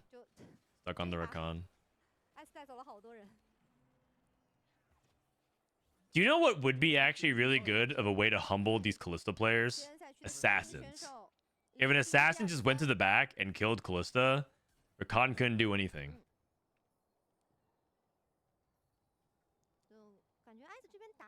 Just saying. Like if this guy is just like solo frontline Rakan, and just like the whole team is just Rakan tanking for Kalista, and everyone else is just a sideshow act. Oopsie daisies. Zephyr your carry. Oh, assassin. Or even Zephyr the front line. Zephyr the Rakan and go straight to the back line.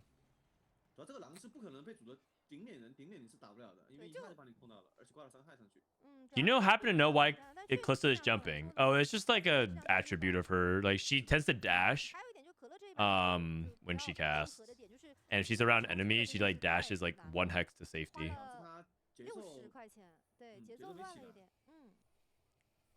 TFT Academy is on page 2 when I search TFT. Exactly. We need to get that to the front page. That's like the thing. That's like the real way for TFT Academy to succeed. Is that we need to dethrone all these different websites, like TF Tactics, which is just there because they were there first. Wait a second. I'm pretty sure. Oh no, the Warwick's 3rd after all that. Damn. What do you think is the secret to climbing Pro Challenger? The secret is making less mistakes than your opponent. Making good decisions. Making the correct augment choices, slamming the correct items, playing the correct lines.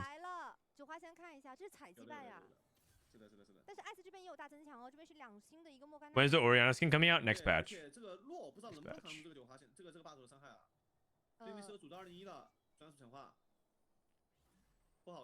All right, 8 witchcrafts. Ice played a win out comp and found 8 witchcraft and oh man, Ice reminds me a lot of Setsuko, like in terms of just the way he pushes risk, the way he plays so fast, like high APM, the way he plays for win out, the way he converts off his high rolls. Like Ice is a very, very, very scary player.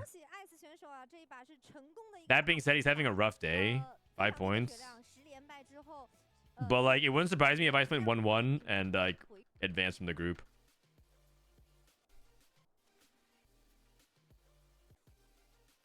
You were on page 5, remember me, if I Google TFT. Yeah, but the thing is, like, no one's like Googling TFT and clicking TFT Academy. It's more like we want some of the key terms that you want are like TFT, like best TFT comps, TFT tier list. What are the best, you know, things in TFT like that, and then TFT Academy shows up like at the top. But you know, that's really hard to do. What happened with a lot of websites is that they were there early for set 1.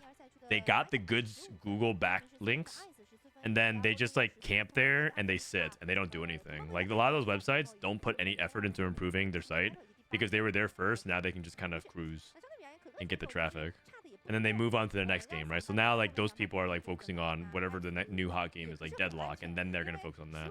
There's no a lot of these top TFT sites have no improvement and no investment to actually making the site good, but because they were there early, they get to benefit from that, and Google kind of like feeds that. So like it's like a self-fulfilling prophecy loop, right? Where like but because people are going to search for it and they're more likely to click it and link it and all thing like that.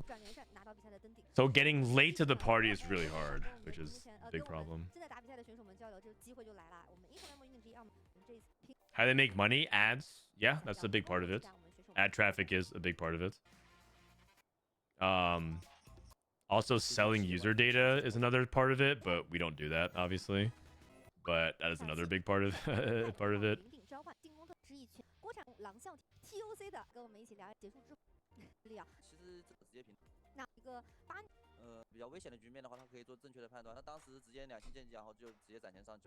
Like, I'm not trying to like be out here and be like, well, every other website sucks. I'm just saying like part of the reason why we started a website for TFT is because we recognize that not many people are putting effort anymore in TFT websites.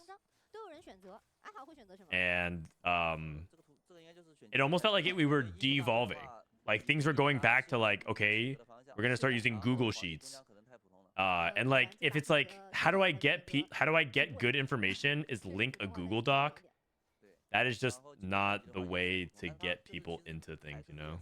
It felt like there was just like a big hole that was left there.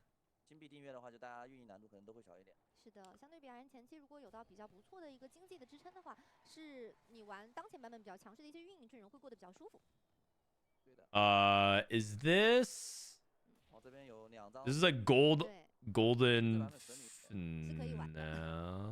I actually don't know.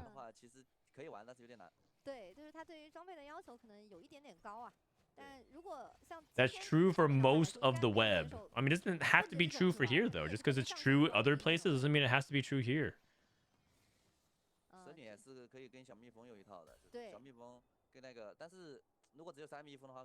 Yeah, golden finale. Okay.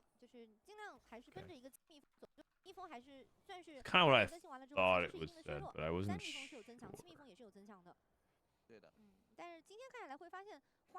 We had TFT handbook. Oh yeah.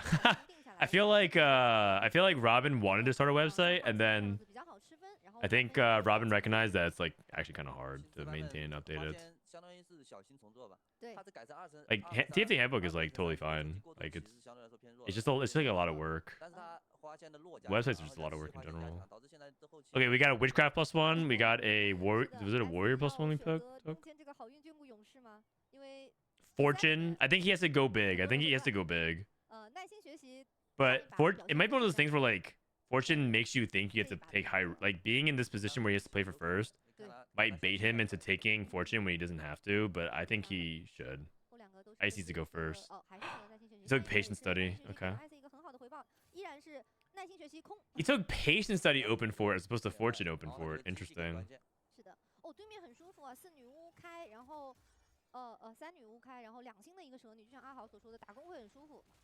Interesting. I mean, he probably just thinks Fortune sucks, and he might have scouted and seen other people grief. Potentially grief his Fortune.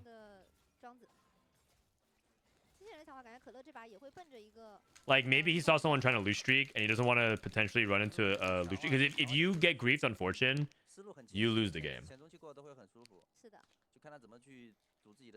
Getting grief right now on Fortune is like so bad.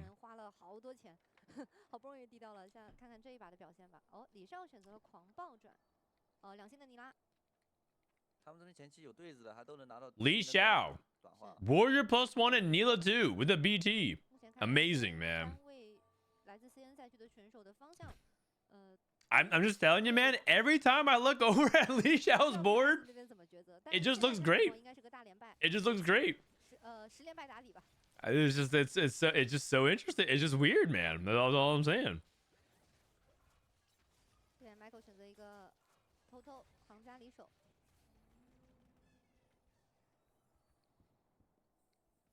Isn't it sad that 9 cash out can basically give you this equivalent of stim pack? Yeah.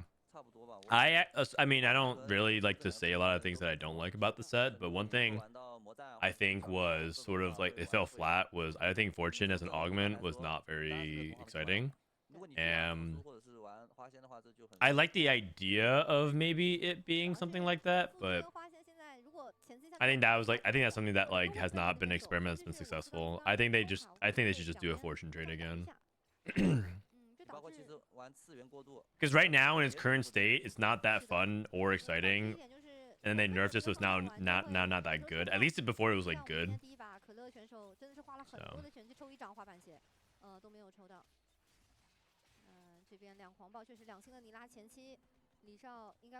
Is the Fortune nerf that big? It's pretty significant. You basically can't cash out before 10, I think.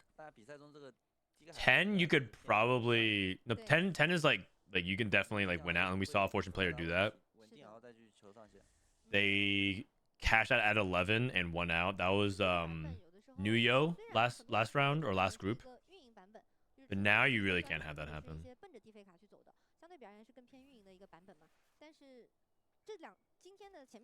I want Lagoon to come back. Yeah, you know what? I'm definitely going to bring back Lagoon. 因为比赛里面大家实力不会相距太多的情况下，你能够稳定完成你自己预想的阵容，你这个其实名次就不会太差了。没错。Wait, Lagoon exists. Lagoon is Sugarcraft in a way. Sort of. 一直在空啊，跟上把一样。这把我看过。其他这样玩的话，他后面看情况选一个阵容方向，他的经济是能保成型的，所以这种大连败的反而是他。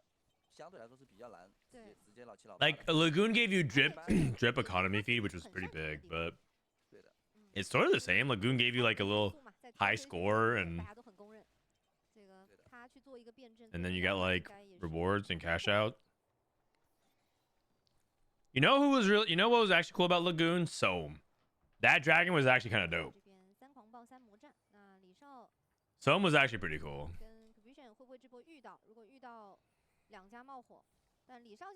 Soam was like a water dragon that they made exclusively for TFT, and it did like some kind of cool like like swirl action, and it shot a bunch of hydro pumps. Pretty dope.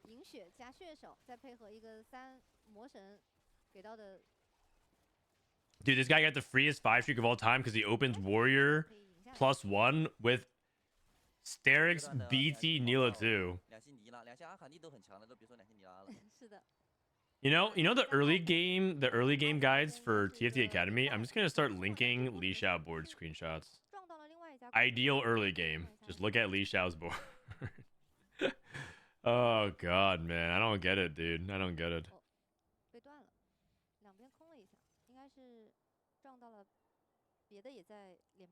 This wins, right? He's not sure. He's slamming components just in case. This should win, right? Oh. Nah, it's fine. It should be fine.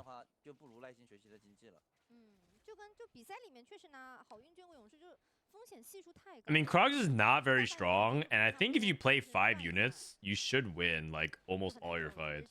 The exception is if you like play like very weak no synergy units. This guy got assemble. He started taking it before he started rolling? Interesting. This guy clearly did not have the spots memorized.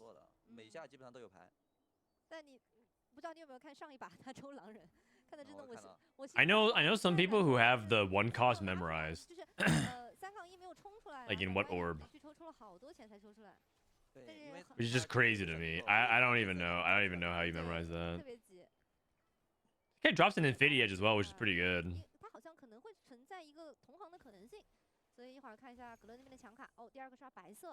Okay, here we go. Silvers.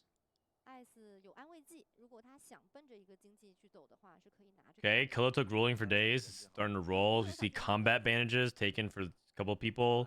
Title took Tiny Titans, and he's playing what doesn't kill you. I see. That's why I didn't take Fortune, because Title took what doesn't kill you. Running into bench space issues. Probably sell Casio or Poppy. Okay. You definitely keep rolling. You definitely keep rolling. Stopping here?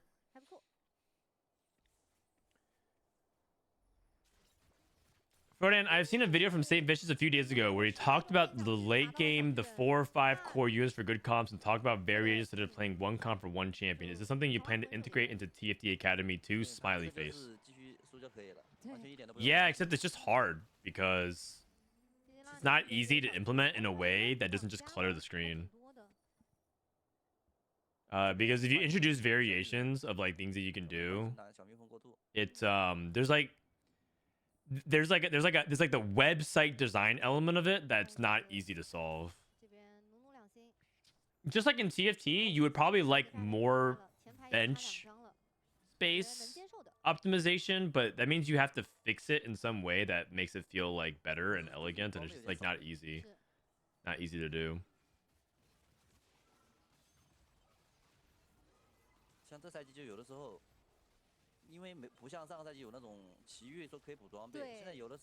I thought there was a thing where orbs on the tournament realm was different than live. Wait, really? That's crazy. Did you obtain some kind of funding for TFT Academy, or did you bootstrap it? No, we did not take any funding. It is purely paid from our own pockets, and any money we make every month goes directly back into the website. I think my profit margin in TFT is like $500, but like it helps cover its own costs, you know, so it's not bad.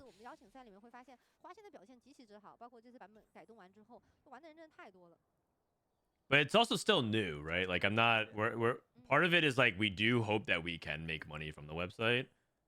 Like I'm not doing this out of the selflessness of my own heart.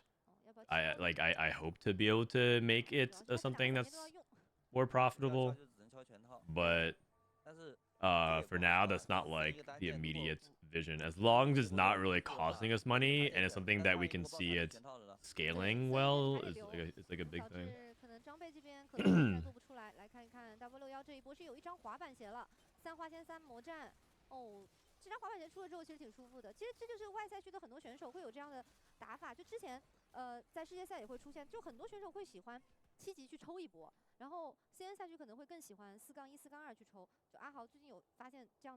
All right, double 61 has the Callista. Good to go. He took double econ though. And the thing about Callista is you do want combat augments, otherwise you might struggle a little bit to seal the deal. What about the Patreon? What do you mean? Like I mean, I'm talking about all the costs, because the thing is, the Patreon makes like a couple $1,000s, but we pay our web dev team, we pay editors, we have a content person, we have to also pay the actual website hosting services itself, and that the cost just adds up. There's a lot of people and humans involved. It's not like I'm running it myself. I'm not the one editing and uploading things and coding things, right? I'm not the ones like we have like a team of people, so we're just reinvesting it. Okay. Selling everything. Holy cow. He's going into Callista. Oh, he hit Rakan too? And a Callista. Okay, so Ice is just going straight into... Wow, he's into the bow. Oh my gosh, this is crazy. 5 Rakans. It's the Callista disease.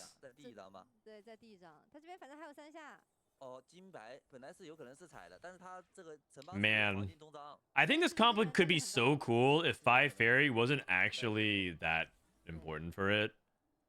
Because then you would free up 2 slots and you can kind of do a couple of other different things. And that would make it much more dynamic. I think they just need to nerf 5 Fairy. It's like too good. Too good. Maybe like make 5 Fairy so the item is like decent, but it unlocks its power again at 7 Fairy. That way it's like this right here is the problem of why they don't make mid breakpoints that good. Basically.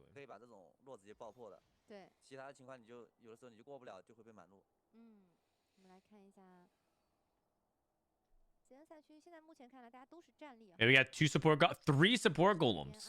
3 support golems. Shields up.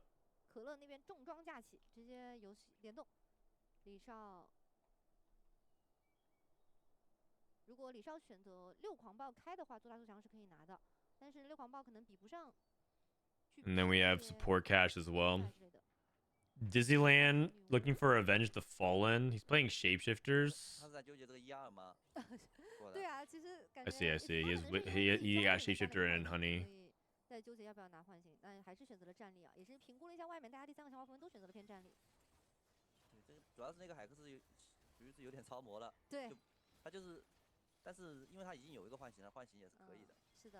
Okay. Oh, I see.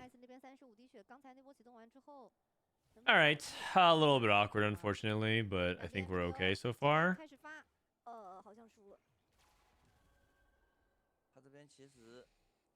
Queen's armor on PB is going from 35 to 25% and heal for 15 to 12. Okay, good. I mean, they're nerfing 5 basically, which is good. Rakan, this is Lista 2.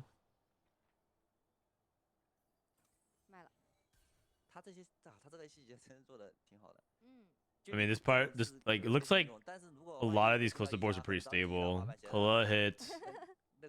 Shields up. Oh, interesting. To make the Blitzcrank CC immune.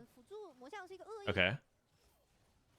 Oh, the Ziggs. The Ziggs sniping the Callista. The Ziggs sniping the Callista.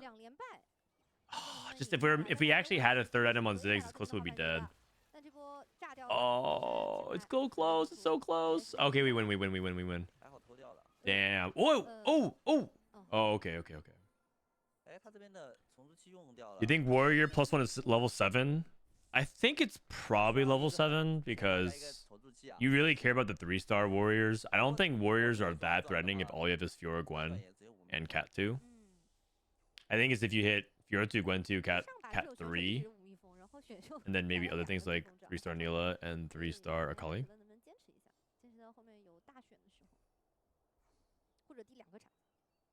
3 Callista players: Ice, Tidal, and Double. Michael playing Ari, probably going into Rise. Tidal hit Callista 2 as well.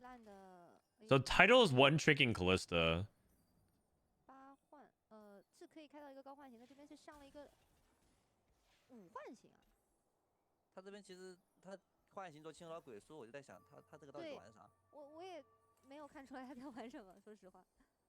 I mean, Callista is a really good comp to one trick right now, so if you're looking for, like, a lot of people always come in and say, like, what's the tech?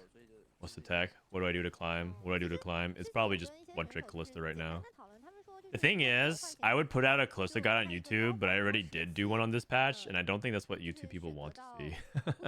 I don't think they want to see another Kalista guide, and it's pretty straightforward this time. So I might put out a Rise. I think I'm gonna put out a Rise guide next, based off what Dish Soap was telling me, plus some of the other people playing.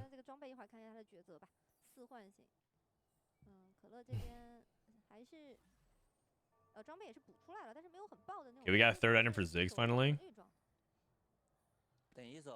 Looking good.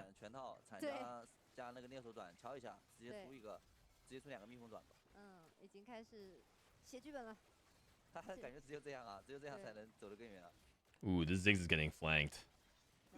Dude, this Blitzcrank is so crazy, man. He just doesn't take damage. How? He had 6 warriors just wailing on it, and this guy is just taking half HP? How come no one really is complaining about Blitzcrank is what I want to know. This Blitzcrank unit is so crazy, man.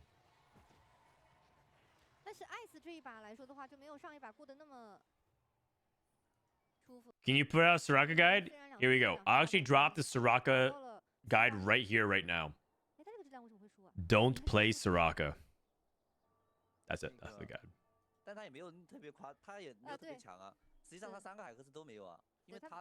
I play a lot of Preserver Rise recently. I think it's a lot like weaker without Archangels. I mean, if you have like Death Cap, it's fine.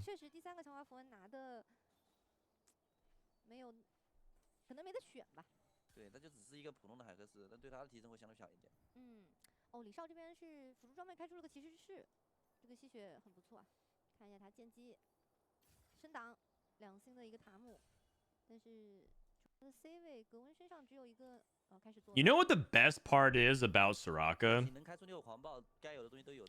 Sometimes she shows up in your enemy shop, so they just lose a shop slot. That's usually the best case scenario with Soraka.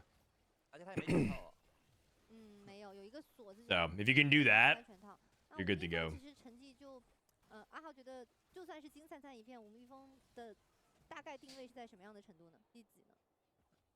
I always start the game with a Soraka. Well, that's awesome. You can sell her for 1 gold. You don't have to commit to it.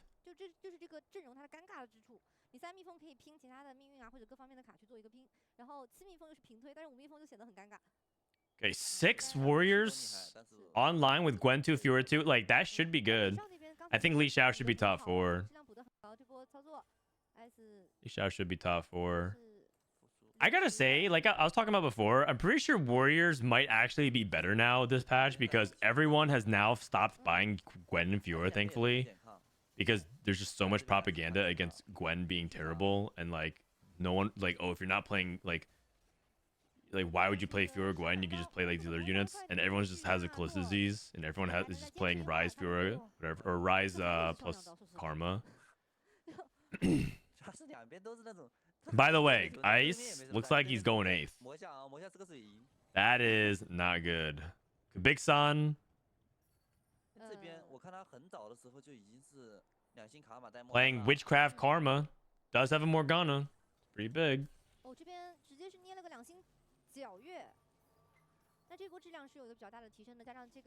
The new secret tech is the type Soraka got buffed too much in lobby at GameStart. Dude, no one is taking advice in lobby chat, man. When was the last time someone gave you legitimately good advice about the game in all chat? Who actually is taking that advice? Ice is dead. He has no combat augments. He has no combat augments. This is probably the reason why this is the number 1 thing that I think showcases of why Kalista is important to stabilize. You can hit the entire board. He did, and he just doesn't have like the right items, and he doesn't have combat augments, and he just goes 8th. I'm surprised Ice's read is like not as developed. Maybe he just hasn't had as maybe he's just not right now in good form. But like it looks like he didn't like take Kalista from like the optimal side spot. But also I didn't take a look at his augments. It's entirely possible his augment choices were like quite terrible. So he had to just like make do with what he had.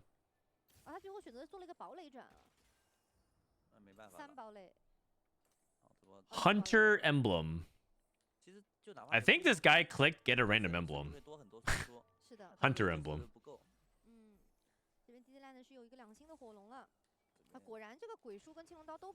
Smolder 2. Smolder 2 Rageblade Deathblade. 爆发可能不够，这个龙女这个皎月。但对面飞身出来了。Yeah, not looking good. Disneyland is dead. Disneyland is dead.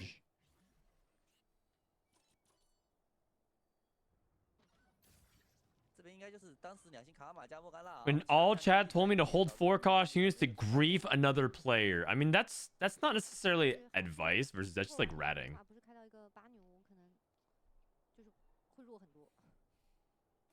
Yesterday, I gave a guy legit advice in a lobby.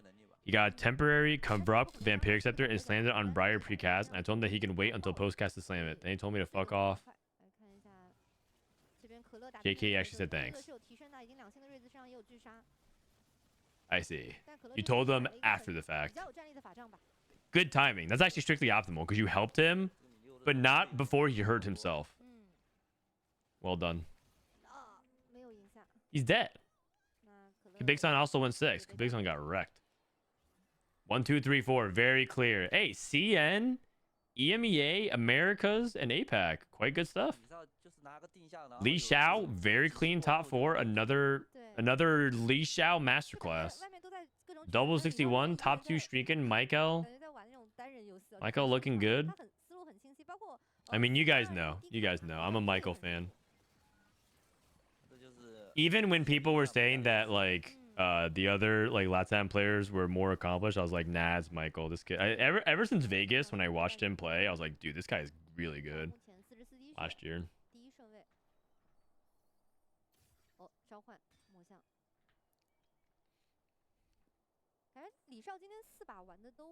How many games has double played Callista?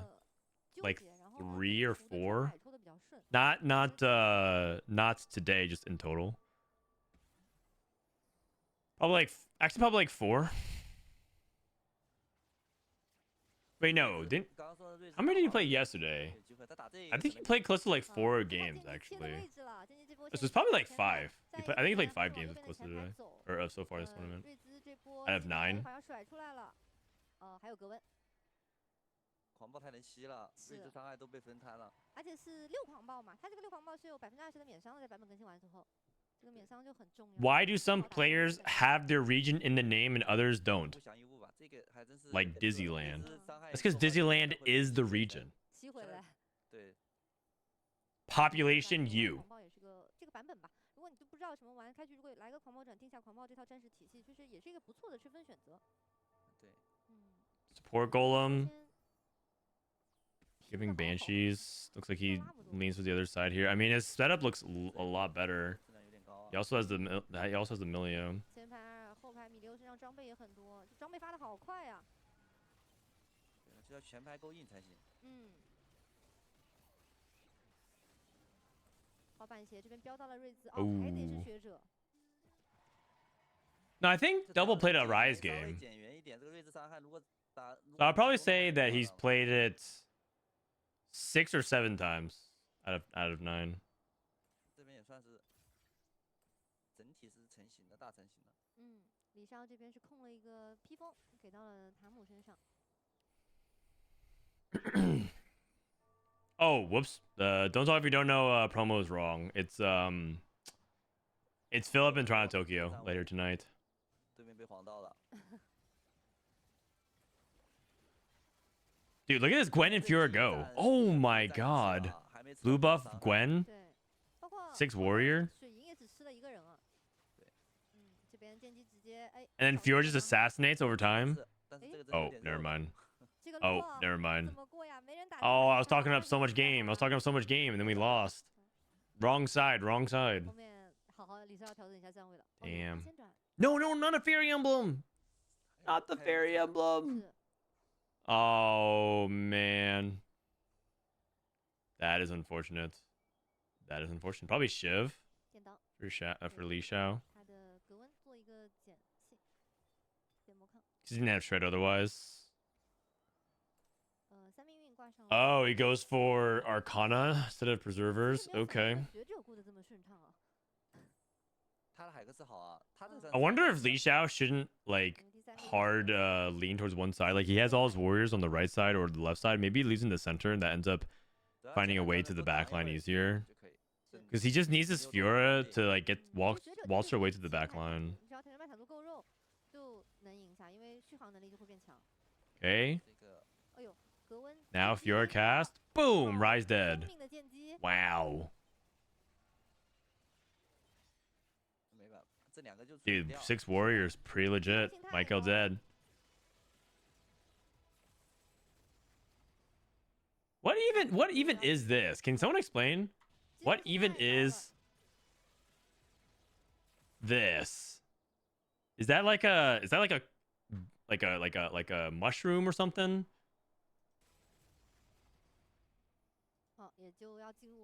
Like a broccoli? Is that broccoli? What? A mushroom crowd explosion? I guess. Are you talking about his haircuts? No. Although, yeah, actually, you know what? I was. I'm looking at it.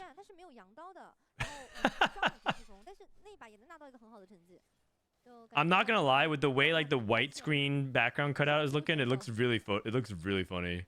His haircut.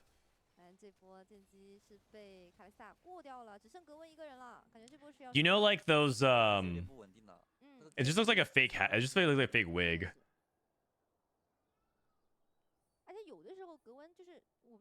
Because it blends into his headset as well.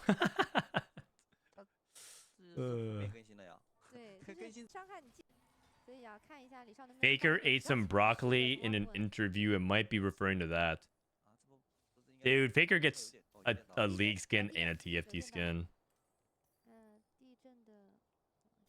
Oh wait, maybe they're making it after Broccoli, the TFT player. He'll eventually come back, right? Is that 13? Dude, that's kind of cool. Broccoli ends up having his own TFT skin.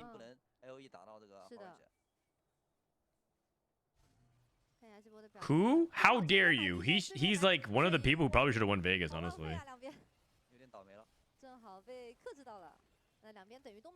You don't remember the infamous Broccoli versus Kevin Parker fight from Vegas? The Yone versus the True Damage? Dude, double 61 first place.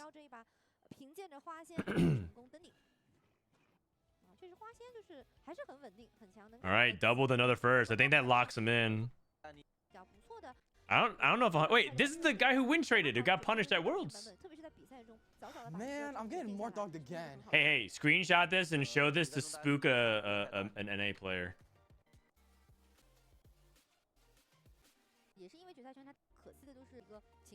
Friend, does Bryce not enjoy this set, or is he just too busy IRL? The latter. Tequila Sunrise, thank you for this. For the 6 months. Any confirmed guests? Let me see. I asked Brosif, who I asked some members in the lab. So I asked Brosif, Vanilla, and Dino Dan. They got eliminated on the first weekend. On Saturday, St. Vicious and Cambuli are gonna drop by, and then Sunday I usually try to ask some people who get eliminated throughout the weekend.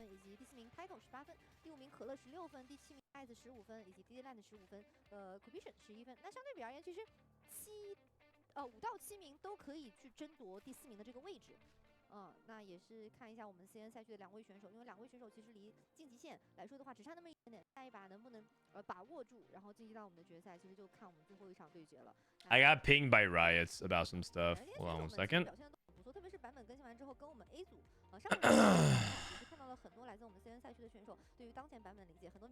Okay.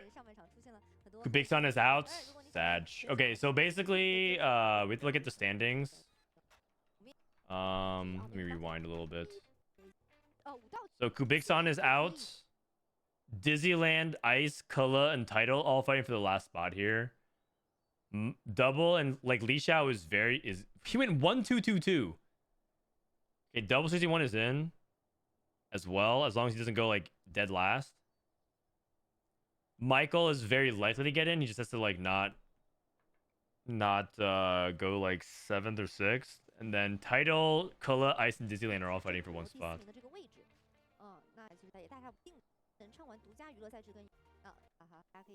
Yo, what up, Disco? How you doing, buddy?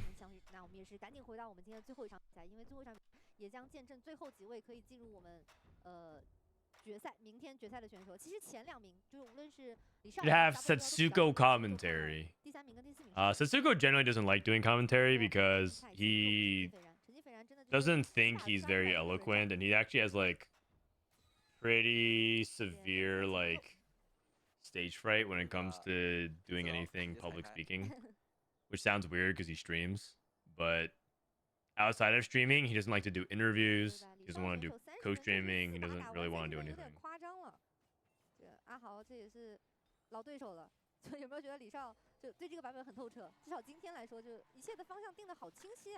Prismatic, Prelude. 他玩游戏好像每次如果不说比赛，你 run 你排到他，感觉他永远在连胜。对，就感觉李少每一把都是连胜开，然后每一把的那个运，哪怕是就虽然他有的是不运营。He needs to stop being a lawyer and start full-timing TFT, pulling Emily Wang. Okay, well, there's two things about that. One, Emily wasn't really like a lawyer the way Bryce is. Bryce has his own law firm. Emily was like just getting started in her like legal career. She was like applying to a bunch of jobs, and then she didn't enjoy her job, so she like quit and started streaming, right? So she was still kind of like early. And the second thing is Emily still playing TFT? I think she quit to be a WoW raider now. I think we might have lost Emily Wang to the WoW nerds. She has found her new calling in Azeroth. To go retrieve some leather for her local orcs. Isn't that what WoW is? You just go get material for X and give it to Y so you can craft Z. And then it's just rinse and repeat. And maybe you fly on a pet or something to do it.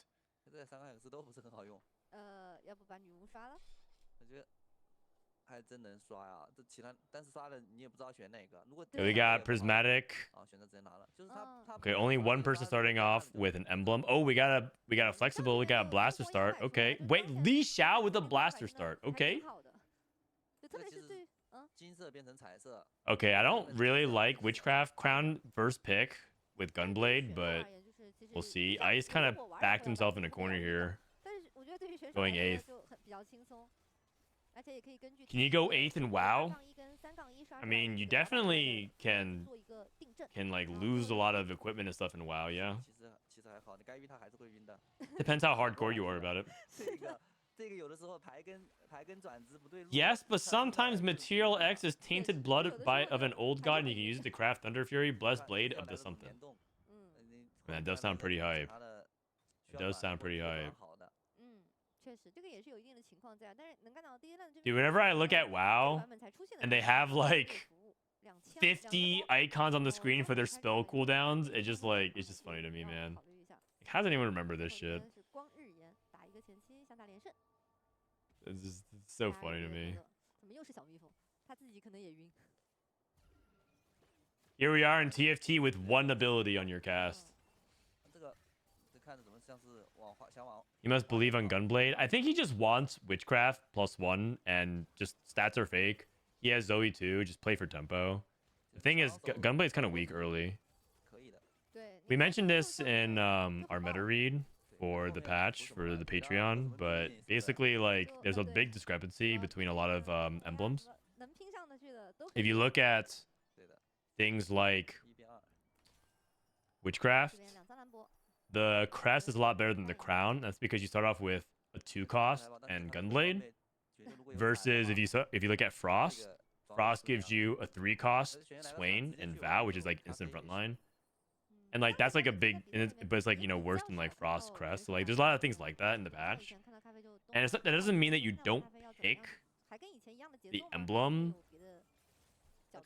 like, or the crown or the crest, like the weaker version ever. It just means that you have to like situationally understand that that's like a trade-off you're making, and it's not always just like you might click witchcraft crown and then perform noticeably worse than if you pick the witchcraft crest, and you're like confused because it's still like a witchcraft emblem.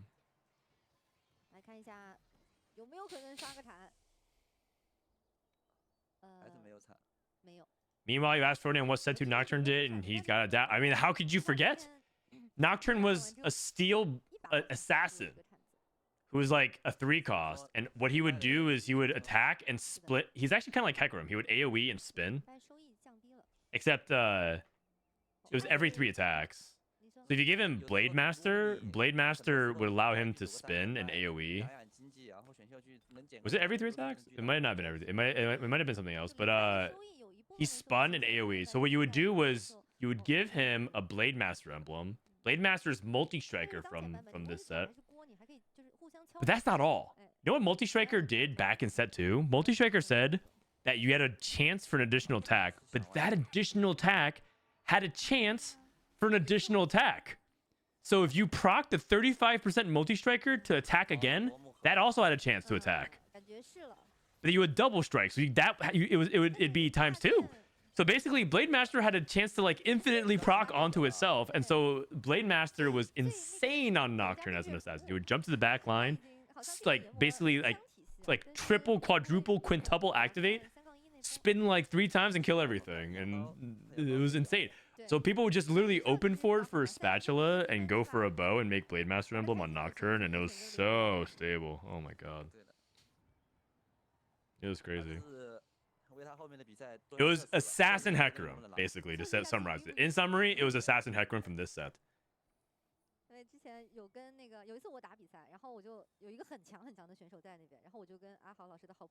Yeah, Ice is 100 HP streak, and like if you can 5 streak with Witchcraft Crown with this Gunblade, then it doesn't matter. It was correct. It was fine to pick it. It's just that you pick it and your early game is awful. He also didn't even have Zoe too. Wow, he 5 streaks with this? That's big. If he can like even continue that streak into stage 3 into his next augment, big thumbs up. A lot of people level 4 lose streaking.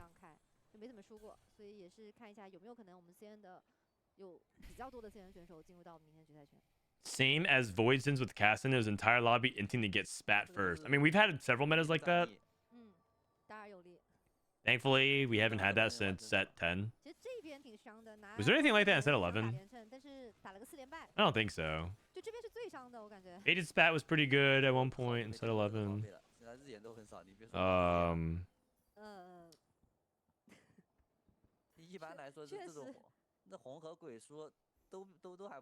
Not really. Set 11 never had any of those, but set 10, the true damage emblem was like crazy. People were just in for it. Subscription service. Callista, Nasus pair, Tarek.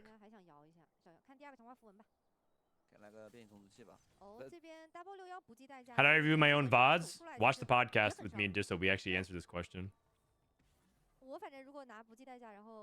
Oh, you mean like, how do I literally record them? Oh, yeah. I use a program called Outplayed on Overwolf, but there's a pretty decent chance Overwolf is just farming Bitcoin off my PC. So, yeah, just keep in mind that there's been accusations that Overwolf is just malware. I'm okay with it, but not other people are. So.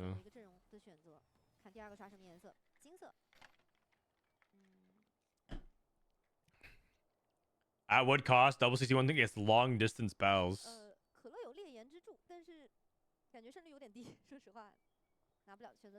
What's Ice getting? Ice getting taking Clockwork Accelerator? That'd be really interesting. Clockwork Accelerator. People on the cutoff. Ice. Disneyland. Technically title. Oh, sorry. Title and technically Michael. Capricious Forge is never a bad pick on 3-2. Wow. Keepers. Interesting. I would have taken Capricious Forge, I think. Just to, like, have a bunch of items ready to go. Overwolf has great ass, but it really lags my PC. Yeah. Yeah. So that's why my PC works so bad. I listen, I don't have any evidence. All I know is I've had many people report problems with Overwolf, like not playing well with their PC. And so yeah. But I technically use a lot of stuff on their app.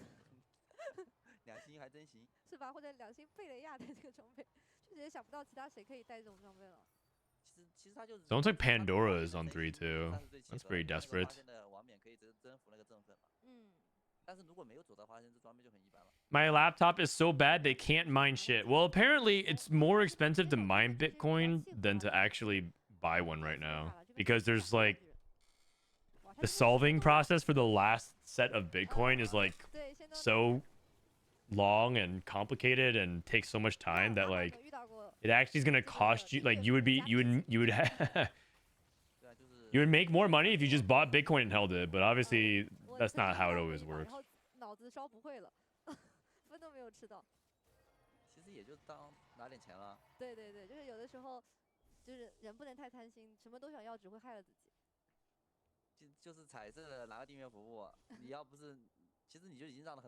Pandora 3-2 is desperate, then when is it okay? 2-1. 2-1. I mean, 3-2, the reason why is because Pandora's gold augments are really, really good.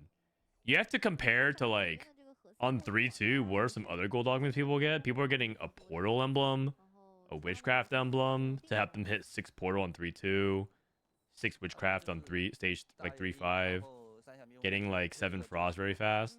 To support golem, they're getting like locket for their front line, right? They're getting like insane power spikes, and you're rolling two more components. It's usually like a very, very low tempo option, unless you're just like trying to force specific items.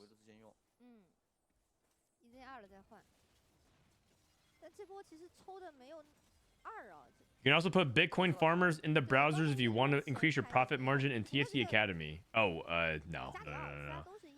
The long-term game plan with TFT Academy is to make it the #1 TFT website, and then we can start doing our own TFT Academy events. Like I actually want to do a TFT Academy tournament league and kind of create ways for you guys to like play regular stuff, and then like I personally like long term would love to have a TFT Academy team, and then like it's people that grind through like the TFT Academy circuit, and then like we sponsor those top players and we sponsor them for Macau, you know, stuff like that. And that's what the website would fund, and like we have our own tournament series, and from that we have like our own. It's just like I would love to do that as like a full-on expansion, but that's like years down the road unless TFT Academy explodes like next year. 44 tournaments? I mean, sure, why not? But set 13 we might do a small invitational. We might do a small invitational next set, but it's hard. It's hard to even do tournaments because there's so much going on in TFT. There's so much. Like, when do we even have tournaments, man? Like, this is technically a third-party tournament by China, and it's literally like the 4 days between Tactician's trials and Tactician's Cup. Like Tactician's trials, Saturday, Sunday. This was Monday, Tuesday, Thursday, Friday, and then or Monday, Tuesday, Wednesday, Thursday, and then Friday, Saturday, Sunday, Tactician's Cup. It's so condensed. There's just like no time to do anything. So, yeah. I'd be down to hell with that. I mean, yeah, like if we can expand stuff like that in the future, but that's like big vision. Hope that, like, what are you working towards? Are you just trying to be like a tier list website? And we want like way more than that, but that's obviously like, you know, work at pie in the sky dream at the moment. We'll see. Silvermere Dawn on who? Oh, it's a temporary item. Never mind. On Jax. Silvermere Dawn, if you don't know who to put it on, you can always just put it on the frontliner because it gives you like a bunch of resistances. So in the worst case scenario, it's kind of like a stone plate that stuns a little bit, but also reduces your ability to cast as often. Okay, Chrono +1 for double 61. 哎 Chrono plus. Oh, you can play Chrono Olaf. Chrono Olaf. Oh dear, that is actually kind of bad. What the forge for Li Xiao? 2星不加之后，它可以转成时间贝雷亚那种，就6时间。 I want to put TFT Academy team code in my summoner's name. What is the short form? It's probably not TA. I don't know. It might be TFTA. I'm not sure. I'm sure. Let me think about that. Let me think about that. Is this the final day in the final game? No, this is the semifinals. Tomorrow's the finals. This is the last game of the day, and then tomorrow's the top 8. After this, I'm gonna play a couple ladder games, and then we're gonna do Don't Talk If You Don't Know in a few hours. Time to apply the CN Tech. Play some Cassadin. Also, by the way, whatever happened to Varus? The first group of the day was like non-stop Varus. This group just has the Callista disease. Like there's no one playing Varus in this group, man. Everyone just playing Callista. And if they can't play Callista, they play like Witchcraft.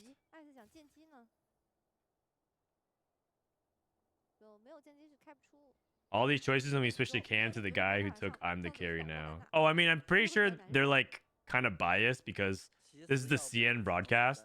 So they're watching a bunch of CN players because Ice is technically on the cutoff, right? So they're trying to follow the storylines. Okay, we got What the Forge. We got Horizon Focus, Silvermere. We got that's actually an Exodia combo. Horizon Focus says whenever you stun, you deal a percentage of damage as of their health as magic damage. And then Silvermere Dawn stuns every time you attack.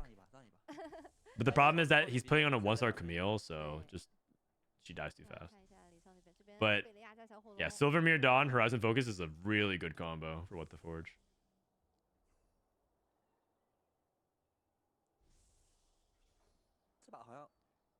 Probably everyone thinks that they all flex Callisto, so they all try to counter with Varus. Oh wait, we have 3 Varus players in the lobby. What? How did that happen? Li Xiao's playing Blasters. We have Pyro Emblem Killa. Wait, what a sec. Wait, all of a sudden, I was saying what happened to all the Varus players, and all of a sudden, 3 Varus in the lobby. Oh, okay. All right.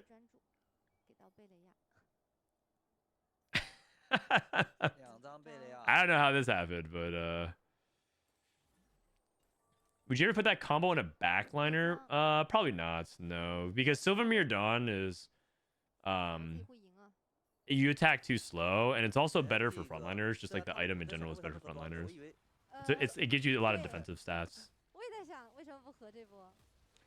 But like if you have Horizon Focus, you could put Horizon Focus Mana Zane on Nami. That's a really nasty combo, for example.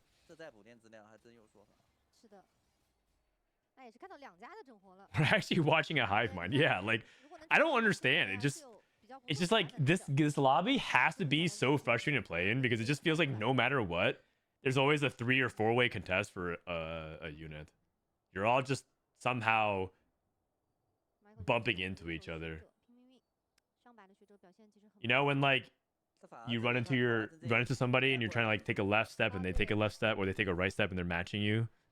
Just no matter what you do, you somehow keep moving in sync, lockstep.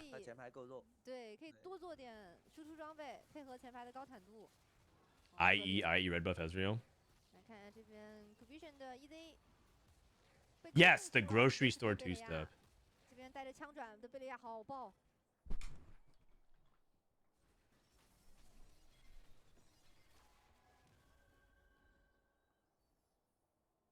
Everyone playing Varus.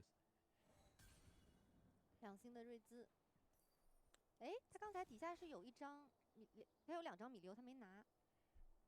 可能觉得锁了。 Guys playing Rise. 主要是锁的不一定会有2，然后其他质量也差。Splitting them would be better used than trying to over synergize a cool stream combo. Well, the thing about What the Forge that makes it really good is that you have the combos. You have the combos. Like that's part of what makes What the Forge strong, is that you can combine artifacts to get some unholy synergies. Like, you know, like in the past it was Anima Visage and Eternal Winter. That's like easy synergy, for example. Nowadays, there's like Spectral Cutlass, Death's Defiance, Zonia's, or like Horizon Focus. Silver Meteor's like one of them. Zonia's Suspicious Trenchcoat. There's like so many that I can talk about. That's what makes What's a Forge so powerful, is the combination of art. If you get so many random ones, you should be able to kind of get there. How did it wait? Hold on a second. How did this Briar immediately jump here? What the heck? Where's the offensive line? Where's the offensive line? Guys! Oh, it doesn't really matter? Okay. Okay. Oh, wait, it didn't matter. It mattered. It mattered. It mattered. It mattered. Oh, oh man.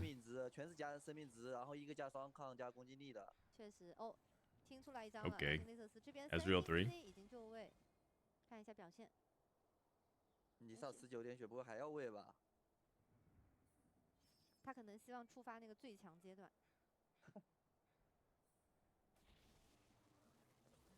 一滴血，再喂6波。他喂了，他还在喂。哇。Okay, just missed the Zephyr, unfortunately. This guy has a huge clump. Man, if we missed the Zephyr on this, unfortunate. Is this IE good? Oh yeah, this is actually very double IE Ezreal is best. Double IE Ezreal is best. I personally like double IE Hodge, but double IE Shojin is good. Double IE Red Buff is good. Double IE Giant Slayer is probably good as well. But I like max crit healing Ezreal personally. Why is double IE so good? Because it maxes out your crit, and ultimately Ezreal is an AD caster, so you're just maxing out his damage. Think of it like Lux or Aurelion Soul or some of these traditional like big AoE nukers. Ezreal's a 3-cost version of that. He's just an AoE nuker. And then the benefit is that afterwards the IE does a lot of damage with his autos to help clean up. And it synergizes really well with his traits because Blaster gives you damage amplification, and it multiplies with crit very well.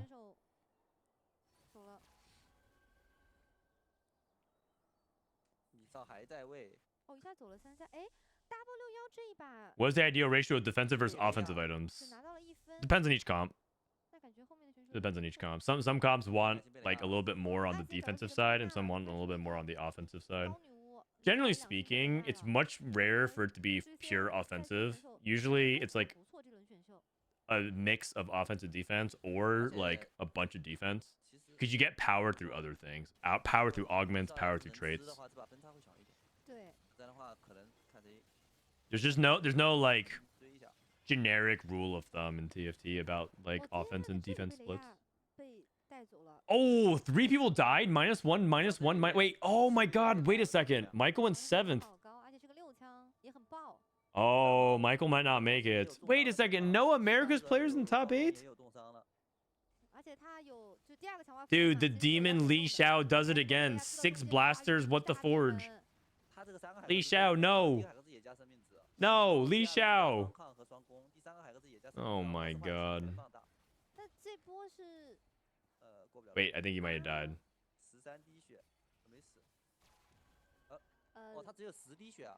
Well, gods can bleed. Ice might make it now.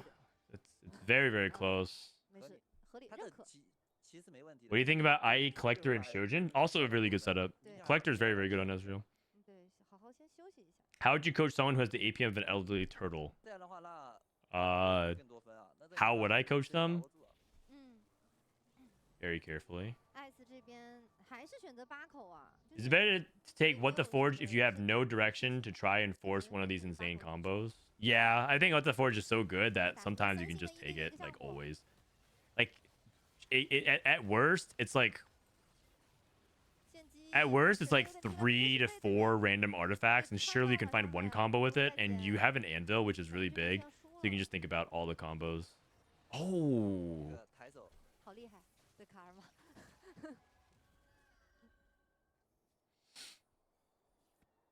Refer them to Rob. Dude, Robin actually has decent APM. You know who has bad APM? more dog. Also, me. I have bad APM. Actually, my APM's not bad off stream, but on stream, it's really hard to do commentary and have high APM.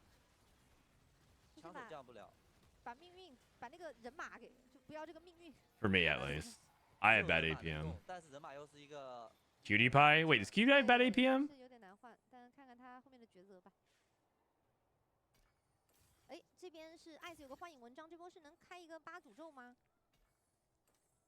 Did you see Emily trying to coach Cutie? I feel like Emily, when she tries to coach, like coach, and I put that in quotation marks, aka like live backseating, I feel like it's like slowing down the process, you know?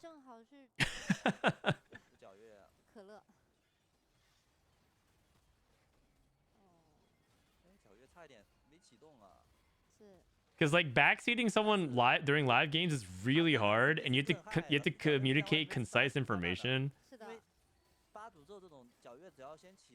And you also have to know when to not say anything. Just let the player play. Let him cook. Let him cook.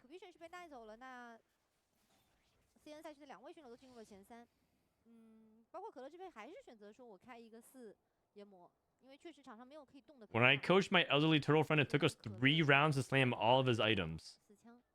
I think, okay, honestly, if you want to coach somebody, I think you should, like in TFD, who's brand new, I think you should make them play Talker's Trials and coach them through it, because that'll help. You have unlimited time. You can talk about things about the game, and ultimately you're like discussing shops and items, and like I would probably walk them through a Talker's Trials game.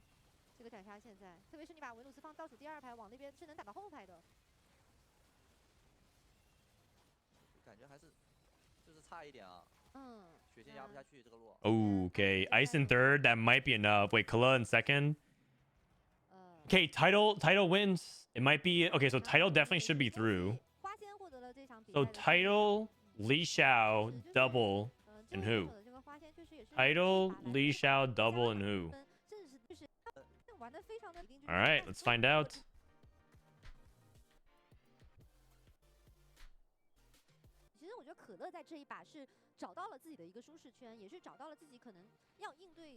All right, who will be joining us mañana in the finals? Kala? Oh yeah, he was also top, right?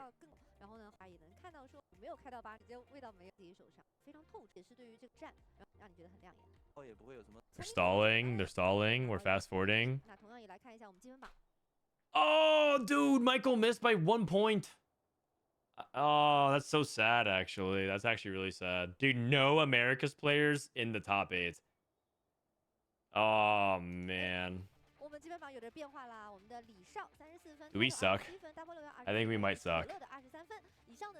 Dude, Michael was doing good. I mean, I said he had to just not go 7th, like 7/8, and he did. Brutal. Oh, it's actually so sad. All right, what won today? Olaf, Ziggs, Witchcraft, Callista. Double won 2 games. Okay, what's tomorrow then? Sag, no Americas, 07. This is the interview. Okay, tomorrow we got Flancy, Xunge, Li Xiao, Kala, and then Coco, Moji, Title, and Double 61. Where's the Americas, guys? We got 2 EU and 2 APAC. Oh, God. I'm down to blame the time zone. And yeah, the time zone is awful. Time zone might be awful. The tiebreak for 7th actually mattered there? Yeah, it did. If Michael got +1 point, oh, that's so devastating. I'm so sad. Okay, I would say that the favorites tomorrow are Title, Double, Flancy. I'm going to put Coco in there. Underdog. Okay, actually, Li Xiao. No, I'm putting this Li Xiao guy actually might win the whole thing. Li Xiao, Double, Title, top 3. And then maybe Flancy and Coco are like tier 2. And then Kala, Xunge, Moji are the underdogs, but we'll see. Good morning. Good morning. Hey, it's MoGG in chat. MoGG666. Oh. I feel like TFT now is extremely hard to access for new players just because there's a bunch of game mechanics that jump through. Yeah. That's why Tactician Trials is good, I think. All right, so that's tomorrow. That is tomorrow. These are the results. Oops. These are the results for the Summit Invitational. So the people that placed here got $700. So Chitu and Michael, Relic, Ice. Oh man. Well, no prize money for the bottom 16. But tomorrow we'll have this final lobby. Good stuff overall. Good stuff overall. Congrats to the players that advanced to the top 8. 4 CN, huh? I guess it's like technically what's likely to happen because there's 16 CN players.